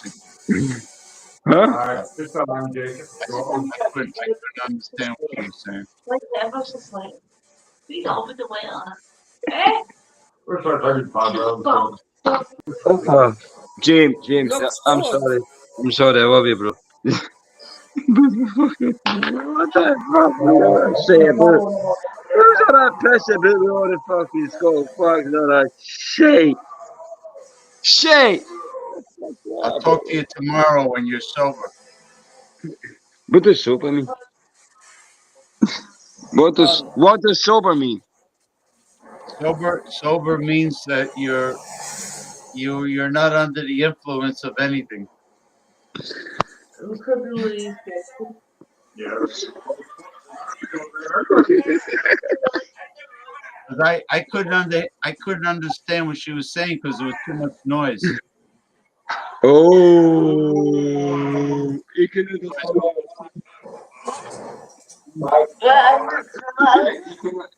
I didn't understand what she was saying. Yeah, say it again. Yeah, Wait, please. I'm Tell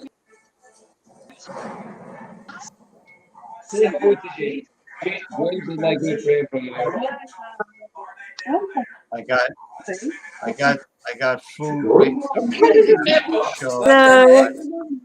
You okay? Yeah.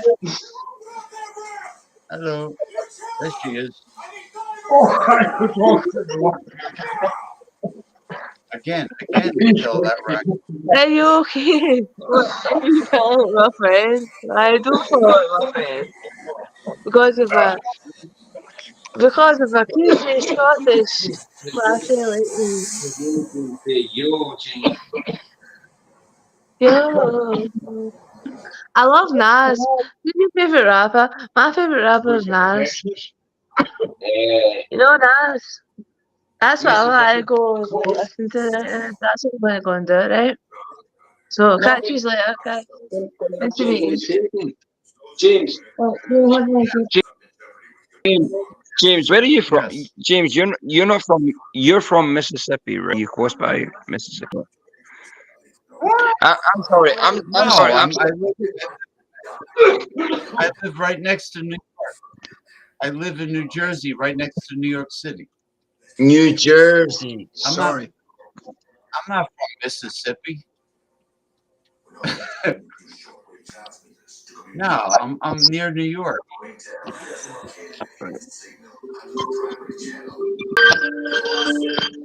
I'm having a party. I know.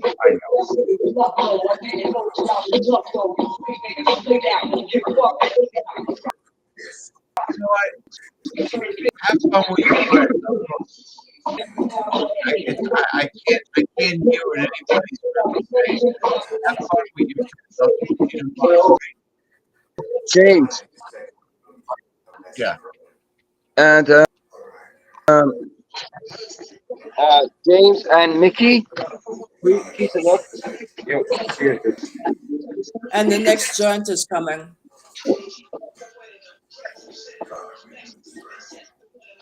James. Yeah. Huh? Yes, sir. Oh, James, cheers for joining. Cheers to stuff like that. Catch you later. Have I love fun. you guys. Peace and love. Peace and love. I'll talk to you tomorrow. All right. During the day. All right. Oh, yeah. I couldn't understand. I have no clue what was going on there, but they had a party. The only thing I understand is when he kept saying James. Everybody else, no. I don't know what she's saying. I don't know. It's too much noise. You know. I'll talk to him when he got over everything. I agree. Jody looks in really bad shape. Yeah, his eyes. The first thing I noticed was his eyes were all puffy. You know, his eyelids, everything was like puffy. He was just smoking joints, drugs. He must have been drinking and smoking joint and marijuana at the same time. Of course. He I must didn't even know it was allowed in Scotland. Yeah, well, those people are more or less alcoholics anyway. And I didn't even know. But for me, it's kind of I have no clue. Yeah, I couldn't understand him, and you know the problem is he drinks a lot. He drinks like that and combines alcohol and marijuana all the time. You know, it's not like he does it only on the weekend. I don't know. I don't know how. Yes, probably a problem. I don't know how he functioned. I know he's got he had his father wasn't around, and then I think he had problems with his stepfather. I don't know. There's some family issues going on there. But usually it's when you're on drugs or on alcohol, there's always an issue. yeah, he's escaping from reality, from the real world. It showed. Yeah, but oh, by the way, the tarot card readings are getting better from the AI. Now I brought I have the AI on my desktop now. You know, before I was doing it from my phone. Now I have it on the desktop, so it's like loud and clear. And yeah, but with AI, you got to be very careful because AI is listening, and if you have that machine or something like that, they showed actually that they. Yeah, I agree. He parties too much. Life is a party. yeah, like What happened to him? what happened? He's drunk and high at the same time, but he's like that all the time, unfortunately. But not. I could talk to him earlier and he's okay, but I'll ask him what relation is he to the girl? You know, is she just a friend? Is he dating her? Because I couldn't understand it really. So, so I think they were all drunk and high, pretty much. Yeah, he's in the right party. Yeah. You see, if you're in a party with people and they drink all or they're high, you stay with them. It's hard to get actually out of that thing, Yeah, because they keep you in the. they're a bad influence. I like my serenity, peace and quiet. Me too. I like to take care of my health, and like you have more serenity than I like my peace and quiet too. When my husband talks, sometimes I say, Doc, I have no clue what you're saying. Sorry. No, but what I mean, the environment you're in is like it's very meditative. If somebody wants to meditate and do anything that has to do with nature or the paranormal or anything, I think the desert is the perfect place. Oh, that gets worse. When the people they say, when the people say, "Oh, I want to see," okay, I say constantly, you're gonna go into the mental. That brings you straight into the mental what we see. And people are waking up now, and they don't understand what is going on. So they're going to the doctor and saying, "I hear some noises, some voices." The doctor says you're schizophrenic. Oh crap, I have no clue. Absolutely no clue. It sounds good. I thought that I made it quieter. I don't know. It's a kind of war. It's war movies. I don't know yet. I have my sister's Netflix account, and I can watch anything. Oh, I cannot watch Netflix on that one. The best one is from Netflix, which I can watch on the cell phone, is the Red Dragon. That's a good one. I have Netflix on my phone too, but I mean, the scariest movie I ever watched this year is called The Pope's Exorcist. I think I saw that. Isn't that an old one? With Russell Crowe. Russell Crowe, the actor, plays the priest that performs the exorcism. Oh, I have to watch that one, but I will watch it on the daytime. I don't like to watch it in the night. No, don't watch it at night. No. It's I heavy. don't do. No, it's heavy duty. I don't do well with when I see movies with exorcism or something like that. I find that actually when all these shows when they come in serious, it's boring for me. I can't I watch. look one, I can't watch them anymore. So as I'm watching movies, and I look at them and thinking, that's boring. That's boring. That's boring. That's boring. You know? I have to watch. I want to watch a movie with a beginning and an end. I can't dedicate myself to a series because you have to continue to watch part 1, part 2, part 3. I can't. I lose it by the first one. My husband said, can't see, oh, do you want to watch this one? Let's watch this one. I say, okay, I'm watching the entire series down, and I say, I'm bored. I will tell you, there are more than a few portals. They are plentiful. There are lot of, like Swiss cheese. You know, Swiss cheese has a lot of holes, and that's how the earth is. It's totally Swiss cheese. So is also the universe. You should see the photography that Mickey takes in Nevada. All the strange things he gets on camera. In the Nevada desert, it's amazing. And remember at nighttime? Remember that apparition that was on your property? That looked like an alien, glowing. Oh my! What you can do is when you are finally getting your wood to burn. Did you got your wood to burn, the Palo Santo? I didn't try it yet. Okay, if you get it to burn, okay, and you have to smoke, make pictures of the smoke. Okay. Then you see exactly who is around you. Should I just take a bunch of photos or a video of the smoke? Bunch of photos. Not only one, bunch of them. Put 5 or 6, and then you see exactly who is around you. Okay, as the smoke starts to rise from the wood. Yeah. When smoke goes up, when smoke is rising, or you burn sage, and the smoke is rising, make pictures of the smoke. Interesting. Then you know exactly what's around you. Huh. That's interesting. So whether it be I do this usually with the smoke outside. When I burn and I get smoke, then I make pictures. I usually have lizards and dragons around me.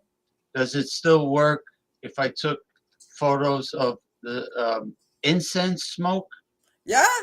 Like I have a lot of frankincense and myrrh. Yeah. And frankincense and myrrh, yeah.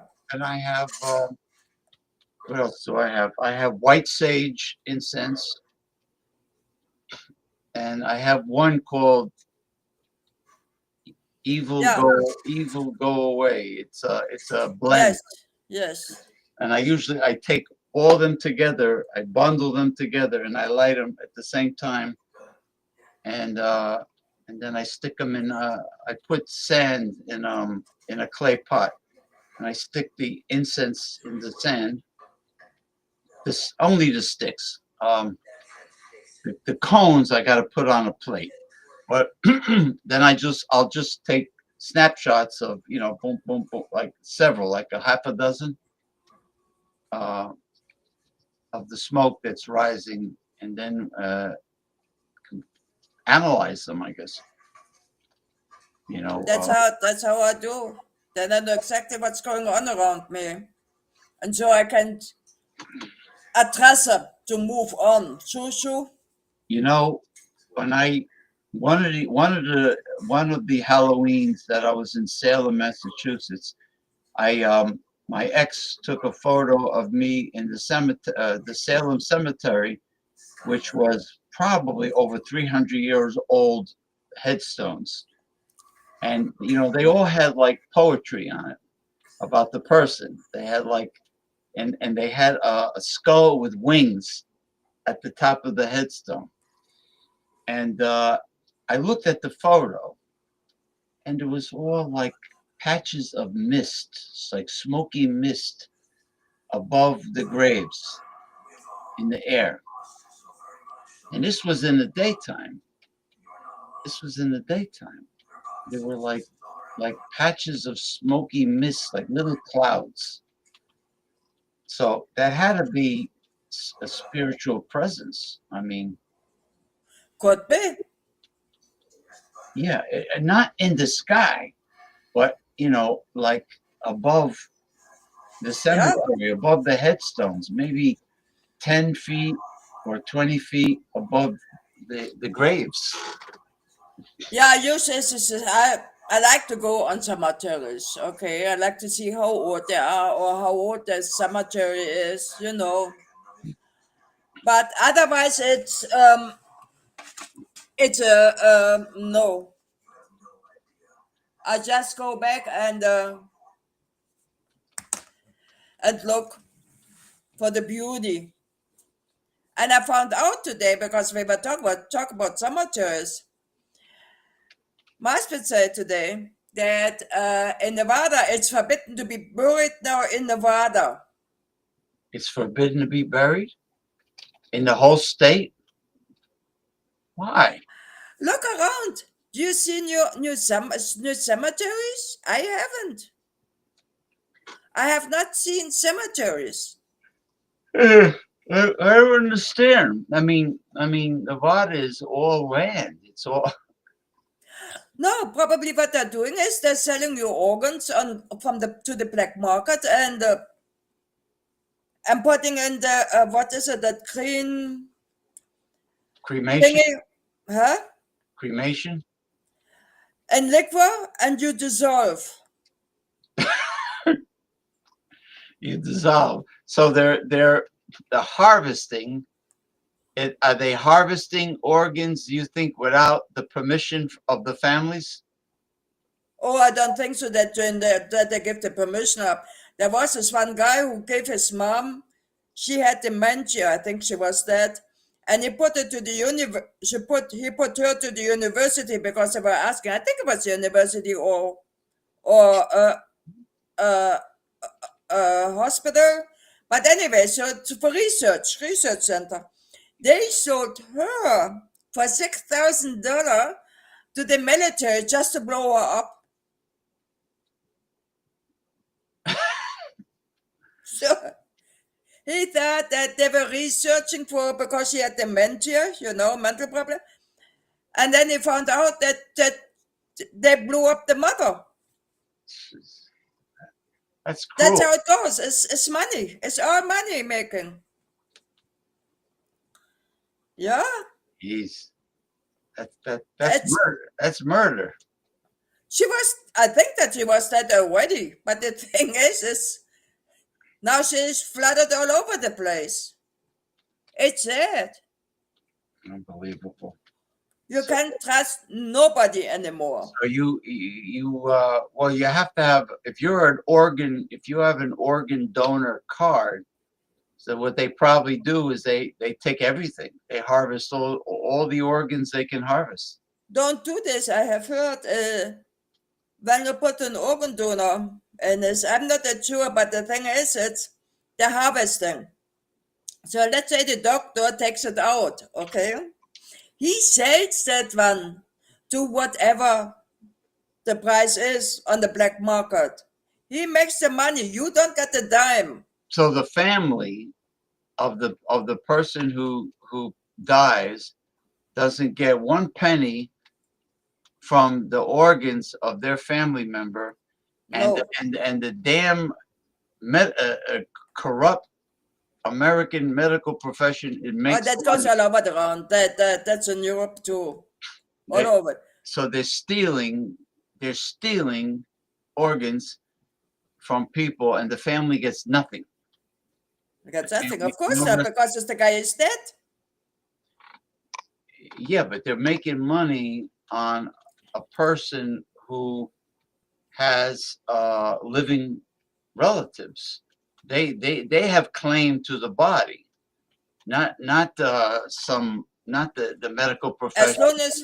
As soon as you write your body to whatever, they do whatever they want to in the end. You're dead anyways. So it's kind of a. I just wouldn't want to contribute to the profit of people I don't know. I mean, why should I help make other people rich when I could do it for the my funny thing is, family members. The funny thing is, if they take my organs, I'm from Germany, and we had that we had that crazy cow disease. Oh, I and we remember were eating the meat. The mad cow disease, yeah. Not the foot and mouth. The foot and mouth, everybody gets it. That is a virus which comes from animals to humans and back and forth. And England had it. They were feeding the cattle.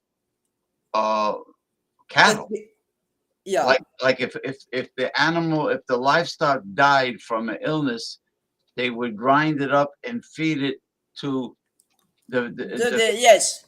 And these are vegan. These are vegan animals. These are not carnivorous animals. A cow is a vegan. They were actually hiding it in that food. They killed the cows, okay? They mix it in the feed, and then they get that mad cow disease. Yeah, it perforates your brain. It makes holes in your brain. So, and they said that the woman here, they bought, of course, the cows are coming from all over the place. Germany, France, because they're selling. So also the United States has them too. But the thing is, this comes later out. It doesn't come right away out. So when you buy from me a cow which is healthy, And all of a sudden it gets nuts. What See, about they can do anything. what about the greedy system of mixing plastic food with real food, like the rice? The Chinese were caught putting That's plastic the rice. jasmine. The jasmine rice. You cannot trust the jasmine anymore. The jasmine is plastic. The thing is, what they have to do is you have to wash the rice, and everything what is floating, rice doesn't float. Everything what is floating is plastic. You know what rice I've been getting? I've been getting from Whole Foods. I get Lundberg Family Farm, organic family farms from California. It's a famous organic farm, and I get their rice, and they California? I don't trust. I don't no, trust no. any. This is the organic. It's a family-owned farm, Lundberg. It's a organic. They specialize in rice, but organic rice. Here's the thing, what people don't understand. Organic. What is organic? Well, You say no chemicals, right?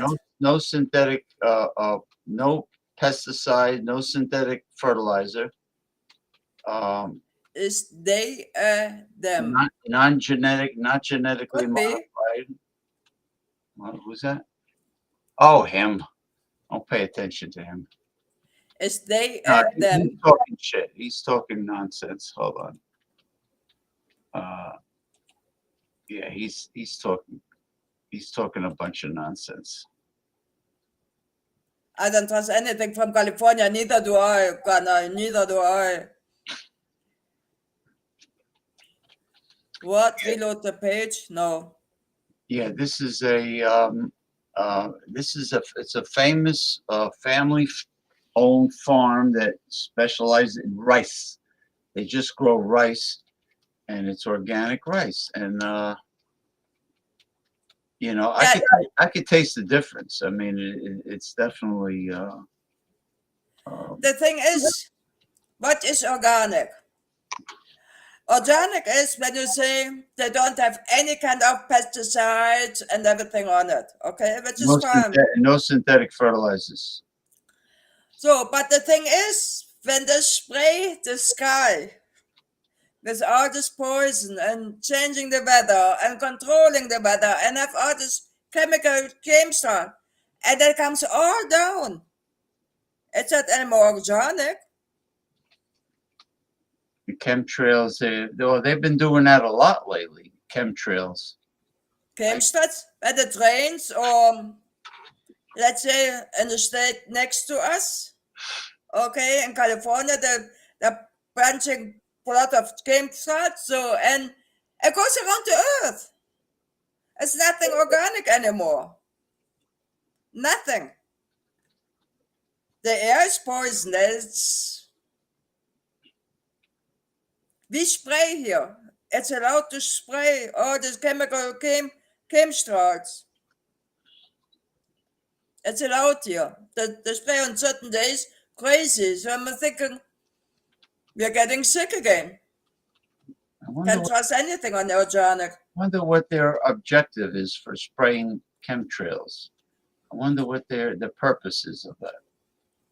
I don't know what they're for spraying. As I look at the chemtrails and I learned in this 1 year which I'm living here, it doesn't rain. But now, you in Florida was different. You see them? Did you see them in Florida also? In Florida, I knew exactly. I saw the chemtrail, it's gonna rain. Here, I see the chemtrails, it doesn't rain. I don't know why, but they don't want rain. Now we should get, actually, I think next week, or was it yeah, I think next week it starts to get bad weather, apparently. So the Atlantic, hopefully, no, the Pacific, sorry guys, sorry. The Pacific, he maybe gets his act together and something was coming. But apparently bad weather. Didn't the California get hit with some kind of a cyclone, typhoon. Like normally, Southern California never gets hit with a storm. We have La Nina, not El Nino. El Nino gets bad weather. La Nina is the opposite. El Nino means the temperature of the Pacific Ocean is cold, warmer. Yeah, California got rain up last year, I think. When we had El Nino, yeah. Yeah, La Nina is like, I think one is colder temperatures of the ocean and the other one is warmer. The Pacific should be always good, was it? I don't know. I have not been in the Pacific yet. Yeah, I when I was in Ensenada, was it Ensenada? Yeah, in Baja, Mexico's big fishing marina there. I think it was Ensenada. I was eating these clams from the Pacific. They were black. Everything black. The clam was black. Inside was black. They called them mula clams. Mula. They were good, but I didn't like order them. The couple from California, the young couple, they ordered them, and she won't eat it because she says they look disgusting. She says, "You want them?"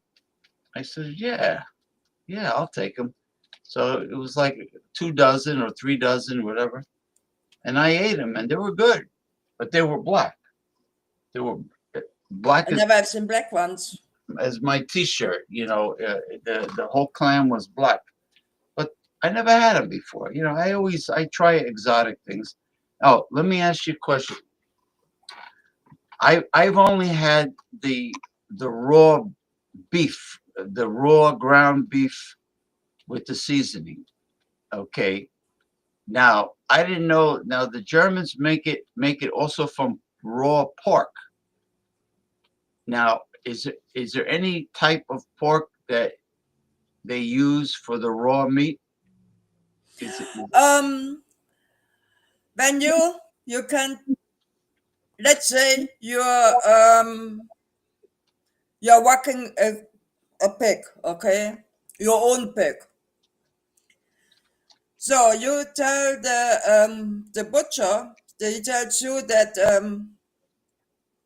the hamburger meat, okay, it's hamburger. Yes. You can eat fresh. That is tato. Tatao. It's So raw. it's a freshly killed Freshly killed, you can eat, yes. With So salt and pepper, and with onions on the top, and fresh bread, yummy. okay, and when it's freshly killed, let's say the same day or the day after. That I don't know. Well, You mean when the butcher is good, then you can eat it the same day, no? To eat it raw, like you said, with onions, salt, and pepper. It has to be like the animal has to be killed like at least that day. Yeah. Or maybe my uncle raised pigs on the work. He had always 4 pigs at home, large ones, huge ones. So when the working day was, or working year, we ate the pig raw. Hamburger meat, only certain, you can do this only for certain days. You cannot keep them, let's say, I freeze it and then I eat raw. No, you can't do that. No. I would not go even to the supermarket and eat the tato, the Tatao, the tato, Yeah, whatever they call it. steak tartare, tartar. Yeah, that is also raw.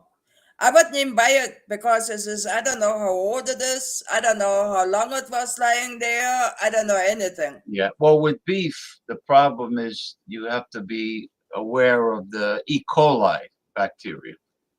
You have to be aware of everything, actually, of whatever the pig can get or so. I know pork can get like trichinosis. Like there's certain bacteria. Chicken has salmonella.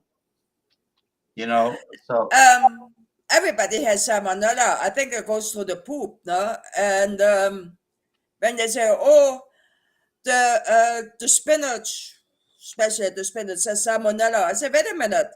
They put the poo from the animal on the field. that's where it comes from. That's where it comes from. Yeah, We eat it. It comes from the poop. That's why what I do is I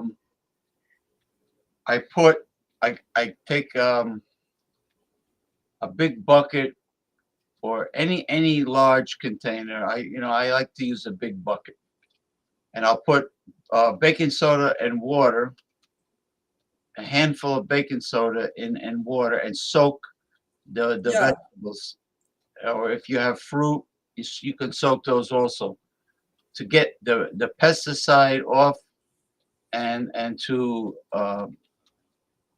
to kill salmonella. I mean, to kill E. coli or whatever, you have to add some hydrogen peroxide. But I think the baking soda does usually a good job of cleaning the produce. I think so. Yeah, and then you rinse it. You rinse it good. Baking soda is for everything good, no? That's a wonder drug, actually. Yeah, it's a sodium bicarbonate. That's for everything good. You should put always something in the food or something. That's it's good. in the drink, in the food, whatever they both say, With peroxide, I soak my toothbrush every. Peroxide doesn't kill anything. It doesn't kill the bacteria. Only one thing is it's a baking soda. The best way is take garlic curds, pineapple curds, juice. Are you tired? What time is it? Hang on, 3 hours. 2:30? No, it's about 1:30, but I was up early today, so It's about 1:30. Up 12, halb eins. You're 2 hours ahead of me? I think so. Are you Mountain Time or Pacific? No, I'm West time. Oh, so you should be 3 hours. It's 11:30 here. So I'm be 3 hours behind you. Yeah, you're 3 hours behind me, so it's late. But plus I want to get something to eat, and and call it a night. And I've been on for how long? Oh God. Hold on, wait a second. It says I did 5 hours and 13 minutes. Oh joy. Or is it 6 hours? No, it's 5 hours. It's 5 Yeah, hours. yeah, Ghana says that he doesn't know anything from California. Neither do I. Neither. No. I like wine. I don't drink California wine. I didn't know what California wine is until I drank it once. I got such a headache. I said, forget it. And then I found out they put cancer stuff in. They put sulfites in the wine, and sulfites are the problem. So you got a headache from the sulfites. And California wine, they age it in stainless steel tanks. They don't put it in wood. And the European wine is in wood, or I think even Australian wine is in wood. You have to, yeah, you have to age it in wood, just like with the liquor and the beer. But California wine is in stainless steel tanks. The wine needs frost, cold. Needs frost to get the good grapes. Yeah. Then they need to be on it. They said they need to be on the hill next to the river. Really? That's how the Romans did. That's how Europe is doing. Huh. Well, I know yeast eats sugar. So same thing with beer. The yeast feeds on the sugar, and it converts the sugars to alcohol, and Yeah. and then eventually the yeast dies, and then you age the wine. The But thing is, what I don't understand is here you don't get fresh yeast. Everything is dry. You need some certain food, certain things. You need fresh yeast. yeah, You don't get it. you It's know, bacteria. You cannot ship it. You cannot get it. But the beer needs yeast. you gotta have yeast. Without yeast, there's no fermentation. I one time there used to be a Chinese restaurant. They went out of business because the pandemic, the economy, everything. Anyway, it Oh, was called Duck King. They specialize in duck. So the waitress, we became yeah. became friendly with them. She brought me homemade red rice wine that her mother made. Oh, wine. It's a Chinese wine made from red rice.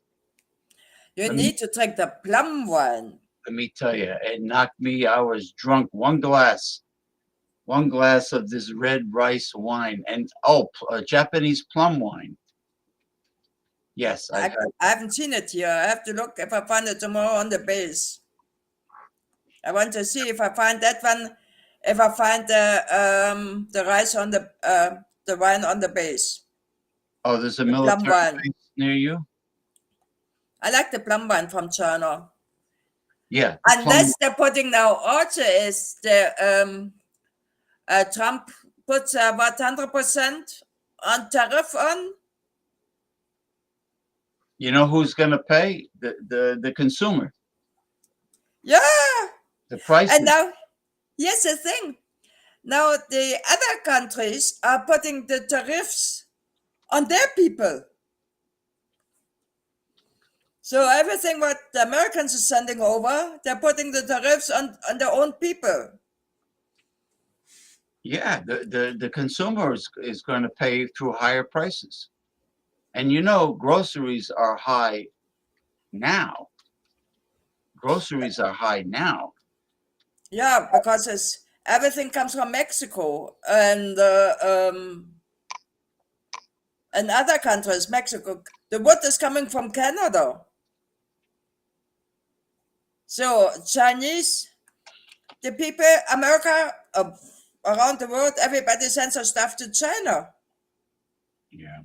And then when it comes back, we have to pay for it.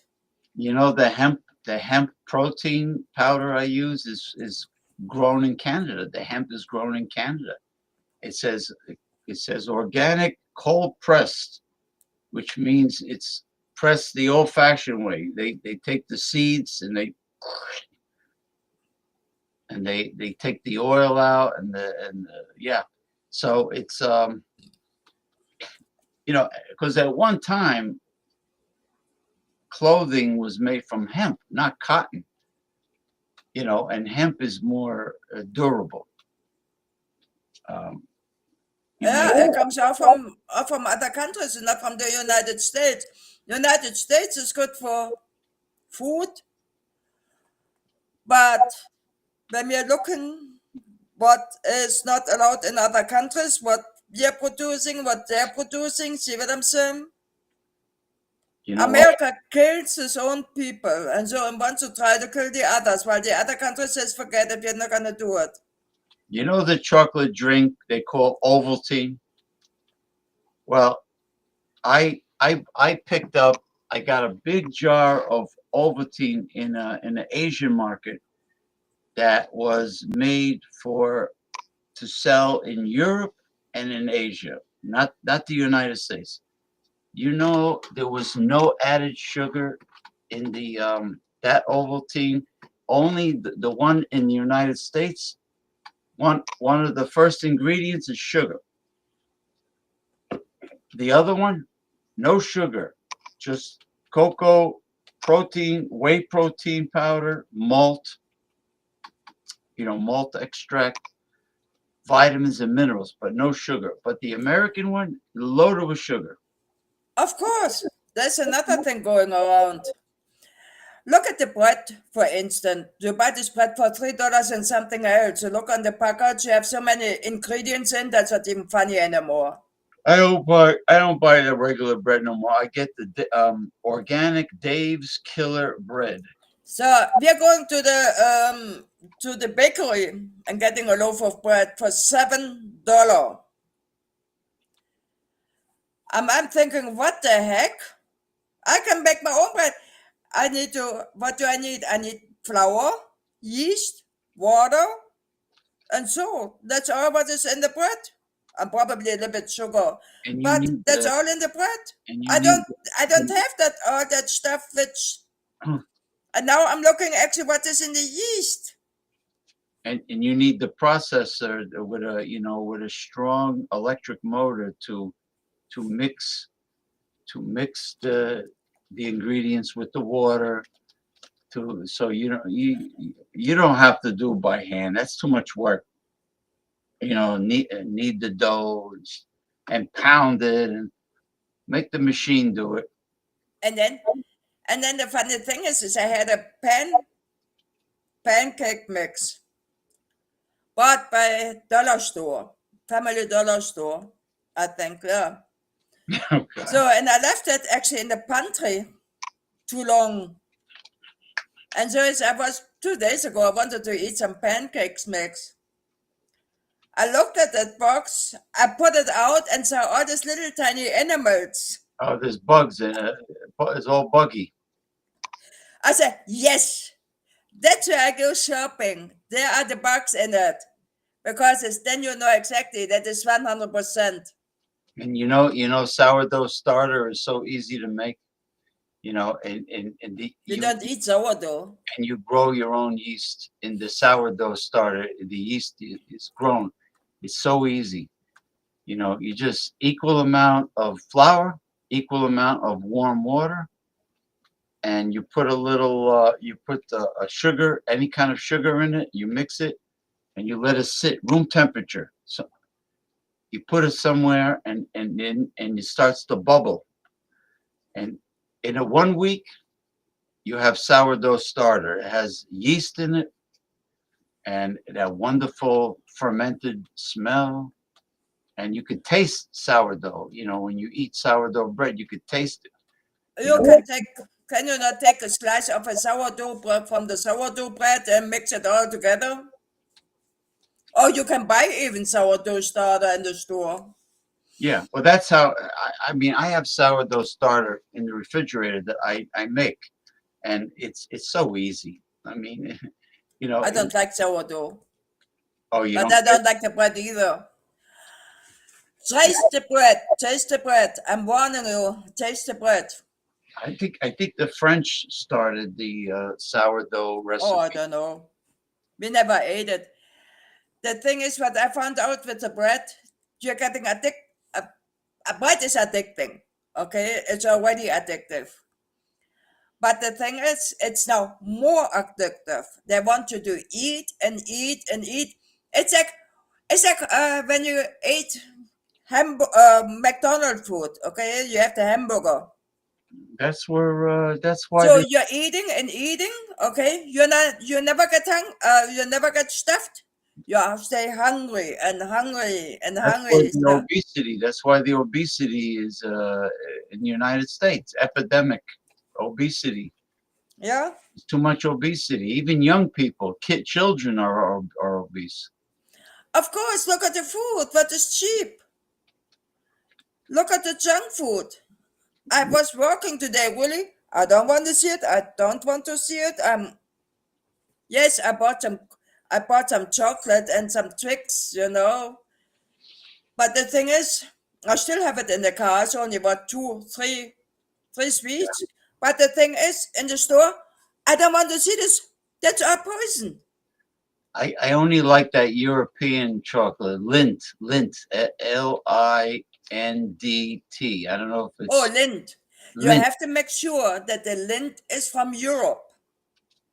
Otherwise, no, don't eat it. Don't eat it. Yeah, I would get the one that was 95% cocoa. You know, like the dark, really dark chocolate from Lindt.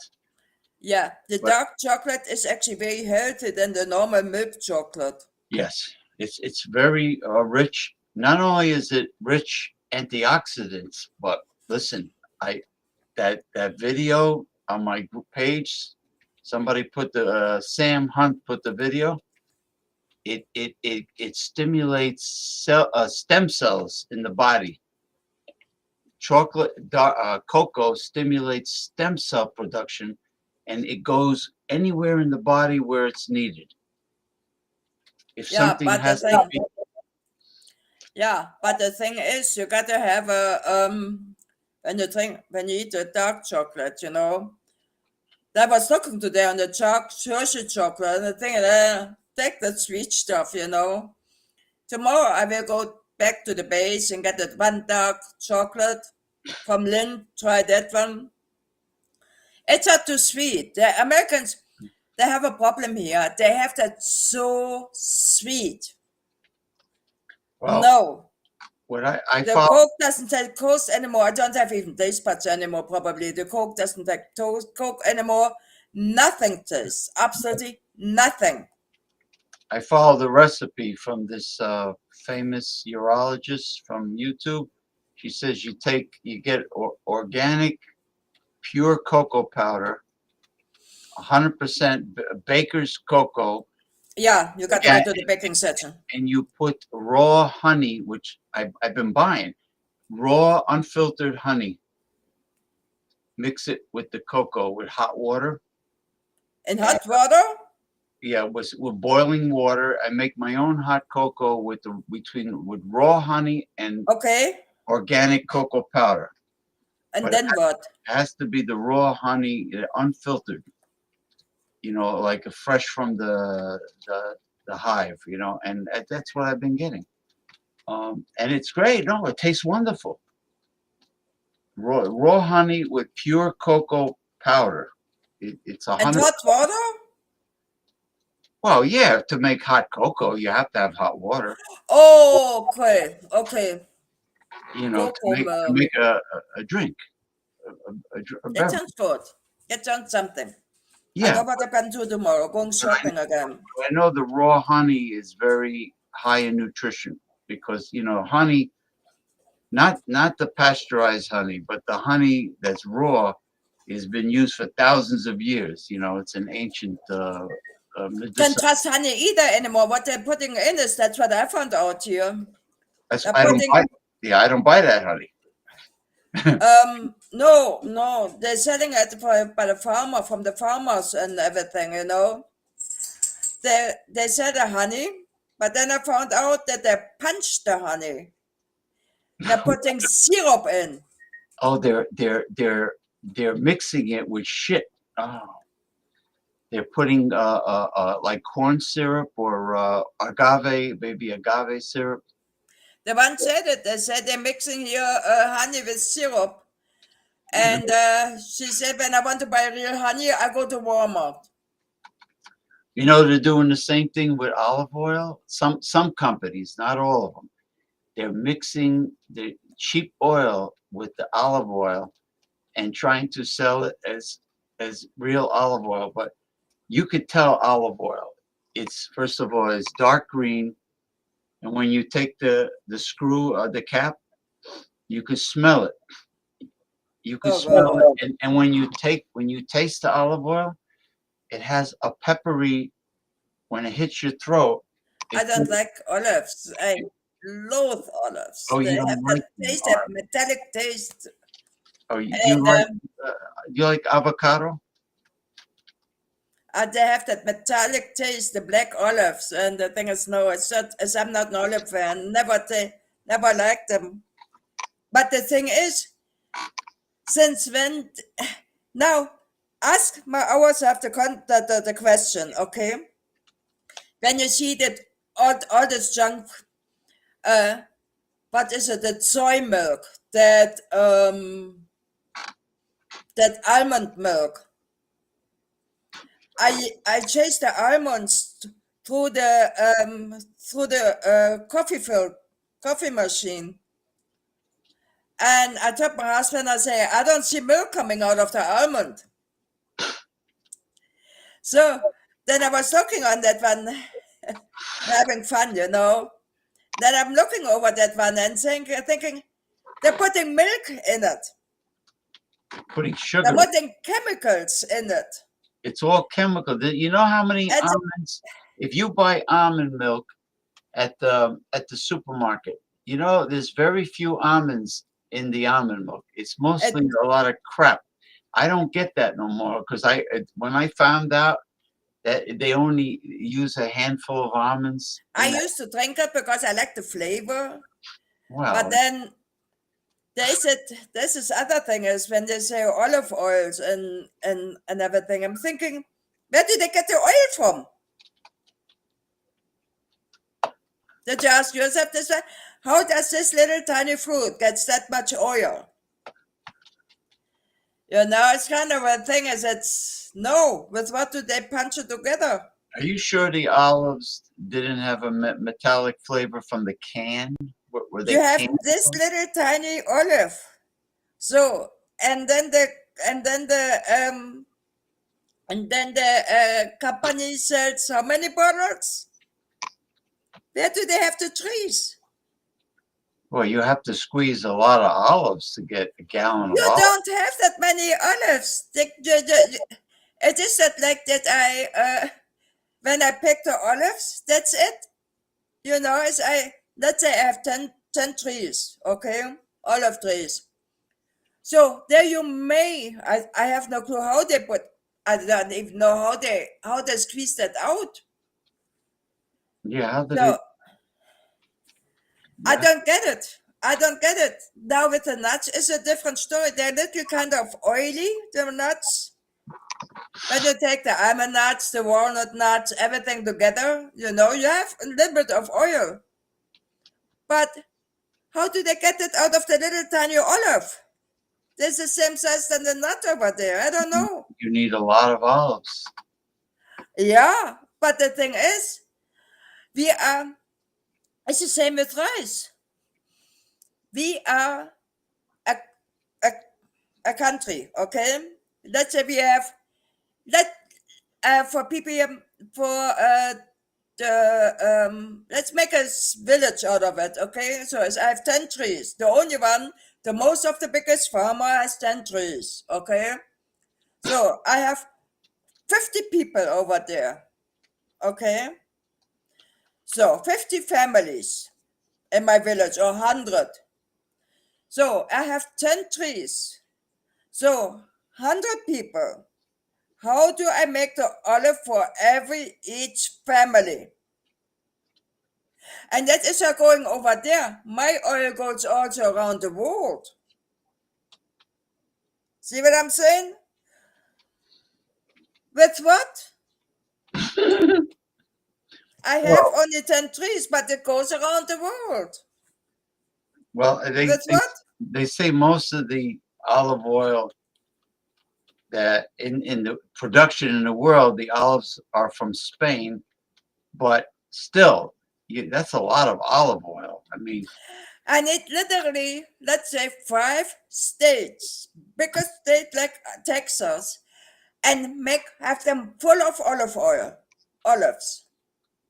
Oh, they grow olives in Texas? I didn't know that. Yeah, but the thing is, you got to understand, but they cannot go around the world and produce for 5 million people or 50 billion people. Yeah, see what I'm saying? How do they do that? It's the same with rice. The most import rice is China. Wait a minute. Have you seen actual rice fields? You know, I heard Japan gets most of its rice from California.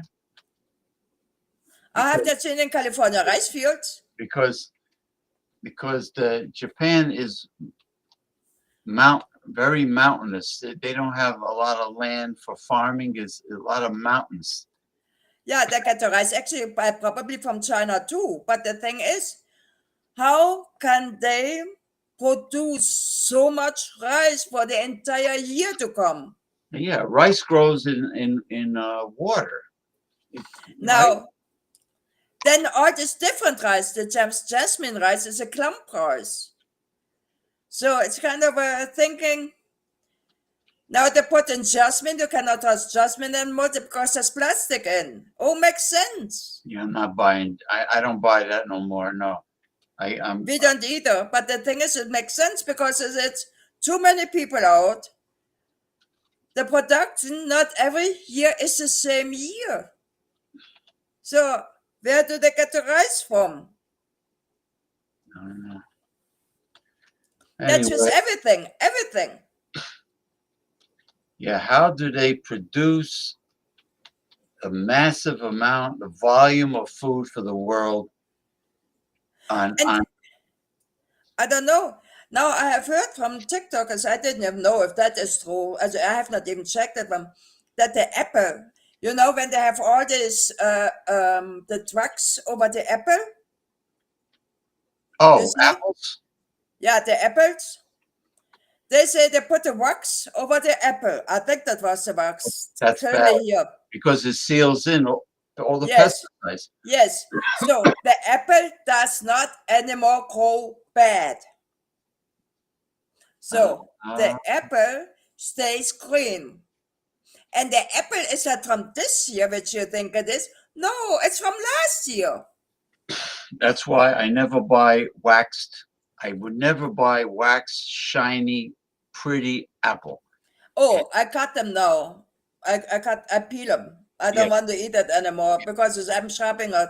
The same with the lemons. Is I sharp them from the outside and then I cut them and then I squeeze them. But I don't want to. No. For the lemon I soak. I soak the lemons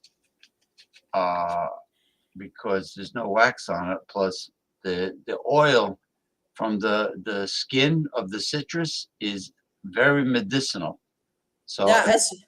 Yeah. I take the brush, I take the soap, and then for the dishes, and then I scrub it until I don't feel the wax anymore. But yeah, it's kind of a how do you call this one? These are all the kind of little things where I'm asking now myself the question: where do they get all the food from? Yeah, to supply the world with enough of everything. Who's growing it? Especially when we have now all the floods and everything. Where is the lie and where is the truth? With the floods, you cannot go anymore because it's the floods. They put so many pictures of it, you know exactly. That was in China, that is wrong. And that was in India, that's wrong too. And that one was in France, no. There is absolutely no more floods, whatever it's showing. And then they say, oh yeah, that's brand new. No, it's also not brand new because it was last year, a few years ago. Yeah, just for all the likes. Yeah. And oh my goodness, all the old people and yeah, well, that was all years ago. See, it's kind of they put them all together and say it was yesterday. Kind of. Can't trust the weather either anymore. There's, like I said, it's kind of a stupid, you know. We're living in a society and a world of lies and deception. Yep. From everything. That's why you have to be very aware and educated, informed. You know, a lot of people are not informed. No, they want to stay blind. And with me with my TikTok, I'm always looking now on Google it. Is that true? Is that true? What they say? All the seeds oil, and avocado and the beans. Yeah. No, fake. The beans? Of Oh, course. I've been getting organic beans, lentils, black beans, whatever. I've been getting the organic ones. I won't. I don't want to get. I won't get any. If I could, it's cheap. I mean, if it was expensive organic, I wouldn't get it. But it's affordable. It says I read the label and it's all whatever non-genetically modified, organic, third party tested. And that's it. Ugh. I don't trust the meat anymore. It's all now, what you say, this factory. Yeah, And I said to my husband, I have dry beans here. What do you want to do with them? I see if I can actually grow them. Cut them open and see if the seed thing is in it and try to grow them. If they're not in, I drop the entire bag. Don't need them. Yeah, well, now it's too cold. No, I will grow them here inside the house, and then I cannot go outside because when the sun is coming, the sun is frying everything, literally everything. It fries. It fries the plants. We so cannot they burn. Yeah, it cooks them. Well, you have to put your plants not on the west side of the house or the south side. You have to put on the north, or the you have to put them underneath an umbrella because it's there. No, you don't want to do anything in the north. So they fry in the north also? Because in the north is Area 51. No. So the sun will fry no matter where you plant it. They'll fry. The sun is so strong in the summertime here, it fries. It fries the roses. The roses. Spitz say, oh, they can be in the sun. Nah, put them in the shade. What about your cactus plant? Do they survive? Grass? Impossible to grow. People put grass on them and thinking, how do they do that one? Cactus, your cactus plant. Now, if I got my animals and everything, then I can say, okay, now we can grow grass. But otherwise, it's no. It's bad. It's really bad. Growing tree, you cannot grow citrus trees here, but you can grow apple trees, but probably not here, more in the north. How are your date palm seeds doing? The dates. My what? Date palms from the dates. Nothing. Absolutely nothing. I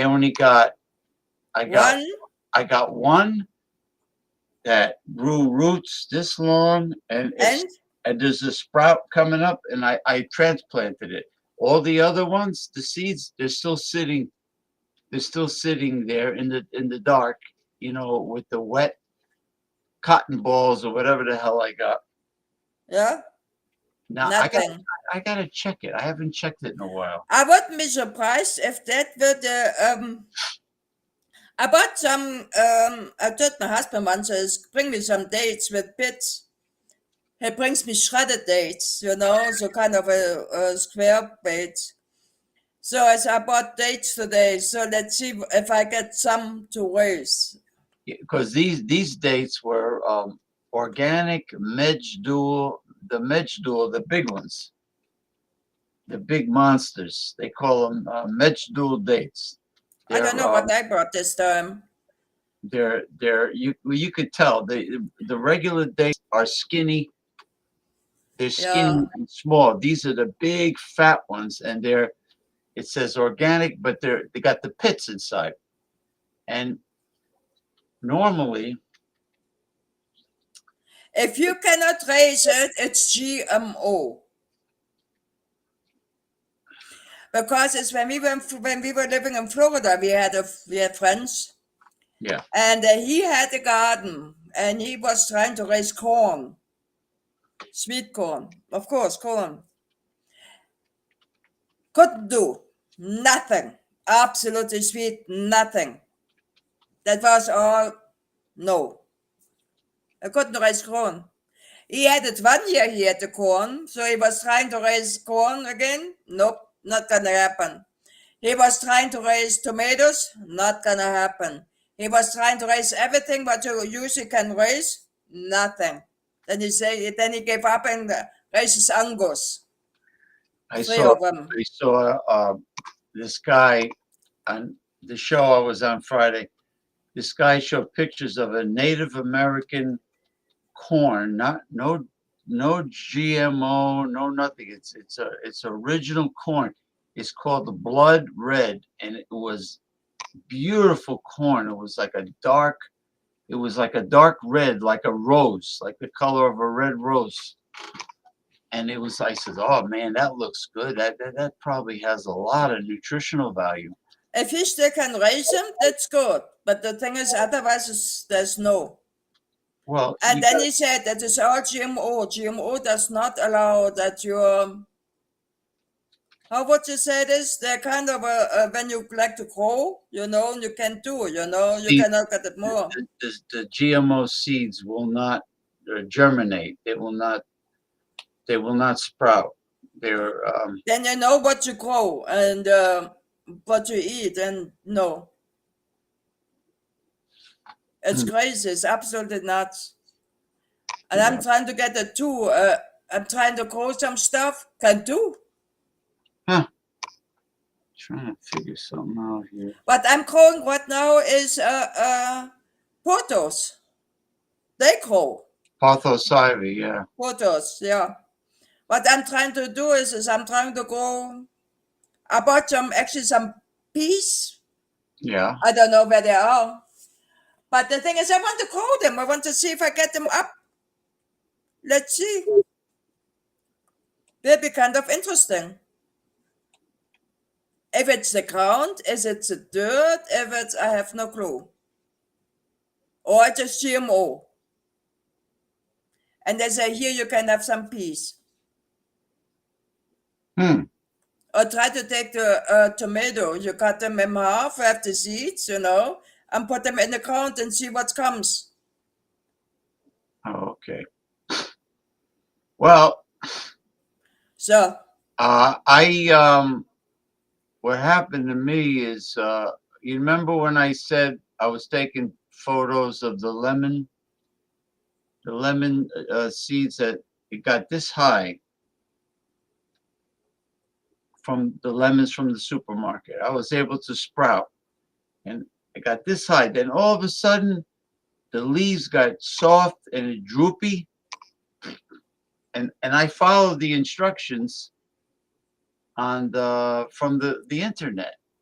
I followed the instruction, and it got about a few inches high, and then all of a sudden, because they say don't overwater these sprouts, because they'll die of rot. Don't give it too much water. Let the soil dry out.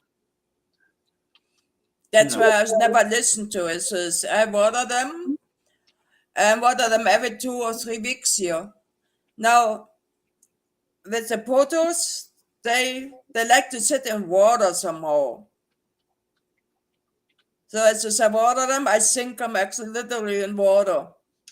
Well, the pothos is originally from the Solomon Islands of the South Pacific. They come in all different styles. Yes. All different. Some of them have big leaves. Some looks like a neon chartreuse green. Some is white and green, yellow and green. They come in all different styles. The white and green is pretty though. It's like a marbling color. I think I got that one. No, I think so. I bought one today. The white and green, but once they're so easy to grow in the house, and they make a great plant for the aquarium. And I used to, when the vine gets too long, if you cut it where the little brown nipples sticking out, that's where the root comes out. So you cut it there. I let that all hanging because I want to have that actually literally underneath the ceiling hole. Yeah. Well, what what you could do if you want to trail them along the wall, Yeah, you can use push pins to hold the vine. I have one. I Push. put one the hole. I have that one. Put the hole in the wall and hang it up. And I always feel if my photos of the mother plant, there's a lot of water. Yeah. And as soon as, but the thing is I don't give it only water, is I give it extra aquarium water, fish water. Oh yeah, fish tank water. Oh yeah. A best fertilizer. See, I use just show you. I use That is. yeah, I use these things. Hold on.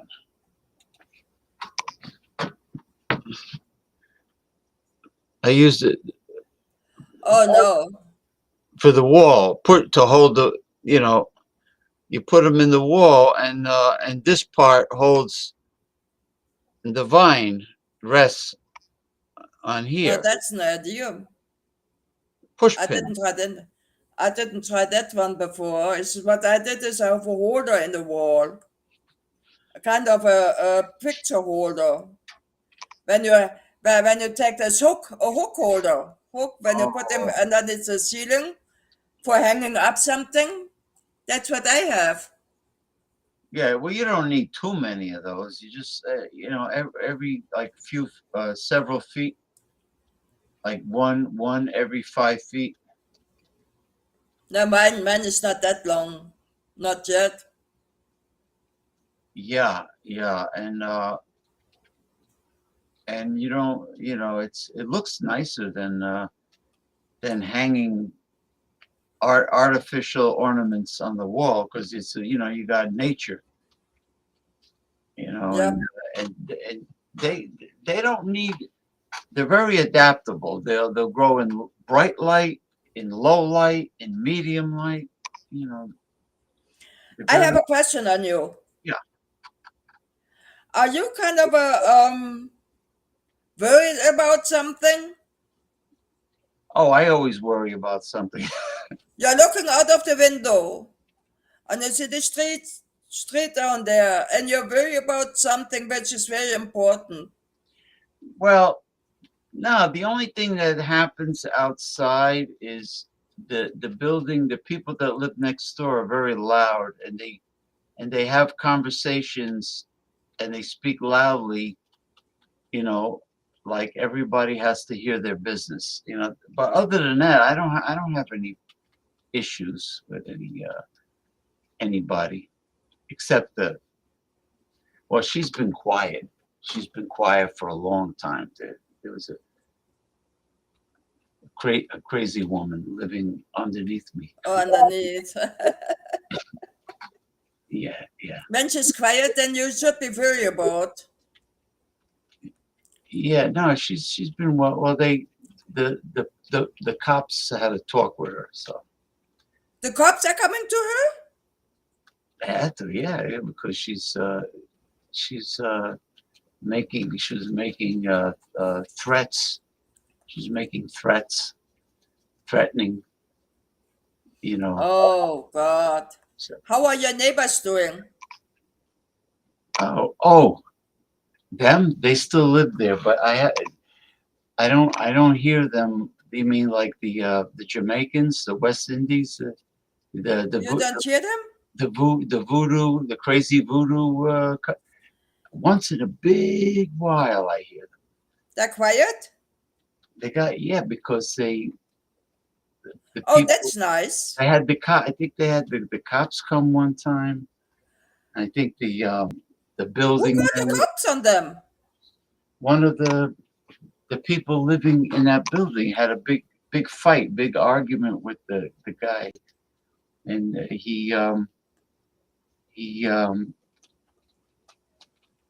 well, when they, it's hard to explain because they're a combination of two things.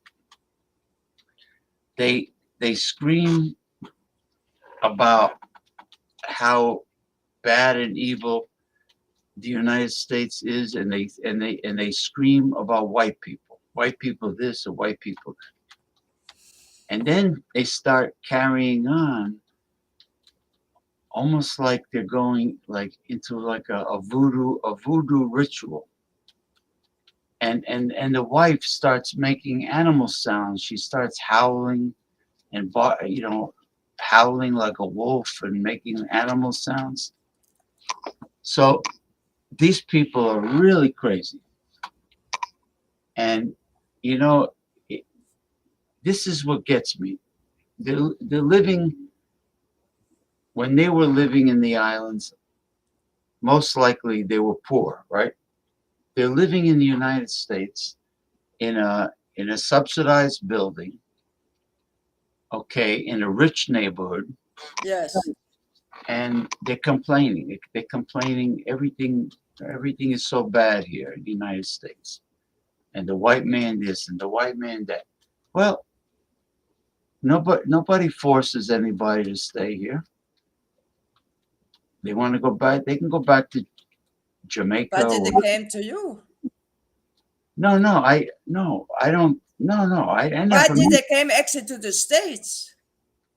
Yeah, they came to the United States, and but they hate it so much. Go back.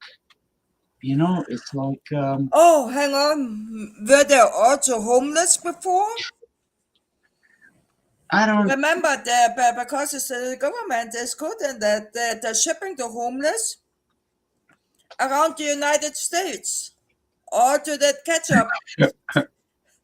catch-up states. See what I'm saying?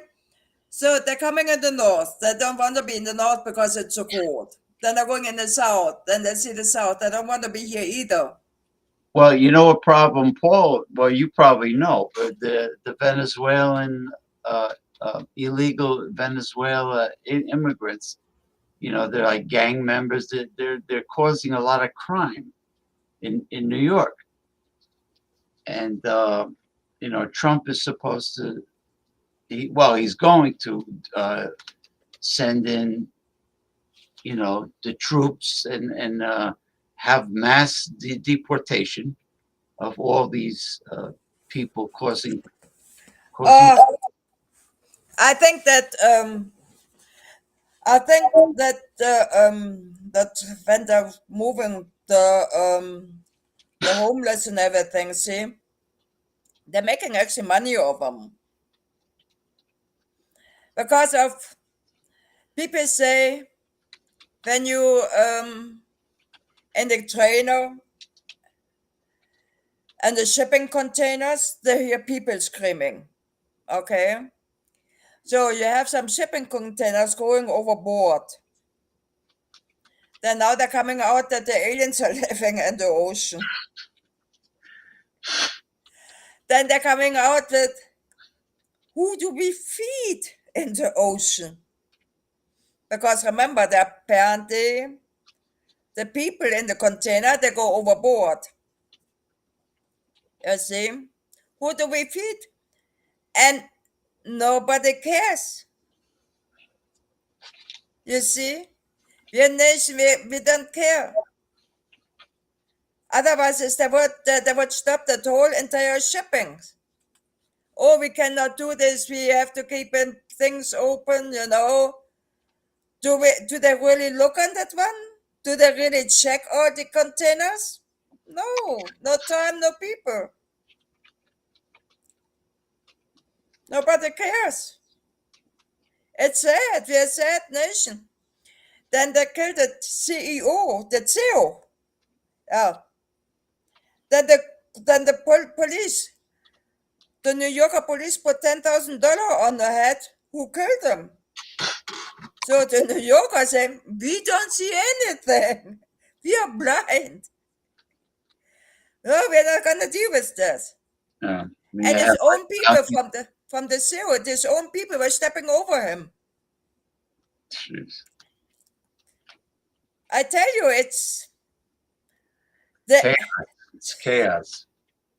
Yeah, but the thing is, the health department is the health, especially that one was bad. That was a bad one. The second thing, no, we're not paying for this. We're not paying for that. We don't do this. We don't do that, you know? And people are waiting and saying, hey, I need this one. No. There's one day the barrel is full, you know? Yeah. I Well, literally had it coming. anyway, I better close up the show. And Yes, you close up the show and I we gotta will close, talk about. and I gotta close the window because it's getting really cold. Oh, you got it cold? So I've turned on the heater right now. We're gonna get frost again too. Yeah, well, it's in the 20s, in the 20s Fahrenheit, so it's getting chilly. So and then I gotta go take my vitamins and have something to eat and all that. Anyway, I'll talk But to you. it's 3 o'clock. We're still starting to eat. Oh, I'm hungry. I'm hungry. I think. Oh, Daryl says good night. Oh, Daryl is here. Yeah, good night. Hey, Daryl Messias. He's in California. Too bad that they don't ask questions. See? Daryl, Gada, and Barry. Yeah, well, I get questions from the people at the beginning of the show. I get, Oh, okay. yeah, I get questions. What's his name again? He always asks me questions, or he brings up issues. Tommy Carroll, yeah, yeah. And Ronnie when he's not on the show. Yeah. Questions, but yeah, forget about Jordy. I didn't understand a word they were saying. Jordy is, I couldn't understand him either. This was from laughing to whatever they say. This is. And the girl, I don't know what she's saying. He was out of space. I thought that I saw actually a gecko eye, a lizard eye in Jordan. Oh yeah, his eyes look like a gecko, right? Like a lizard. He is a lizard. Yeah, his look like. I thought that I saw that artist. The iris in the middle was kind of like a lizard. I think you're a lizard. Like a gecko, yeah. His eyelids were puffy, just like a. I never have seen something like that. That's. Yeah. Yeah. Whatever happened to when you were in Florida? You had a tarantula. You had a lizard. Get him away. That's. Oh, the tarantula. That is a funny story. I thought I had it in about 20-gallon long. Oh, that's big. No, that's big for a tarantula. Oh no! It had a big house. It had a nice big house in it, and there was a golden knee. So I couldn't see it one day. So I took up the house, thought it was a lot, turned around, there was a spider. So the tarantula never moved. That is a how do you call this one? A rock, a solid rock Yeah, spider. but it was a female, right? And then I thought that I closed it terrarium, from the screen. I came back home, spider gone. I was in the house somewhere. Yep, never to be found. Never to be found. I don't know where it ended up. I didn't say the word. My husband asked me when, I think after those 3-4 months, he said, "What's happened to your spider?" Yeah, you see? I thought I closed the top. He says he's walking around the house. Yep, somewhere, never to be found. So I don't know where the spider ended up. Probably outside, run outside is, I don't know, because it's the doors. Or from the Americans here, they have the doors so wide open underneath where all the bugs can go in from the door. You know You what? never said it? The The doors never fit in the frame. I never saw that. the tarantula became part of the invasive Florida species. You know, it became like you found the chameleon. The My chameleon. son found a chameleon. They found a panda chameleon on the street. So somebody probably had put it in the backyard and didn't kept an eye on it, and it ran away because it's the panda, the chameleons actually they're in the south of Florida, not in the panhandle. The panhandle is so cold in the winter time. Yeah, I think there are invasive African chameleons, and well, there's a lot of things in South Florida actually. South Florida is everything. Everything, yeah. They're but anyway, Because people do not want to have any more the pets. It's overwhelming. It can be really overwhelming. So they do not want to have the pets. They put them outside. Here, defend yourself. And they do, because it's the chameleon, the geckos, the snakes, they survive. and now there's a large population of these African lizards that have a red head and a black body. No. And they're No. gamma, huh? No, not anymore. You mean the red sliders? They're No. illegal now. No, Not no, the red no. sliders. No, it's a lizard. It's called a redhead agama. It's a lizard from Africa, and they showed them on this program. There's so many of them that some Are of they them. the poison? No. Oh, okay, it's another one. I thought they were poison. No, they just eat insects. That's all. But Oh. they were. They have Florida has it. a bright red head and a black body, and some of them got loose or people got rid of them. And there's plenty of insects in Florida to eat.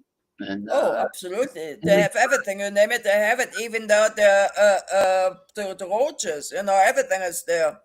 yeah, But roaches are supposed to be illegal. Oh, they're everything out.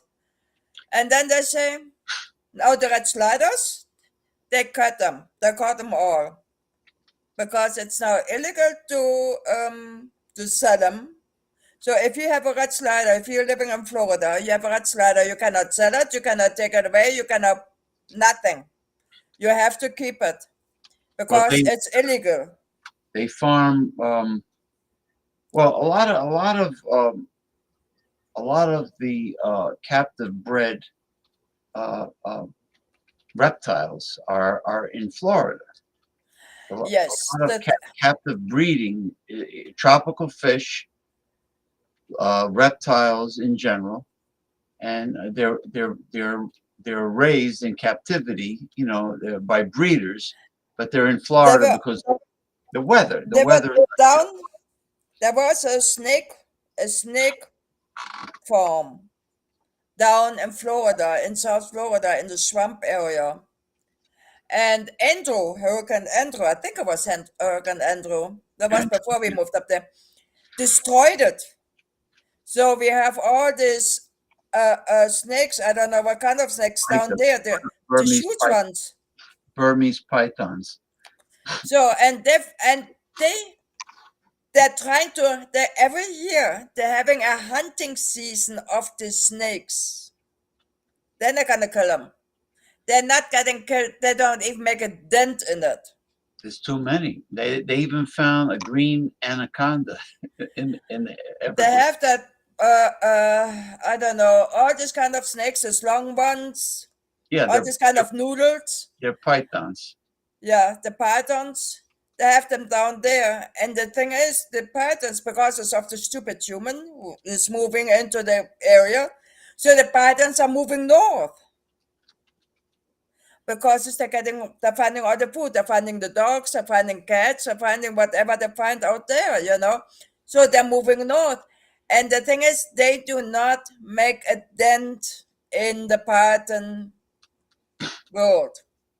That's how bad it is. And even if there's a frost, even if there's a cold spell, not making a dent in it. Not making a dent. Yeah.